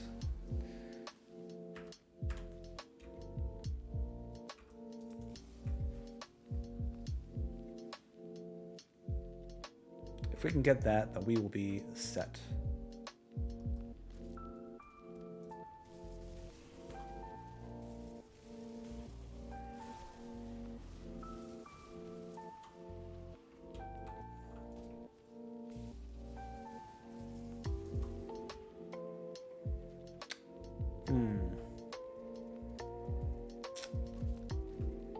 These are like Wendigo, but different and worse.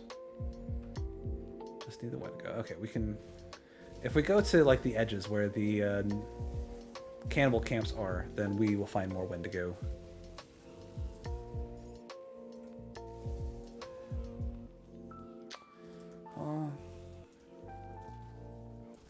Nightblade is not... I wouldn't describe Nightblade as squishy. Nightblade has a couple things that make them pretty sturdy. So Nightblade is the only class in the game that has innate dodge chance, which is very, very strong. Nightblade also has a very high amount of a stat called physical resistance, which is a premium stat in the game. As long as you're dual wielding, which most Nightblade builds do dual wield, then you get access to up to 10% physical resistance, which is great. They also have access to blind impairment and a heal, as well as pretty decent defensive ability, which will allow you to not get crit. Was it Udma Girdle? No. What is the Inquisitor belt called?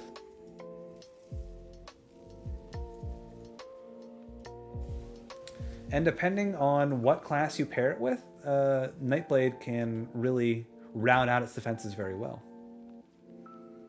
Yeah, Infiltrator is great because, well, fucking Inquisitor is just such a strong secondary class.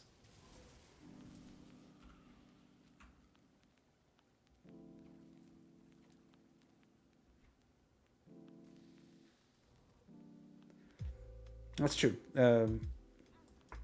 When you're comparing regular crabs to ghost crabs, can regular crabs phase through solid objects? No. That's a mark against them. Can regular crabs sneak up to you and go ooga booga booga and spook you real good? No way. Well, maybe. Actually, I don't know. Maybe I'm limiting the crab. But that would, again, be another point in the ghost crab's favor. Truly, the deck is stacked against the regular crab. They have to try really hard to even get on a level playing field.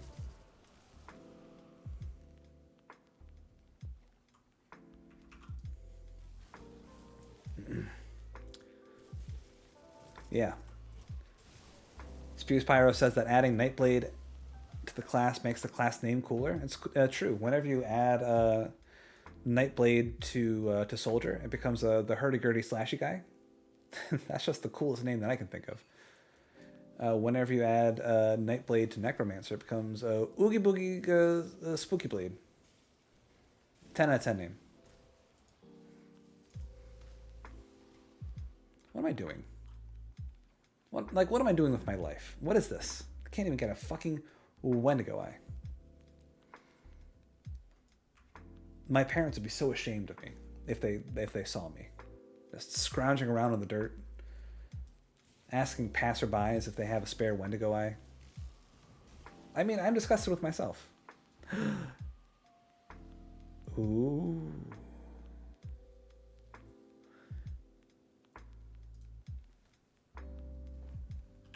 That's a good drop. Yeah. That's good. That's real good. That's real good. Oh. Mama. What's Overload? Is that... oh, yeah. That's fucking awesome. That's sick.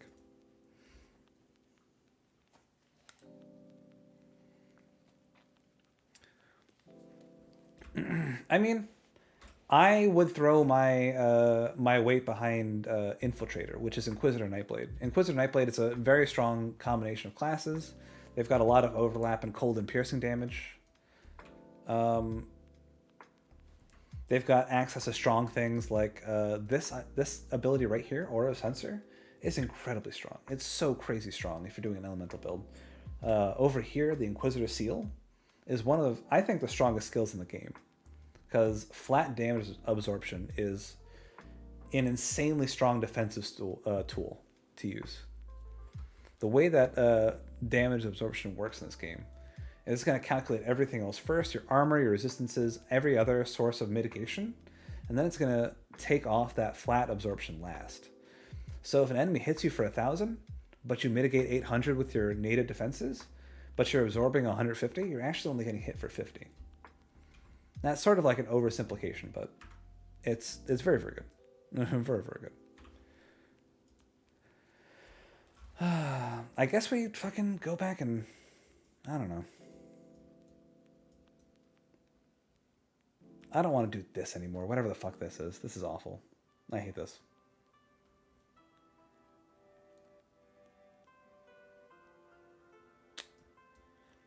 How much scrap do I have? Still 2. Okay, good. That's what I wanted to see and hear. 2 scrap.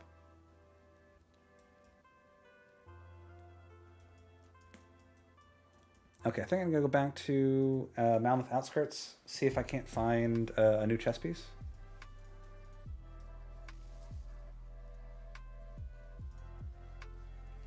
Let's just restart. Wendigo Eye or bust, I say.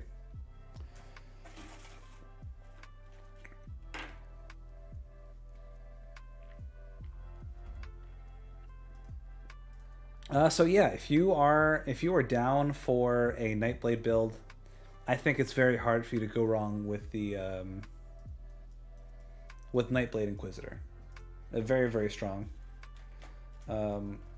Like Spews Pyro said, Nightblade Oathkeeper, which is the Dervish class, has been classically a very, very strong class. I think I would say it's a bit more fragile than the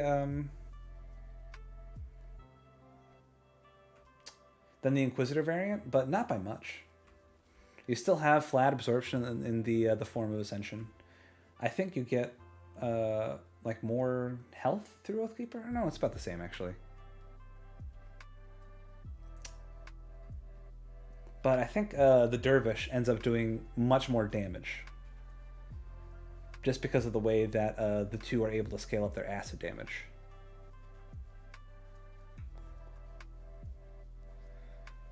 Get out of here. I don't have time for you. If you're looking for a very straightforward build, Nightblade and Soldier is just good, you know? You've got a lot of health, you got a lot of mitigation, and you can just smack people. And there's really no setup required, no real learning curve. Although I'm not sure how well that build aged. Back in the early days of Grim Dawn, that was like the build to go, right? If you're looking for a late game damage dealer, it was Nightblade Soldier. But nowadays, I'm not so sure.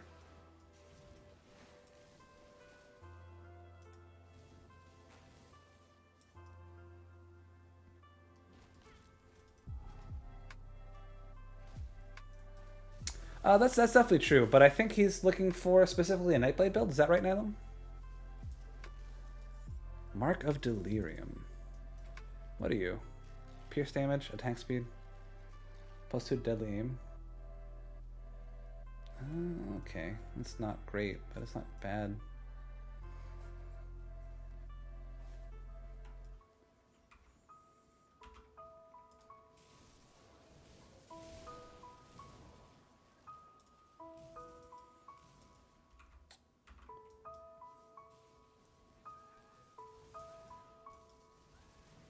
Okay, yeah.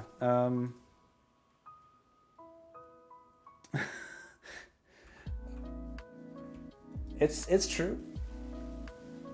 But I would say that the Reaper, not a great recommendation. Reaper has the capacity to be strong, but as of right now, it's not of the strongest things you can do. It's also very fragile. You have to play Reaper like really well for it to work out for you. Cold Reaper can do a ton of damage, but again, you have to pilot it well. Witch Hunter is also fun. Witch Hunter doubles up on physical resistance as well. Gets you a lot of damage. Truth be told, there are very few builds that you do that will leave you locked out of options for a viable play style. So I would just say, you know, fucking follow your heart. You can't go wrong with Grim Dawn. If you have even like a limp understanding of the game mechanics and what's going on, and you've played ARPGs before, then you can clear out most content with every build combination.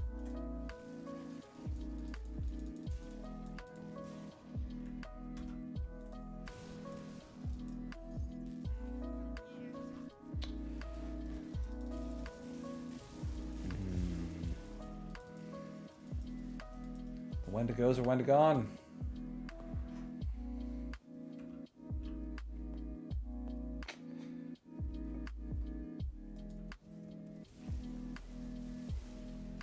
Yeah. And the beauty about Grim Dawn is it really, really supports you just getting out there and having fun. If you make a mistake with how you allocated your skill points, you can undo all of them except for the base class. Same thing with attribute points. They have ways that you can refund all of your attribute points and reallocate them. It's an incredibly forgiving system that allows you to experiment and have fun, and at the end of the day, just play what you enjoy. That's, in my opinion, the best thing about Grim Dawn. And it's designed in a way that says, we've got this cool game for you to explore and figure out, and we're not going to hold you back from doing that. It's something that is surprisingly lost on a whole lot of ARPGs, like Path of Exile and Last Epoch. They're both incredibly punishing for people who just spec wrong. If you want to respec your shit in Path of Exile, you're fucked. You're absolutely fucked. If you want to respec your shit in Last Epoch, you're going to have to be weaker for like an entire day of playing the game, because you've got to roll back all of your skills. But with Grim Dawn, if you have the money, you can respec. Simple as that.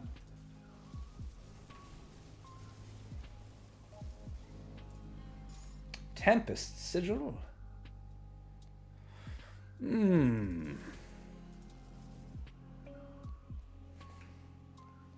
That is not bad. Although I will miss the vitality resistance quite a bit.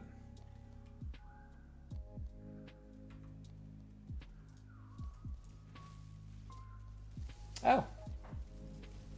Okay, then I stand corrected. I have tried a few times to get into Path of Exile, and not for any fault of the game, mind you. It's just sort of on my end. I just couldn't ever really bridge that gap. Last time I tried, the servers were just a little too fragile. Boy, there were like 3 Wendigo this entire time.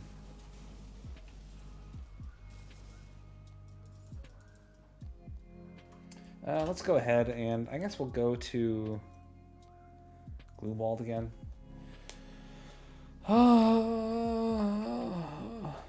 This is not worth it. This is definitely not worth it.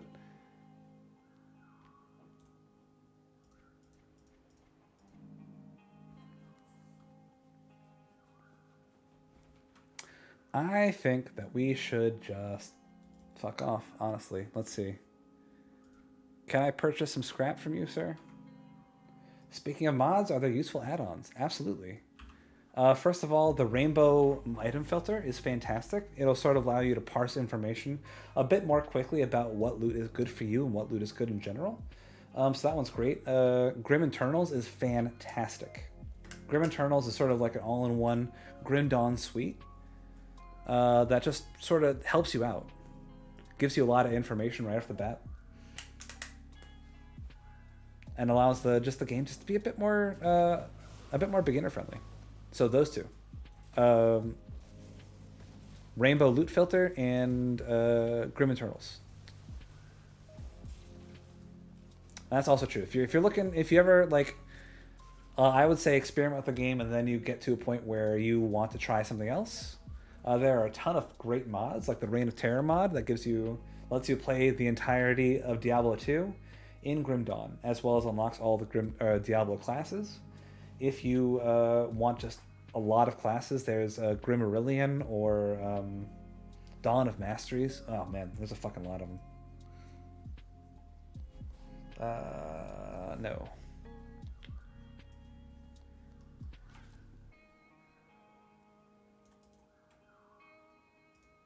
Do you sell scrap? Yeah, you do. Okay, cool.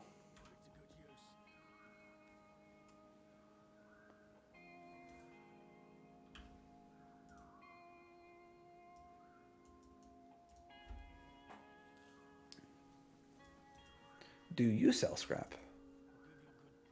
Cool. All right, fuck it. Yeah, that's why I suggest experiment with the game a little bit on your own. And if you get to a point where you just want to experiment a little bit, try some stuff out, there's a lot of great options.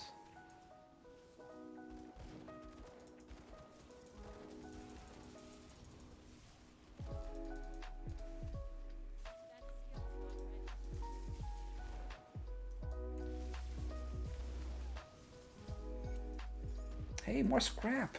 Oh, you did it. Rest in peace, scum.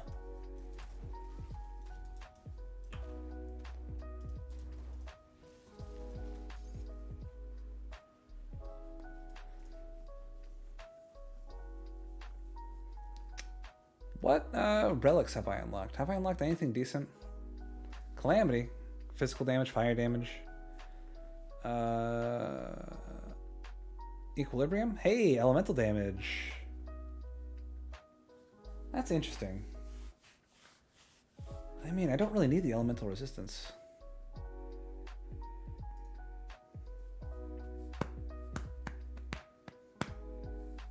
I will take Sanctuary. Yeah, let's do it. Fuck it.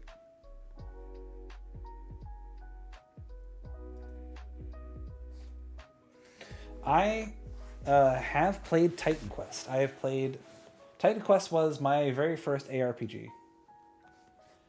It is a game that holds a lot of nostalgia for me. That's the reason I love Grim Dawn the way that I do. Is because I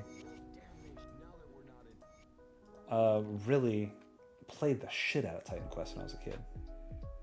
When most people were playing Diablo 2, I went for Titan Quest instead. And I love that game so goddamn much.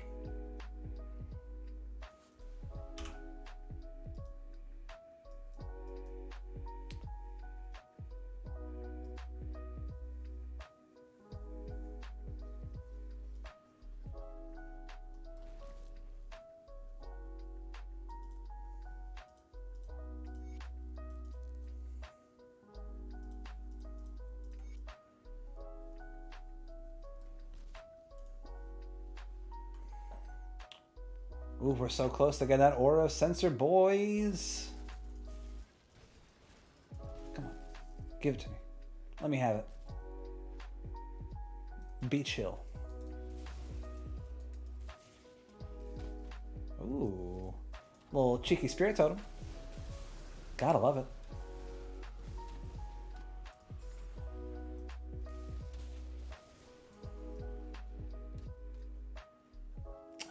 Destruction, protection, decay, psyche, blood, glacier. Not a whole lot of interesting stuff.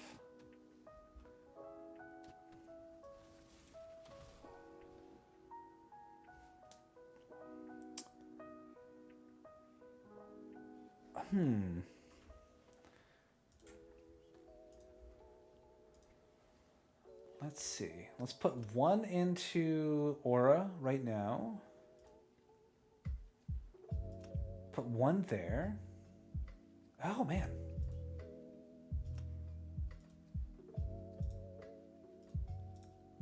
I have not had a Scondra's active this entire time. When I should have. Lumpy Noggin, thanks for the raid, bud. Welcome, boys and girls, to the most sexually charged Grim Dawn stream of the evening.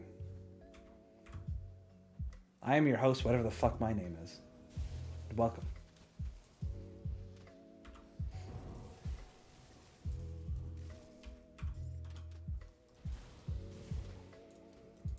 Yeah, I agree. Titan Quest is a game that I've said it time and time again. Titan Quest is a beautiful game. It's a game that I very much so recommend people play, but it just, you know, it's clunky. It's weird. It feels just a little rough to play.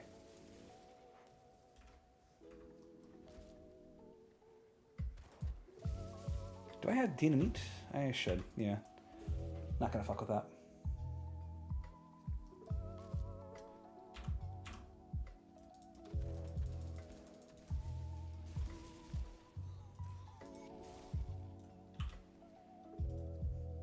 But still, to this day, season's going great, man.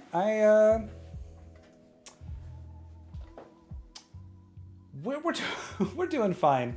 We just spent the last 30 minutes farming for a Wendigo eye that never dropped. But, you know, apart from that, you know, we're chugging right along. We're leveling with a Pernettes replicating missile build, and it's a build. I don't hate it. It does decent damage. Does what I need it to do. And we have not yet died, which is important. Oh my god. Back in the day when Kilrian Shattered Soul required 3 components to craft, and you had to go all the way through Old Arkovia and kill Kilrians for the 30% drop thrice. That was a nightmare. Dear God. But I empathize. I do. It does look neat, yeah. It's a build for the viewers by the viewers. Look at it go. Brrr. Yeah. Yeah.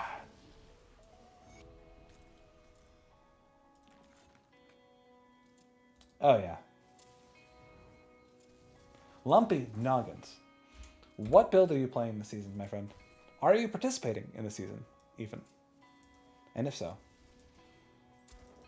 how's it going for you? What kind of nasty boy shit are you up to? D2 Resurrected, I pray every day they don't fuck it up. Don't pre-order it. Do not pre-order it. You don't need to put bank into Blizzard's coffers right the fuck now. If it's good, it'll still be good on release or afterwards. Don't fucking pre-order it. Dear God, do not pre-order it. I'm not going to be that that annoying little guy that says, you know, it's unethical to give money to Blizzard. If Diablo 2 Resurrected brings you happiness, definitely buy it. Fuck it. That's fine. But do not pre-order it, please. Please, please, please, please, please. Oh, this is a mistake. Why am I doing this?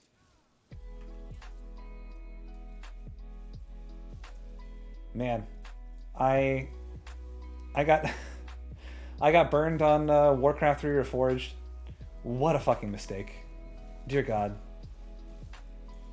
I have never played such a vile, horseshit-ridden game in my entire life.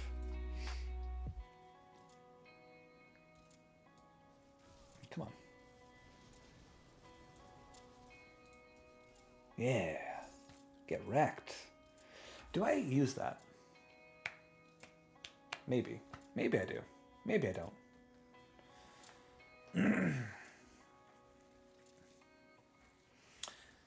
I think that there's a very good possibility that Diablo 2 Resurrected is going to be good. This has been, I think it's been cooking for a couple of years now. I believe they've got a lot of the old Diablo 2 developers in on it. Warcraft 3 Reforged was rushed, and Blizzard generally doesn't fuck things up twice in a row. You can say a lot of horrible things about Blizzard, but they tend to be decent at adapting.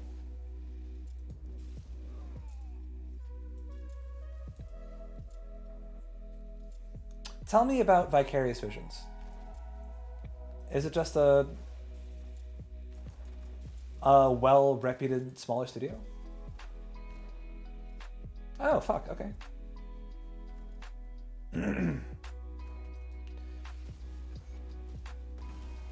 I mean, the real thing to watch out for with Diablo 2 Remastered is the sneaky shit, right? It's not going to be as prevalent because Warcraft 3 was not only a tool for people to play Warcraft 3 competitively, but it was also a tool for people to create. Diablo 2 was definitely less that, not as prevalent a modding community. But, you know, you got to be careful of the sneaky shit, the fine print shit.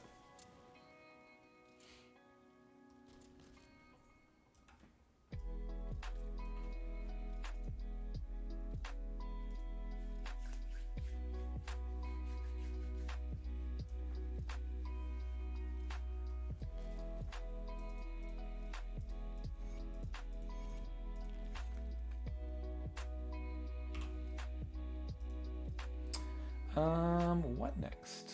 Done that, done that. Deadman's Gulch, right? Because we gotta get to the mountain deeps. Lumpy Noggin, I appreciate the raid, my friend. I appreciate you stopping by.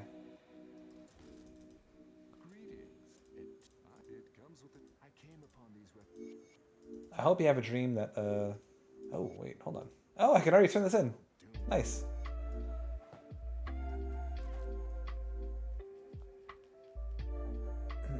I hope you have one of those cool dreams where you have superpowers and you can just, like, zip around and enjoy the world unimpeded.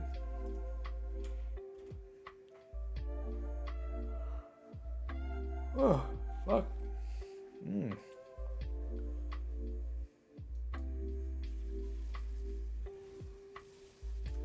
Superior Bone Slicer of Ruin. That's double physical, isn't it?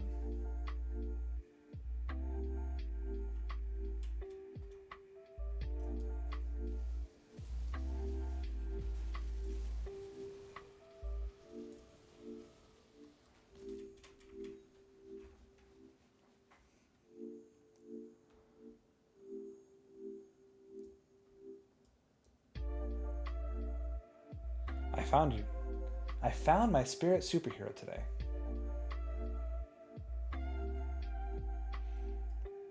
Is it removable arm man? And if so, why not?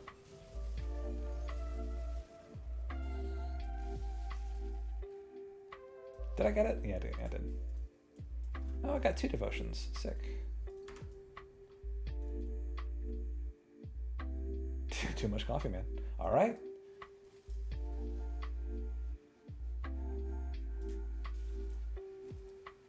When Too Much Coffee Man gets too much coffee, he gets the power to harass his ex-girlfriend. Tremble before me.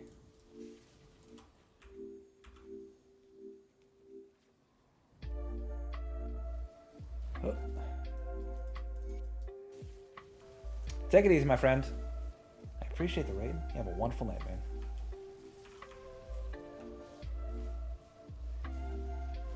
What is Scale of Icarus?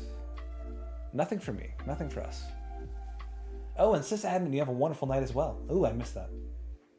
My bad. You have a wonderful night, sysadmin. Thanks for stopping by. I hope you stop by again real soon. Namaste. Ooh, a lot of health, a lot of defensibility, a lot of armor, and chaos resistance.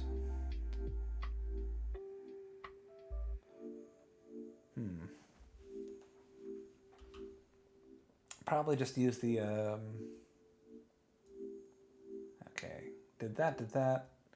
Popeye Homestead.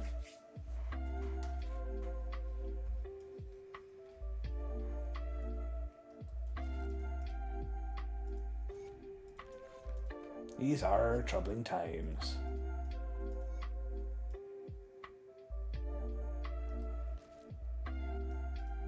Give me these books. Gotta have them. Give me these Olgrim's EXPs. Good stuff.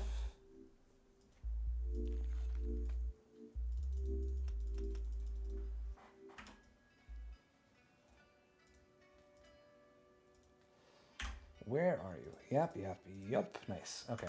Sick. We're in a very good position. I'll skip the Legion is split on 2. We are... you know what? We could... Man, our resistances are actually fucking awesome.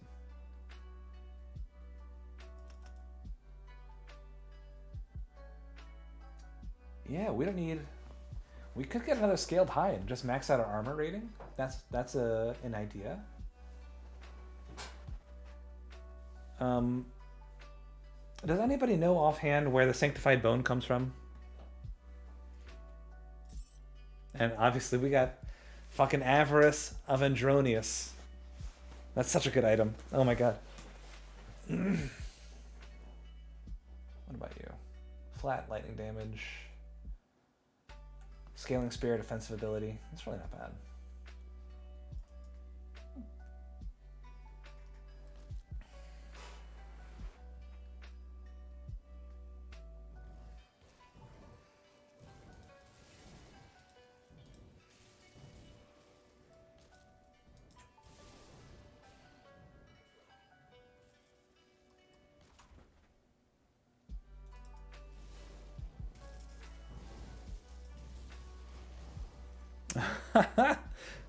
Oh, I love Aura of Sensor. It's so good.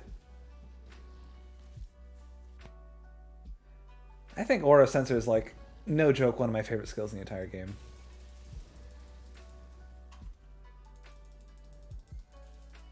Alright, sick. Let's go back here. Pick up this Devotion Shrine.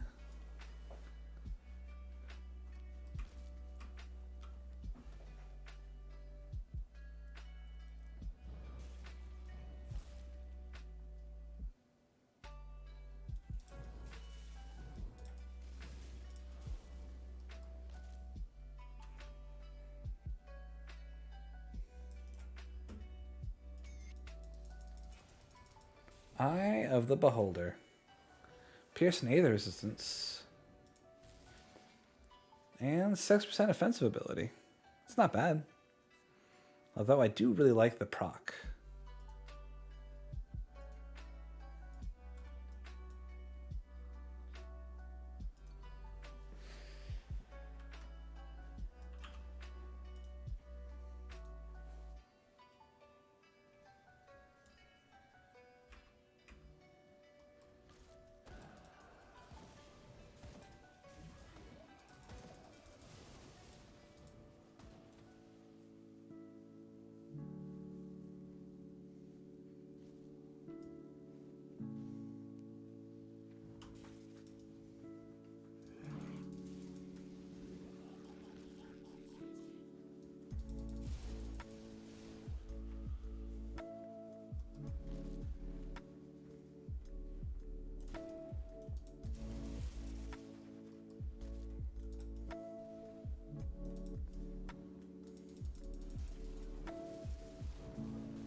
I wonder at what point do I make the transition into Elite? I'm thinking about doing it early.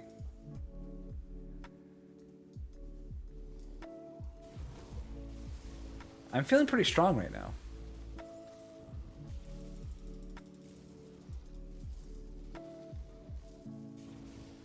Maybe I'll just go ahead and kill off Loggerrain and see if I get a decent legendary off that. I think so too.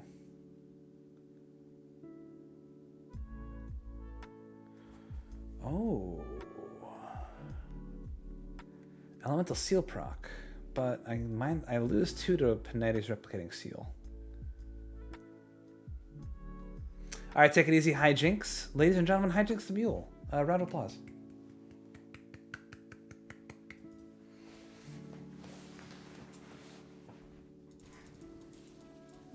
I mean, we have an avarice. Since we have an avarice, that means that we are essentially set for resistances moving into elite. My only real concern is that maybe I'm slouching behind on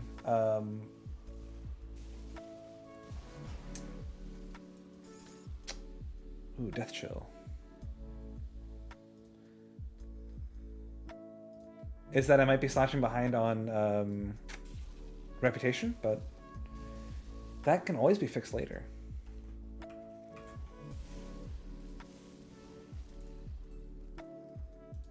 But speaking of Reputation, I might also want to go into Forgotten Gods and start getting Witch God Reputation. Because that stuff is strong.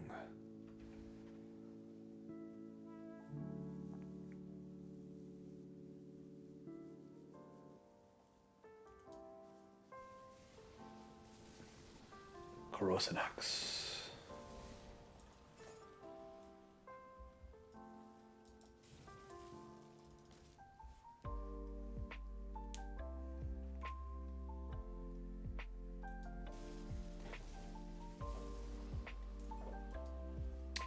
Yeah.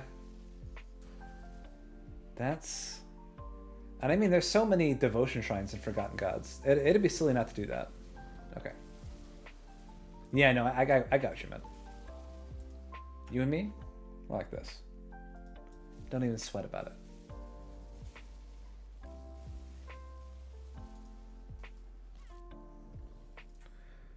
Alright, we are getting even more Aura Sensor, baby. That's what it's all about.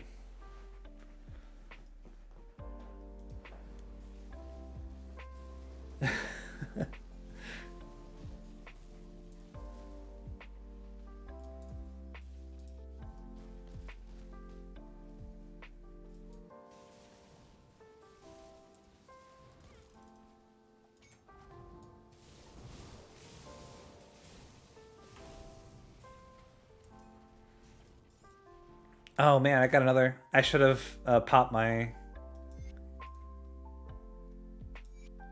Well, that's on me.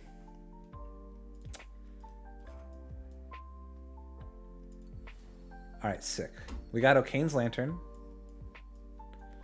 Next we need 1, 2, 3, 4, 5.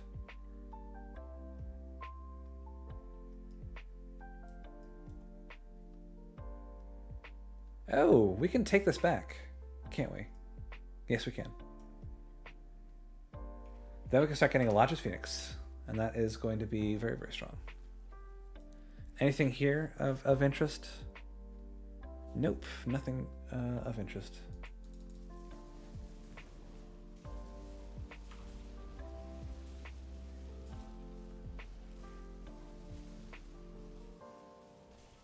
Although, you know what? I might want to get a couple of... Oh, hey.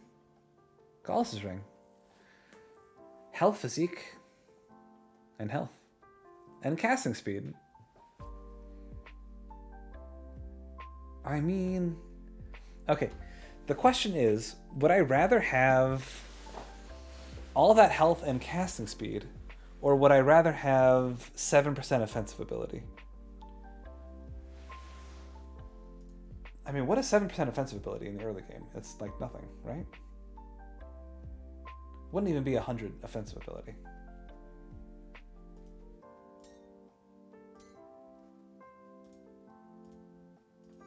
And I mean, all that health. No one man should have all that health. And the casting speed is sick. Okay, I think that's the right call. But what I was going to say is maybe I would like to go and farm some living rings. It might be worth it. I'm not certain, but I think it would. If I can go and... I just want to be as powerful as possible, you know? I don't ever want to be left behind.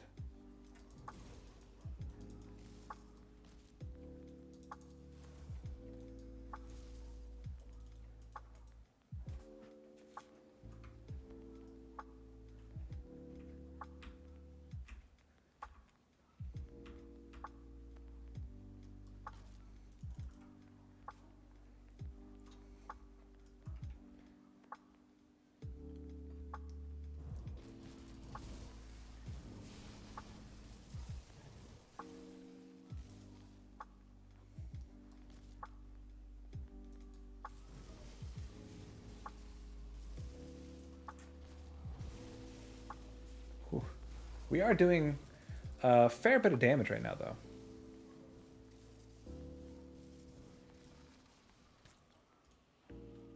I don't really feel like we are... Whoa. Puncturing of piercing darkness. Holy shit.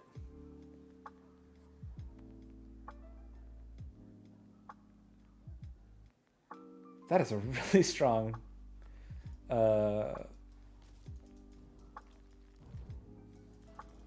Wow. 26 to 36 piercing damage on a level 40 weapon. It's kind of nuts.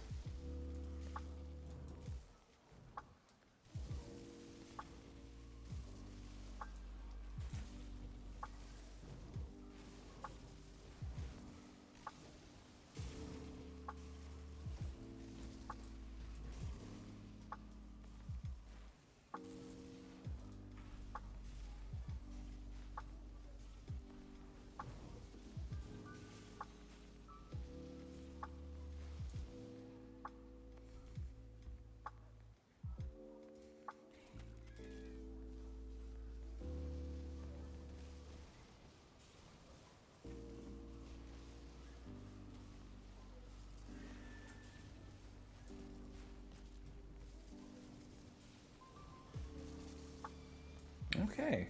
Eternal Band. Oh ho. Elemental damage. Reduce target's resistance. Casting speed. Elemental resistance. I don't use Word of Pain, but...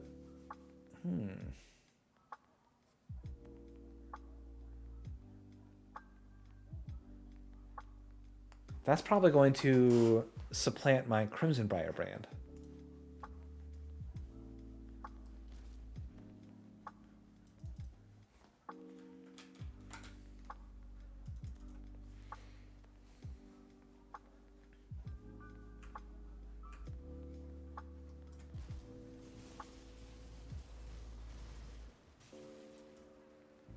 What is of the Arcane Blaze?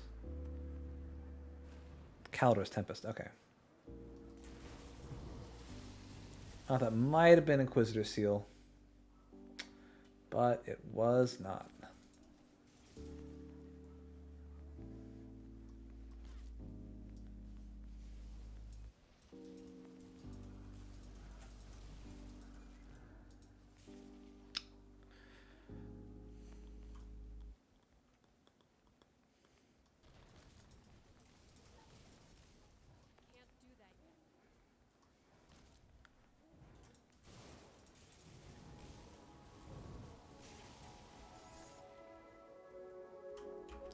Where are we going? This way? And through? Yes. Maybe we'll get that chess piece to drop in here.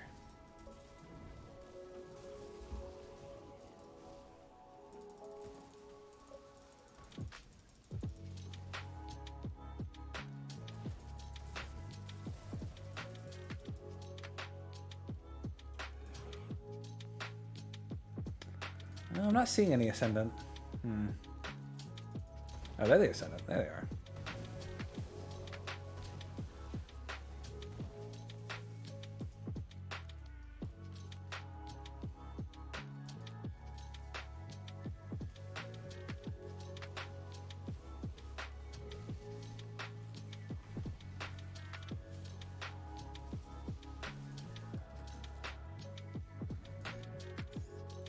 Okay. Sick.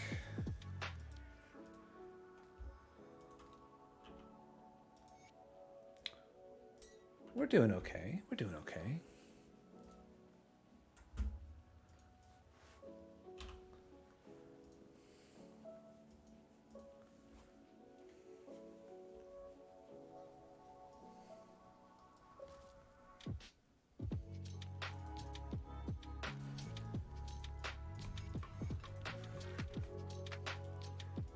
All right, one more point. We've maxed out Aura Sensor. There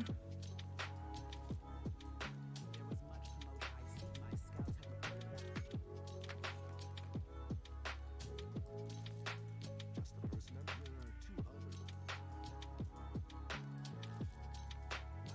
come to represent.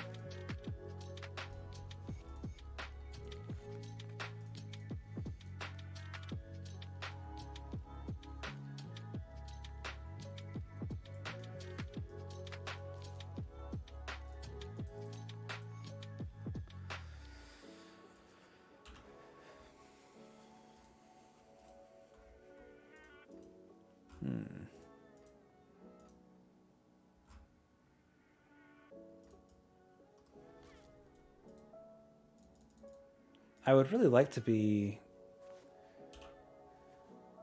all the way to revered with some of these guys.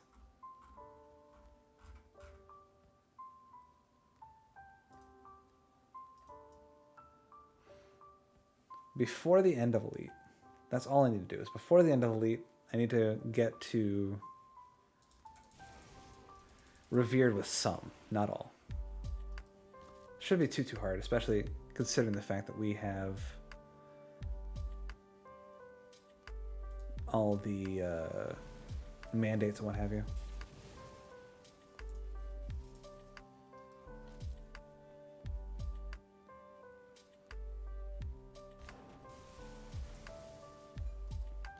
Wait, hold on. What am I doing? Oh, I do need to go and talk to these goons.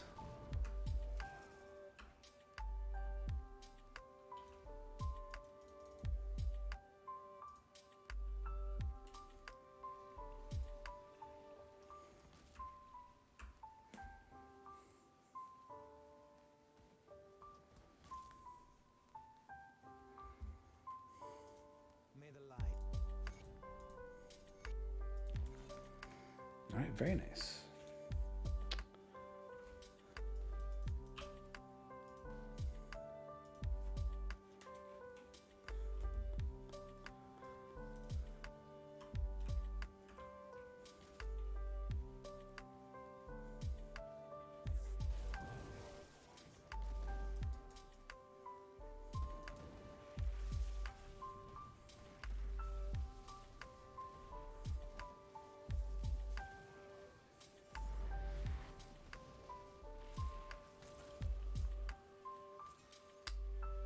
Hey, Chthonic Seal of Binding. Nice.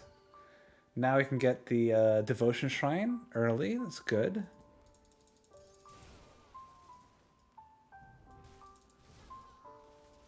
Free experience points. Always nice.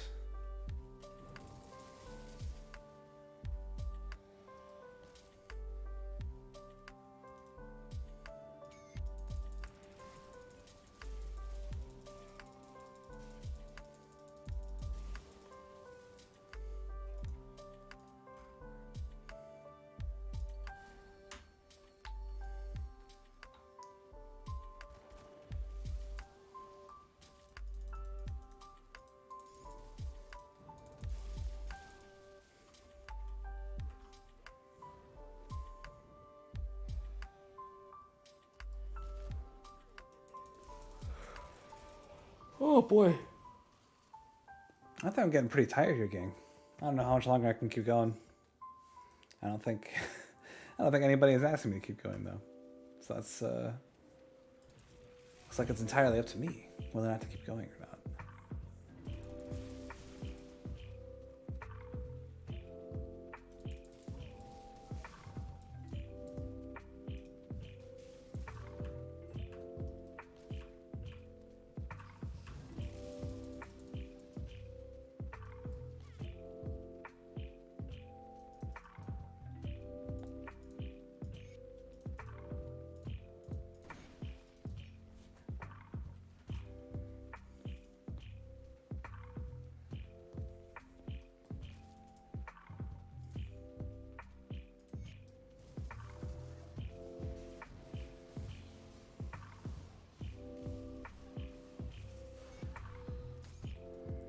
Leg plates of valor. 5% physical resistance. That's nice. That's very nice.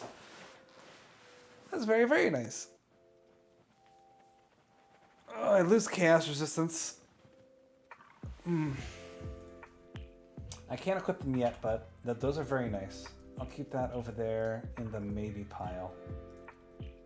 In the perhaps if I get some more stuff.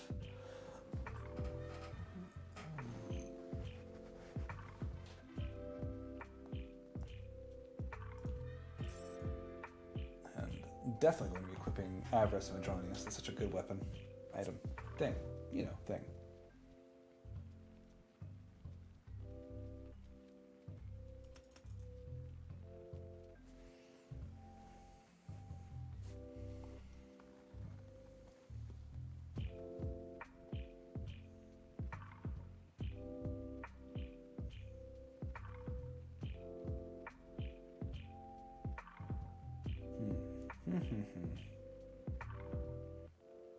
I could probably make these work. Such a nice amount of physical resistance, though.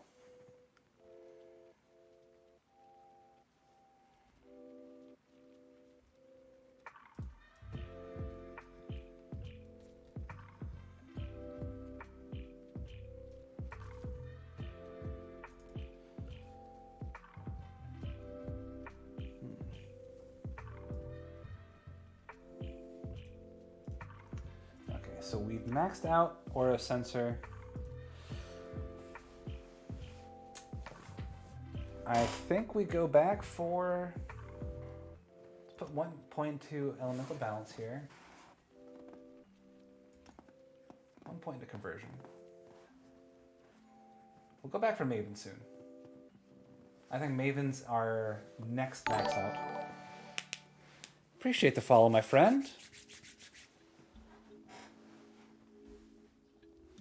Between Maven's flat or percent damage absorption and reduced damage dealt on Aura of Sensor, we're going to be very tanky for a very long time. As long as we can keep our resistance up, then we're essentially set.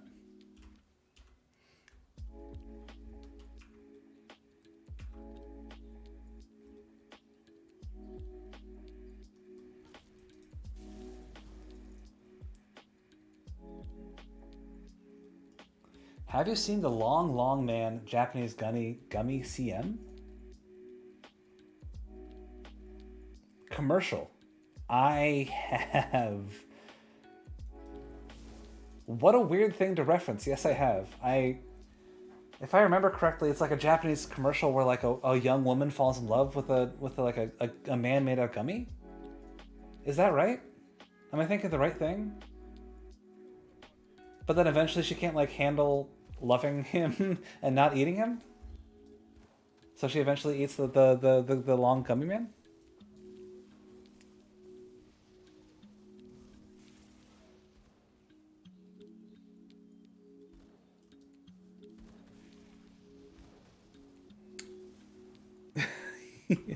Yeah, I remember this. This was like a big deal like last year, a couple years ago.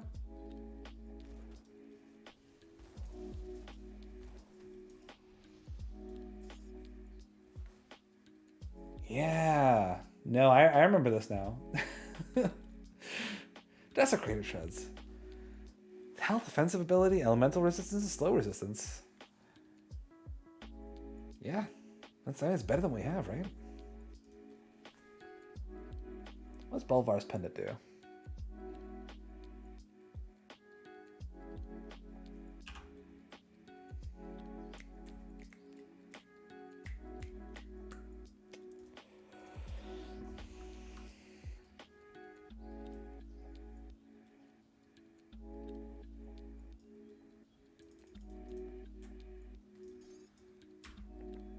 I gotta ask Pranabo, what made you think of that commercial at a time like this?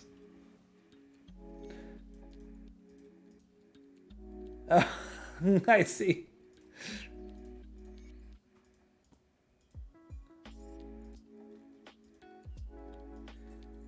Do I have all of...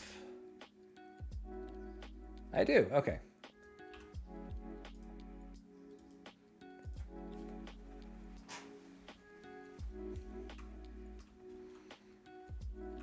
Have you tried them? Are they good?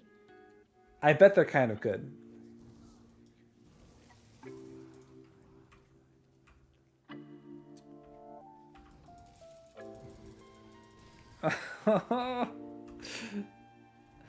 I would eat a gummy man.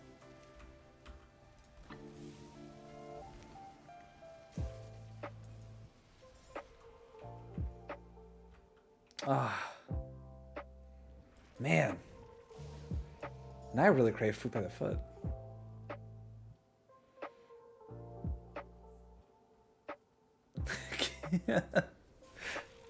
You just came up with a new tagline for the long gummy man. Oh, hold on a second. Okay, so in this commercial, was it like there's like a really catchy song that went with it, or like it was like every time the gummy man showed up, they would go like long man, and there's like a whip crack, and like people would like make eye contact with the long man. Or maybe I'm mixing up some different commercials here. Oh man. I fucking love Japanese commercials. They elevate the commercials to the next level where it's art and it's pure. Yeah, no, fucking long man. Yeah, fuck yeah. This is something I didn't realize that I wanted to remember until just now. You ever have moments like that where you're like, oh my god, yeah, no, I remember that. Do you, have you ever heard of Pizza Lacun? And there's like a commercial that went with it, and like it was a bunch of like little pizza toppings. Oh, I'm not super surprised. I mean, people like to put Japan on like a pedestal as like being like this sort of like elevated society, but Japanese people tend to be, or Japanese society in total is kind of racist. So I'm not super surprised by that. All right, Mill, who are you thinking? Who are you thinking as your last girl for this this long man gummy horror movie? Because this is, I mean, it's like going to be like it's obviously going to be a female protagonist. You've never heard of Pizza Lacun? Or no to the Japanese culture's kind of racist thing? Nick Cage is the gummy man? Have you seen the Five Nights at Freddy's movie? Or it's not specifically a Five Nights at Freddy's movie, but it's Nick Cage trapped in a it's sort of like a Chuck E. Cheese. It's pretty fantastic. Read the Souls. Oh. It's kind of tight. Honestly, Nicolas Cage's career trajectory at this point, it's working for me.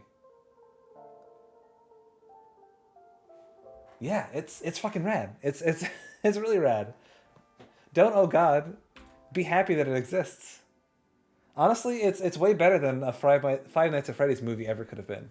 And that was Dead on Arrival. But this movie, it's not that, and it makes some very cool creative choices that I think you're gonna dig.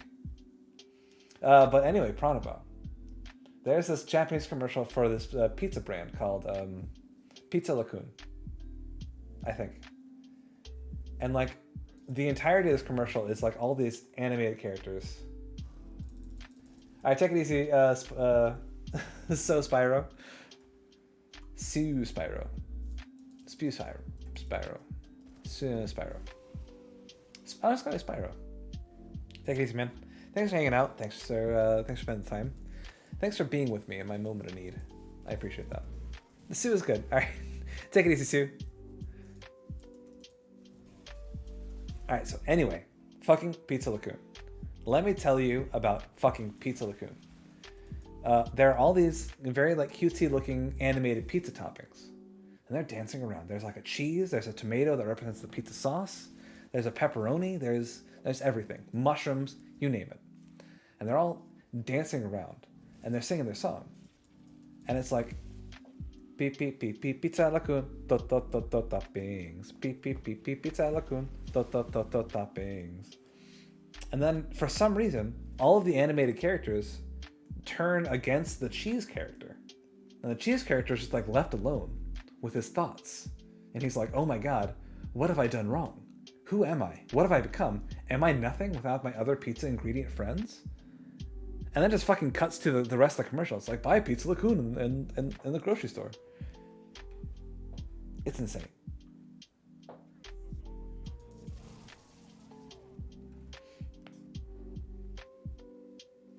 I think we may have lost Pranabao.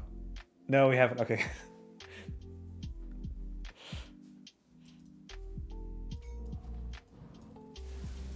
Alright, I gotta be fucking careful with Zarya. Zarya's the worst. Can I just... Oh my god. Why, Zarya? How do you do that much damage? It's not fair. It's insane.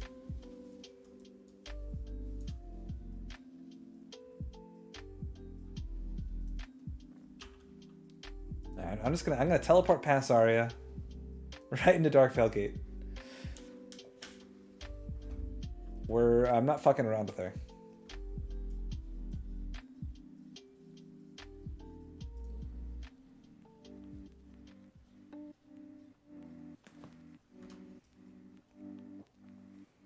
Oh yeah, she fucking sucks. Nothing about what Zarya does is okay. In my my non-hardcore tune, my one and only death in season 2 so far has been to normal Zarya. She slaps the ever-loving dick out of you. She takes no mercy. She has no compassion. She just kills. That's who she is.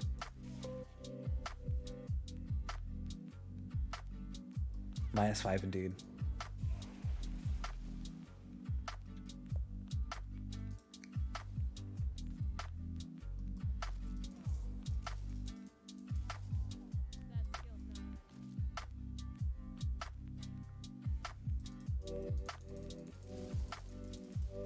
You know, I kind of wish that if you threw your missile and it hit like a wall or something, that it was still split up. I think that'd be cool.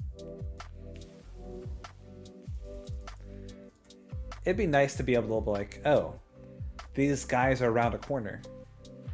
I don't want to turn and face them. I'm just going to sit over here and bounce my missiles so that they bounce into the room.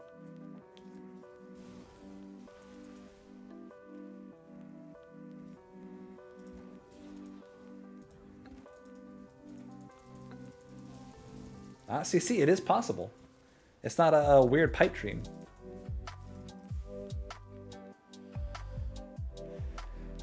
Oh, that's weird. Man, I tried to make the new Fire Dreeg's Evil Eye build work on with the Ember's Calling set. It's not a good skill. Dreeg's Evil Eye, just something about it doesn't work. And I don't know what it is.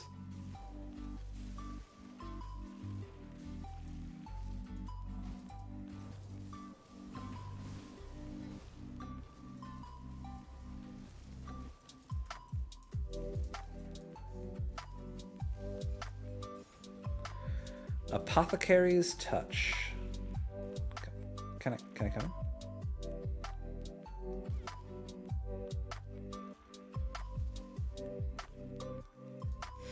And a happy Emperor's birthday to you, Pranabal. Thanks for hanging out. Thanks for being a part of the stream. You made it special. Can I get in here? Can I fucking get into this room, please? Game. This is not funny. Let me in, please. What did I do? Why have I angered you, Grimdawn?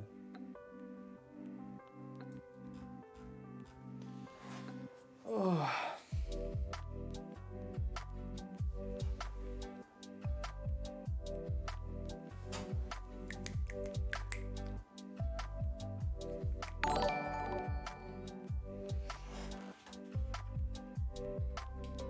All right, Nylam, you take it easy. If you ever need more help, you can always join us in Discord. We have lots of people who are just sort of hanging out all day. They'll help you with your build, they'll help guide you, give you everything you need. If you give the Nightbot the Discord command, you can find the link there. I highly recommend you join it. Okay, can I get through now? Oh man, I can just walk this way. Haha! I figured it out. I did it! Yes! Yes! Okay.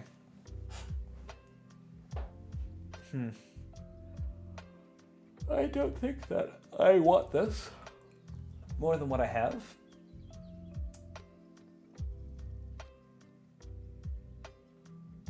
No, I don't think so.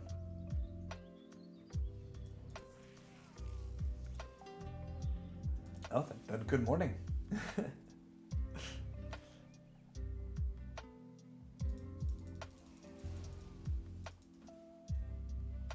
Ooh. It's been a hot minute since I've streamed this late into the evening. Something about seasons, man. It gets to you. It worms its way deep into your brain.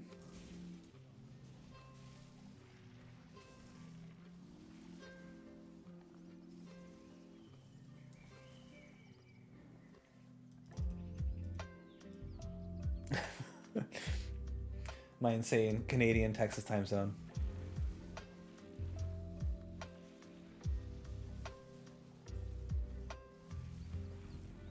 I mean, I'm just about done here. I think I'm gonna kill Karaz and pack it in.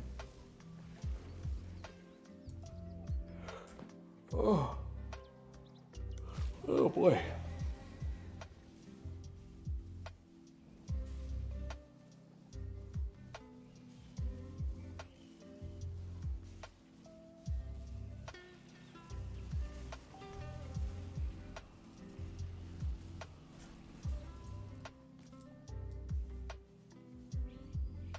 Come on, just die. Just die. There you go.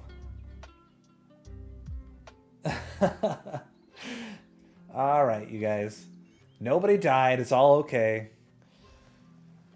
Karaz's Tome. A bunch of nothing. Let's see what blue I got. The Cold Snap. Good. Good.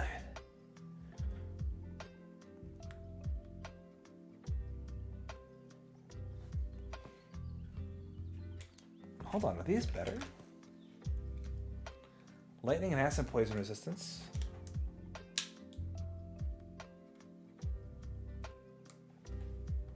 Ah, they might be. Wow. That's insane. All right.